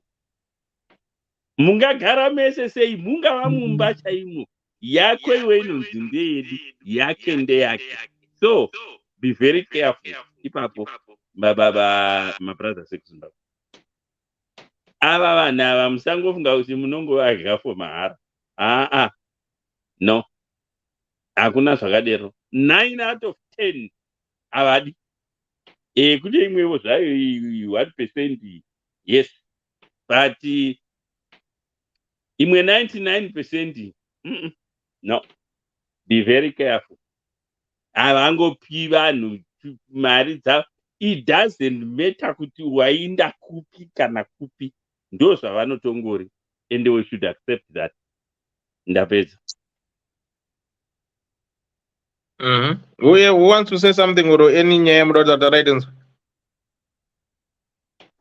Hainda kudona zvangu ndakundorara. Makunorara. Right, Lisa, Dr. Love, Madliwayo, or Sekuru Benford, what do you want to say? Murukundinzwa here? Rukunzwa Dr. Love. Okay. Yeah, nanchida kumbotaura kakudai. Mundiregerero ndiri munzira. But this is the thing. Did you know, scientifically speaking, the level of intelligence of anyone, an offspring, is attributed to the X chromosome. That actually comes from the mother side. Kanapane father side in the X chromosome, it will, that attribution to intelligence. It can be automatically deactivated. In dominant. Do you know what that means? We are men we are creatures of visual creatures. Be visual creatures and also be prudent and be sophisticated in who you pick. Kunakakosa kuya and she's damn blonde ka. Sorry, and you pane varume wakapusao, but attribution intelligence is actually has been scientifically proven to be contributed and also attributed kune mukadzi. Saka zvinoreva izvozvo when you start talking about kuchiva, kuvaka imba, kuzivana nevakadzi, nekuite. This is what I have, and this is a theory. It's a theory that I have. If mukashungurudza mukadzi wenyu ane nhumbu yako, the stress goes to the kid. Mwana anozobuda achivhunduka kana kuti achiitawo zvimwe zvezonzi akazviwanepizvi. Kana mukaona mukadzi uya yakanaka uya yakapusaka, munongoenda navo, and guess what? Intelligence yavo iri kubva kwavari. That's how important a partner is when you start looking for one. Especially when we are visual creatures. Be visual and prudent. Ndrungoda ngoisa ipapo mukati momwenyu kuti kana mozofunga henyu visual magaro kudai chichichi, that's all up to you. It's a piece of information to keep in the back of your pocket when you are pursuing your hunt.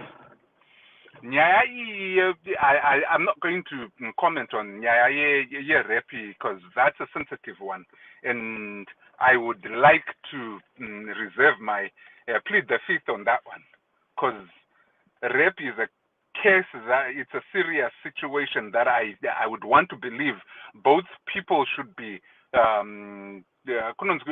held accountable, and also both stories should be held with respect and also with full dignity. Kuti vaende chaipo pakaitika nyaya iyo ino. And kutonga kwamanga mchita moseka, I believe kuti nyangwe judge anoonawo kuti pamwewo, but I don't want to just throw the baby with the bathwater panyaya iyoyo.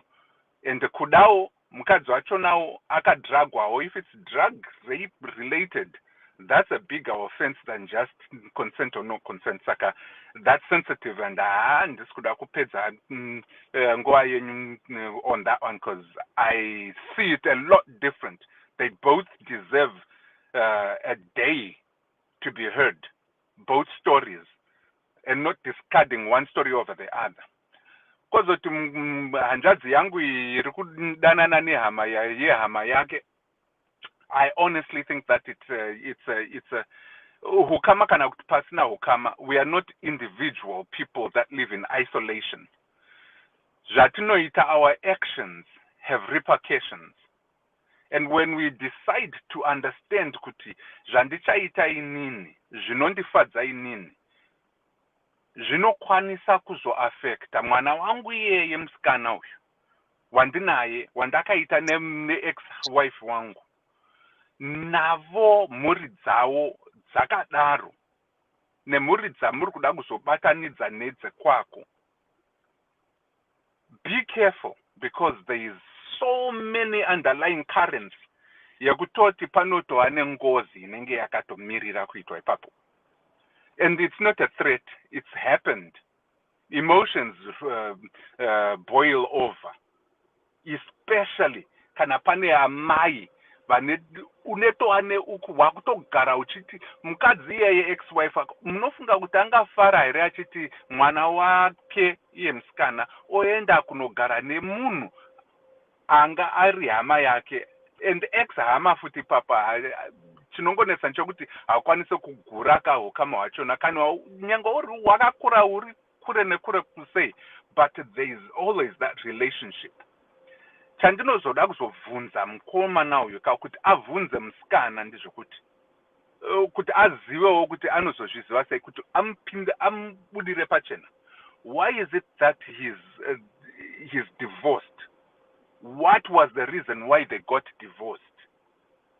If it was because murume uyu airovaka, mukadzi uyo ndafanirwa kupotera nesure unotsvagawo kuti ko divorce yenyu yakafamba sei kune hama yake, hanzvadzi, kuna sisi wake mukoma, whatever, hama, ukama uripo, and then figure out, because this ex, there has to have been something with these two, this couple, before it divorced, chakaitika.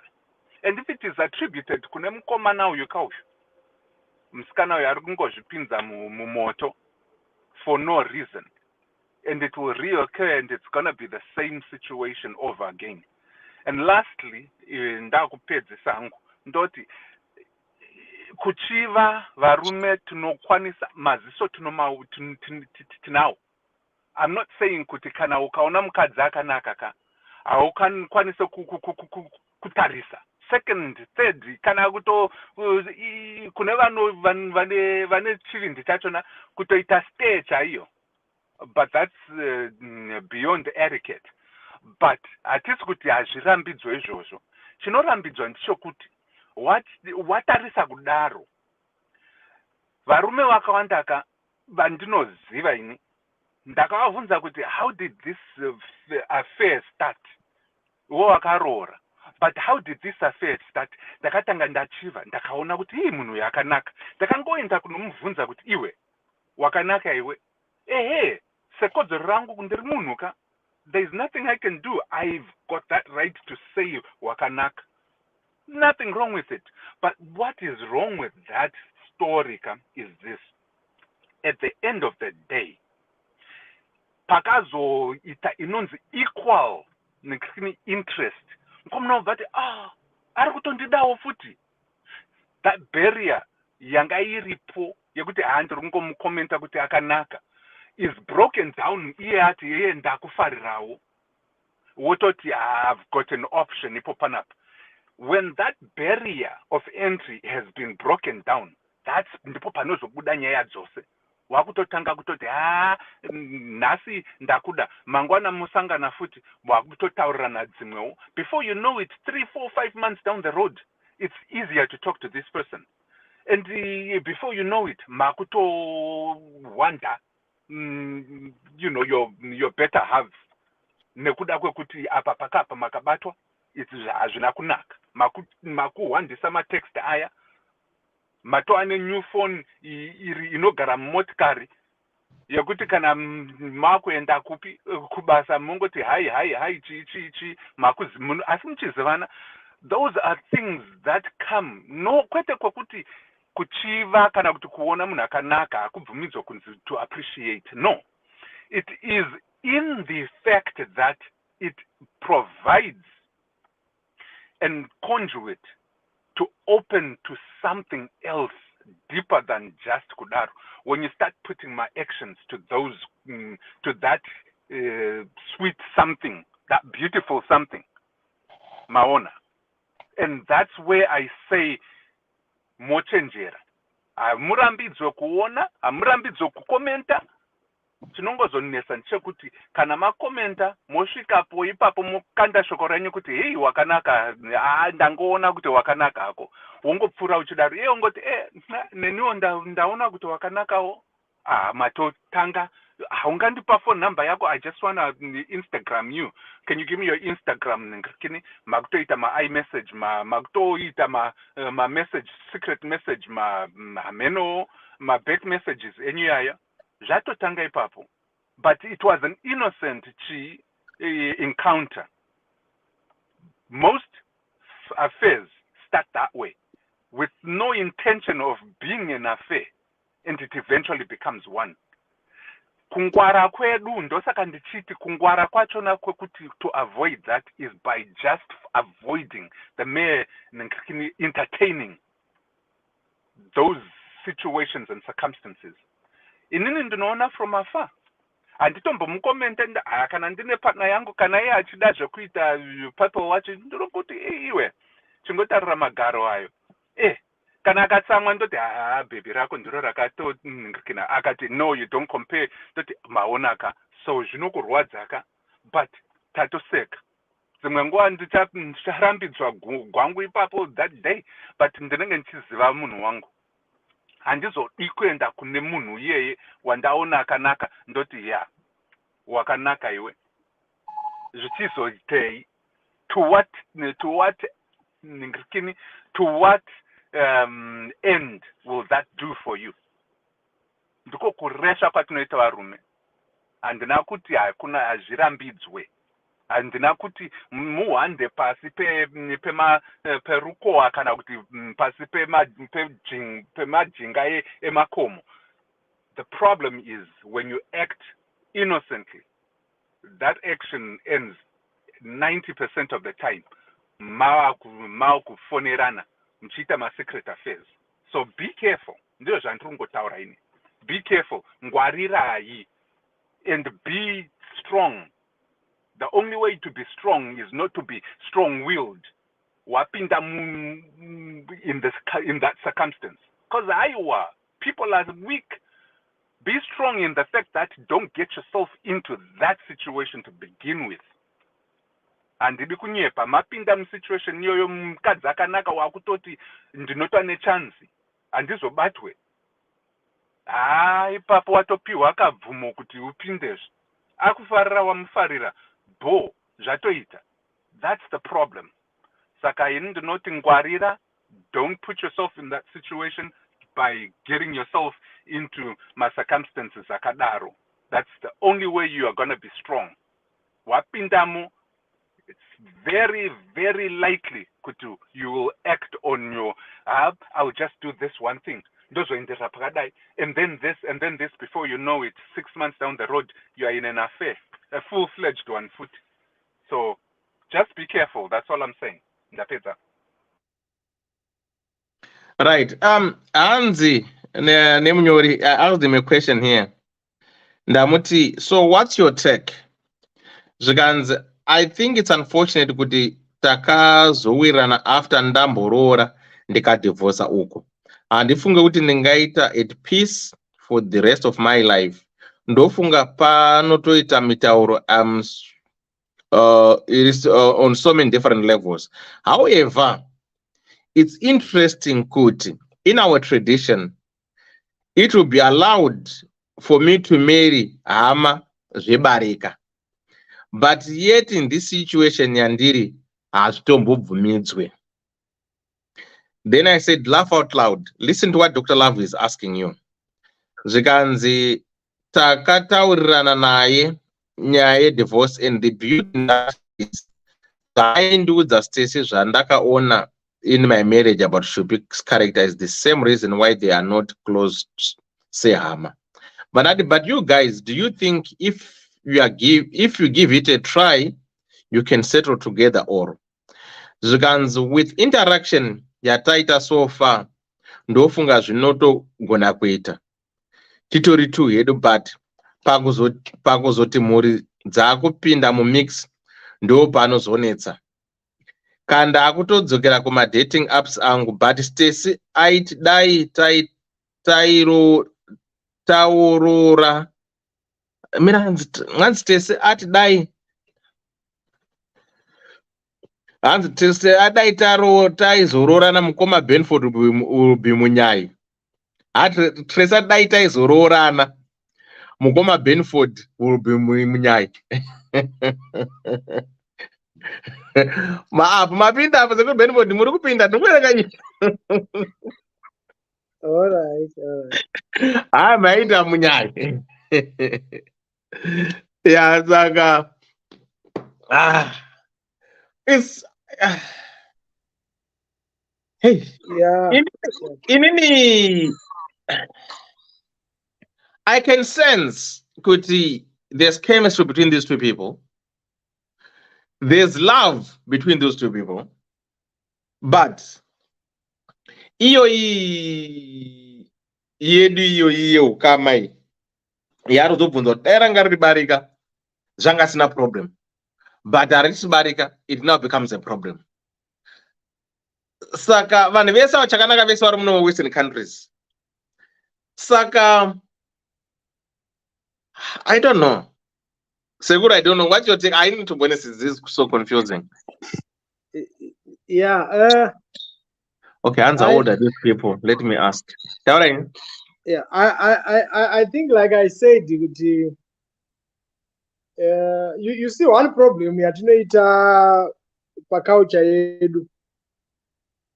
Culture yedu designed for zvinhu zviri mugwara, the norm that we expect. And when we have some of these trends zviri abnormal, you find that a lot of us are not prepared for those things. Segur, 1 second. Pada budza danza older day. Hanzi nemukomana I'm 38, Stacy is 33. Kendra Iberson Benford. Yes.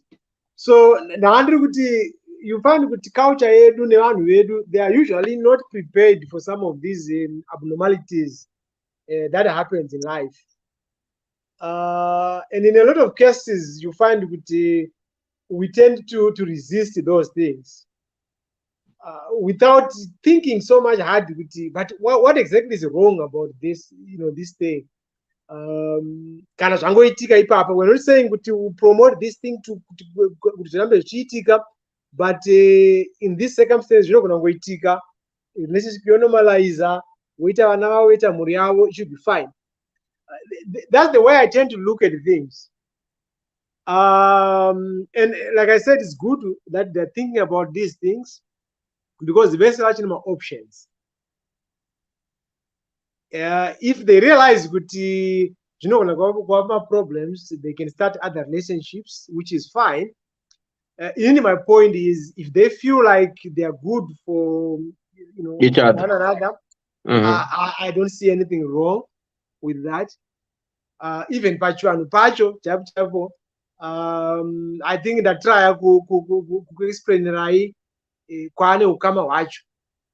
And I understand why this girl would do, was present pa Maroro, because mbuya vake vanenge vari tete kwaitika zvinhu zvanditika.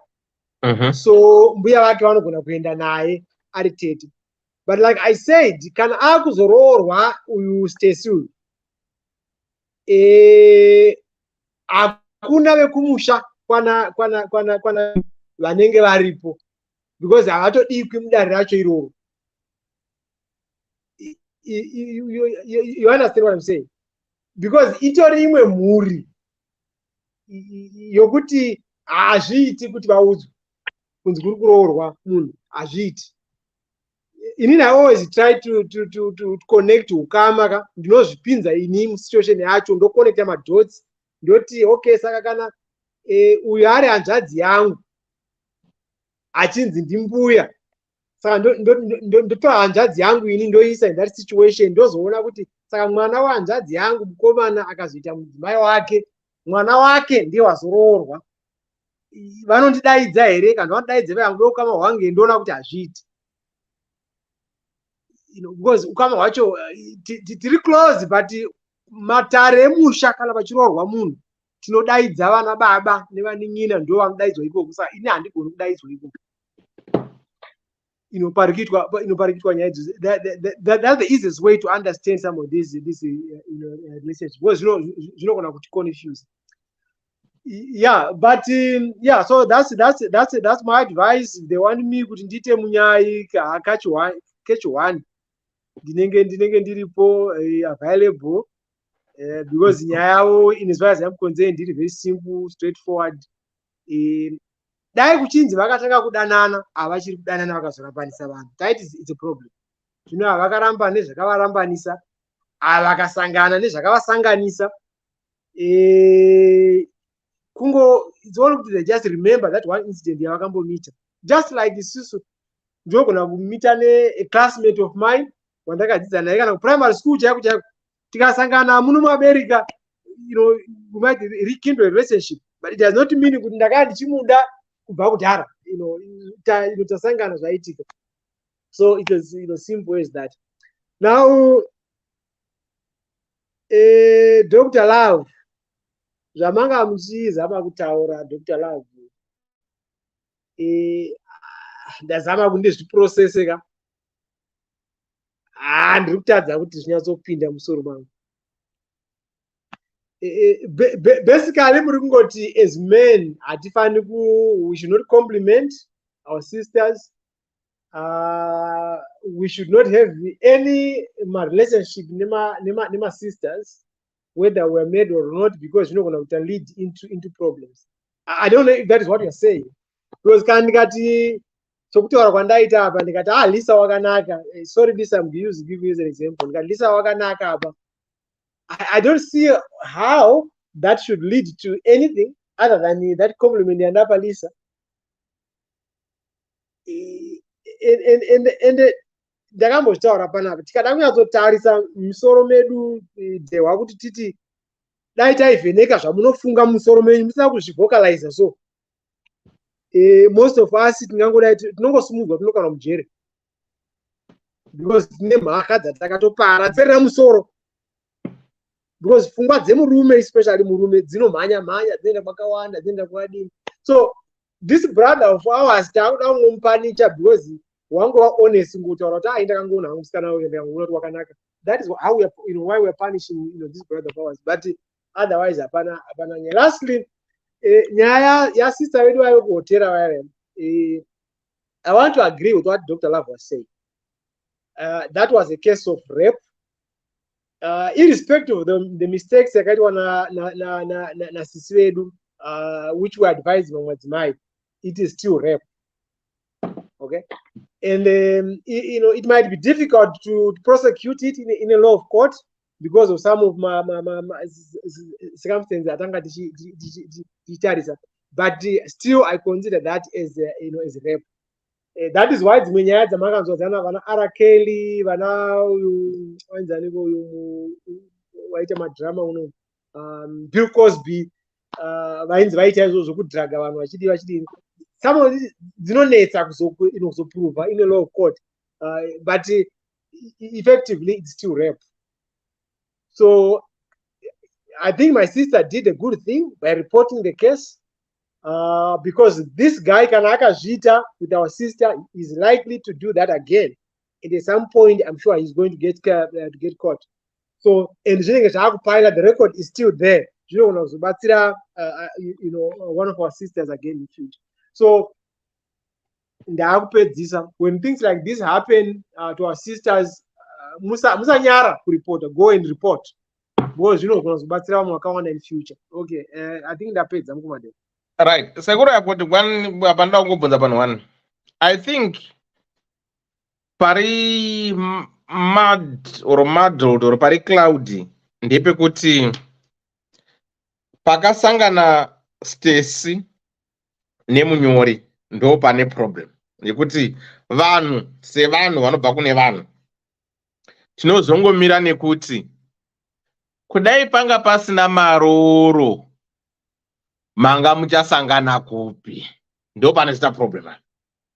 Kudai kwanguri kunzi Stacy haana kubvira ambosvika pamaroro akaonekera, then vosangana kudating up zvansina pressure izvo.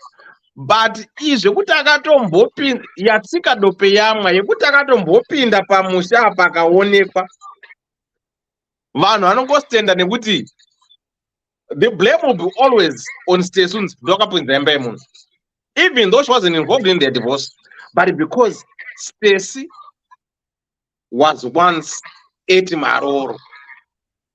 That's where the dilemma is. But otherwise, guys, no wahala. Yeah, I understand point Murukupa Mukumadeo. But in this is way much, but do you do everything that you do in your life for people? If Kwandiri, the answer at times is no. So people always say whatever they say. Even agarora umwe munhu wasina kumbosangana naye within the time frame, people will always say kuti uyo ndio akatorambisa uyu. So vanhu vanongotaura zvavanoda, as long as these two vachiziva chokwadi kuti isusu beside kuti akasangana pamaroro, and to be fair, this guy did not even remember kuti wakaona musikana pamaroro. Musikana ndiye wakato remember akamuremind, he had no clue. Saka iye wakatozongoconnectawo madotsi, which means kuti hazvisi zvinhu zvanga zvakaafecta relationship yavo in any way. So inini kwandiri, I think that's what I always stand on. Zvinotaura vanhu hamunhu haungamugoni. It does not matter kuti urikuita zvakanaka sei, people always talk and they always say what they want. So inini I always leave what people say kuti vataure zvavo. Inini I do what I think is good for myself. Yeah, but Seguru, let's be practical. Not many is an island, and it. Imimi munokwanisa kwamine a strong personality, but mbuya vasina strong personality, right? Vachi zongoti kana muripo, she feels okay, but when she's alone, she's more vulnerable and she won't be at peace. Saka, as much as they might stand their ground and say, you know what, hatisi kuraramira vanhu isusu, iwewe takasangana kudating sites izvochataura hazvina basa rese. Pane pekuzongoti one anenge aine asiri that stronger anozongofila that pinch. And again, remember last week on itanzi nyaya yemurume yokuti akamitisa mukadzi anga ane mwana anga ane 5 years adaira COS, vanhu vakati mwana iye akangoya, it's a constant reminder yekunzi wati wakachita. Even madliwa yawatatanzanzi ndikangozongofunga chete kuti mafemera ndaita naShadrack ndiwo wakuita naStacy hazviperi mushi. Saka kunozongoita vaya vekuti they always poke you and constantly remind you kuti hayo ndowakarambisa munhuyo, murikuona. But if Stacy hadn't shown parole up, I will say kuti they were going to be safely getting married and no one is going to talk much. Yes, vanogara varegeri even kadai akarara kuChina chaiko chaiko zvongonzi ndowakamurambisa, but zvine kamwe kakureruka kamutaurire kacho kazvinoita than kuti vanenge vakuti watora yemudanga. I don't know.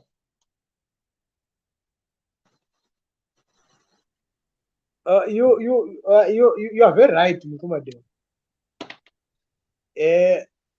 But no, varaitaura papa kuti nyaya dzerudo idzi hadzina formula. ndo panodhwa zverudo handimuona.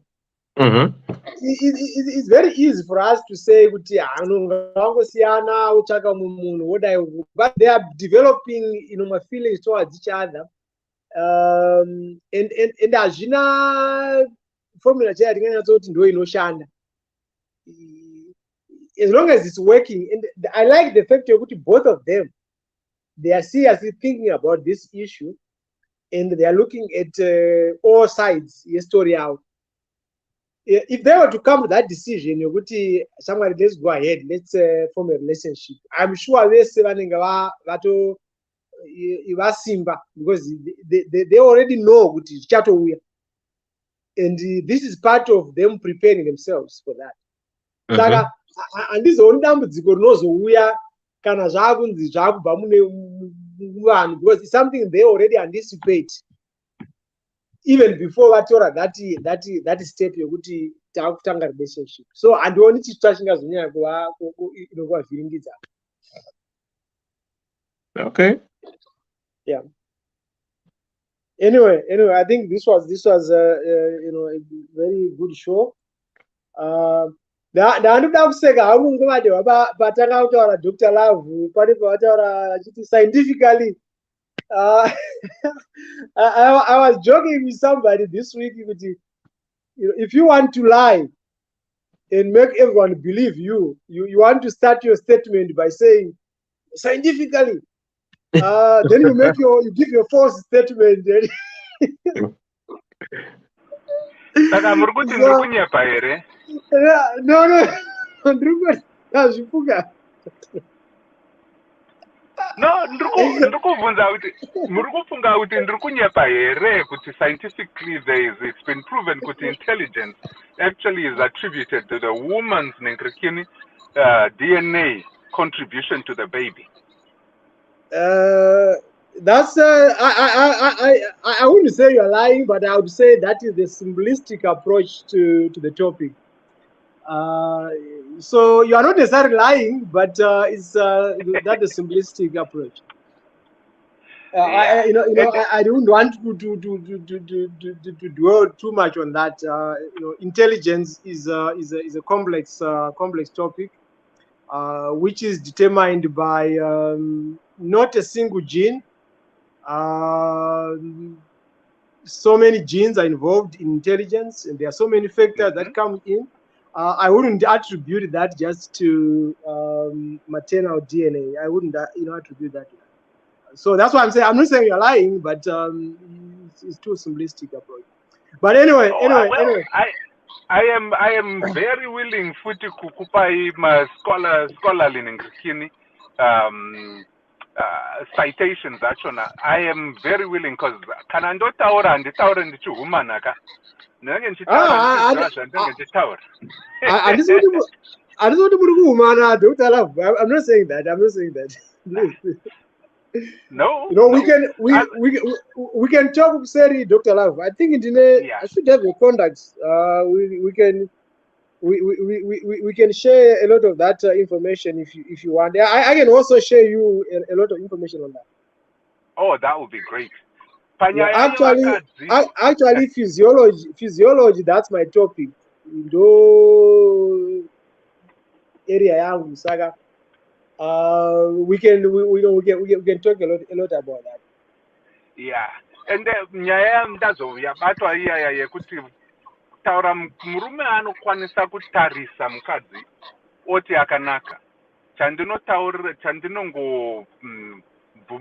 Chandisingabvumire nchekuti woenda kunoapproacha mukadzi wachona iyeye momutaura kuti akanaka. There is a difference ipapo. You get what I'm saying? Vatodona. But that's where if someone goes and compliment or tell a woman that they are beautiful, that means Vashava interest. There is an interest in it. Exactly. Kana ukatarisa munhu aregere arambidzwe kuti aone zvemunhu wachona. Akanaka. And you can comment it neshamwari dzako. But kuzomu approach iye musikana wachona momutaurira izvozvo kupimba ikoko. ndiko kutofimba manje. Okay. Simple and straightforward. Okay. Right. Yeah. Okay. Andi mazwi apa zvabata resatenda.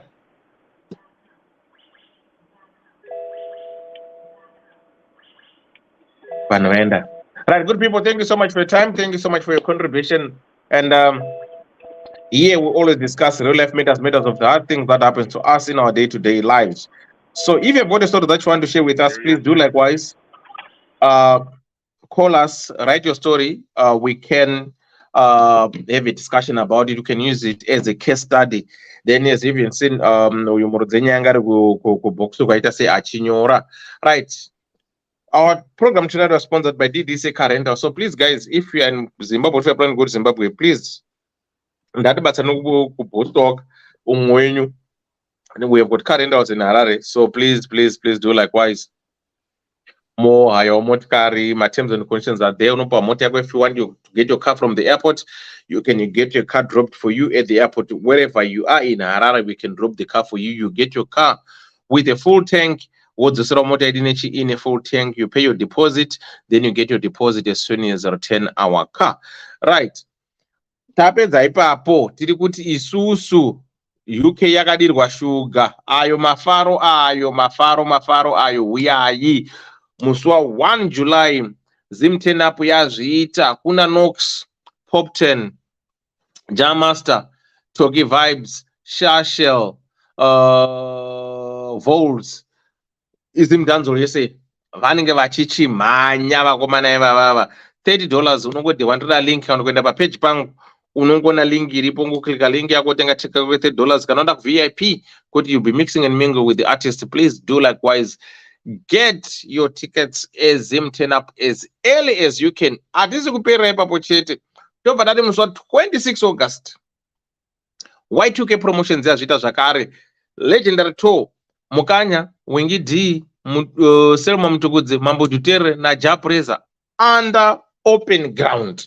I think under is one roof.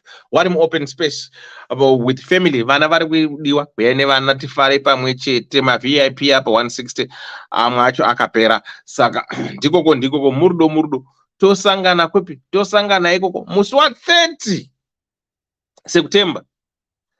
Fab Entertainment yazvita futi zvakare. Inonzi mixed bag iyoyo. Ndikuwa ndikunazoziva panenge pana Mukanya, Dalo Mukidzi, Splash here, Trompis, ndiana ndiko vamwe. Rekeni kuita zvokufungira ndichakuisira flyer racho mai manje. Saka murdo ndichakutumira flyer racho muita se moriona matikisi ata £40 chete. $40 chete. Wongotenga gonongostenga ticket rako gara 1 hours ati musi wa 30 September tiri kuchimhanya futi zvakare. Iwe wacho kana when something that you want to advertise, please get in touch with us pana pa DDC. We will publish your things and we can advertise it for you. So on that note, I just want to say thank you so much, guys. Thanks for the support and thanks for everything. We are family. We are who we are. If you've been affected by tonight's show, please do likewise get in touch with us. We have got a team behind the scenes that is there to support you. On that note, good night. Ddc Skool of Thoughts, yeah. Ddc Calendars. We remain committed to helping our customers stay mobile. Dinomatika paguta, para muguta. Uya kuno, Ddc. Fona kuno, ku Ddc. Feel saver 4x4 family car. Then I'm a feel saver 4x4 family car. Not bata up. +447961803546 or +263773791 and last one +263771257 your big up daddy T.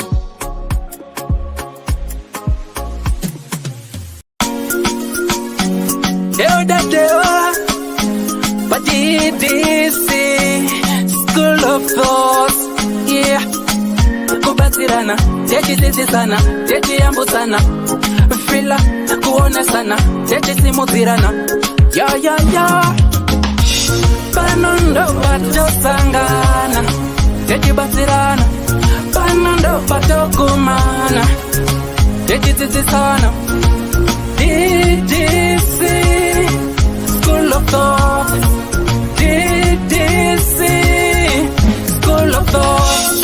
Yautete wachimonyo pila icho kwadi upenyu uyu unoda kupanana miwono. Yeah. Kubatsirana, techidzidzisana, techiyambutsana, pila kuonesana, kusimudzirana, nekukurudzirana. Yeah. Pano ndo patosangana, techibatsirana. Pano ndo patokumana, techibatsirana. Ddc Skool of Thoughts. Ddc Skool of Thoughts. But Ddc Skool of Thoughts. Real life matters now. Mondays and Fridays, 8:30 p.m. UK time. Live here on Facebook. Ddc Skool of Thoughts.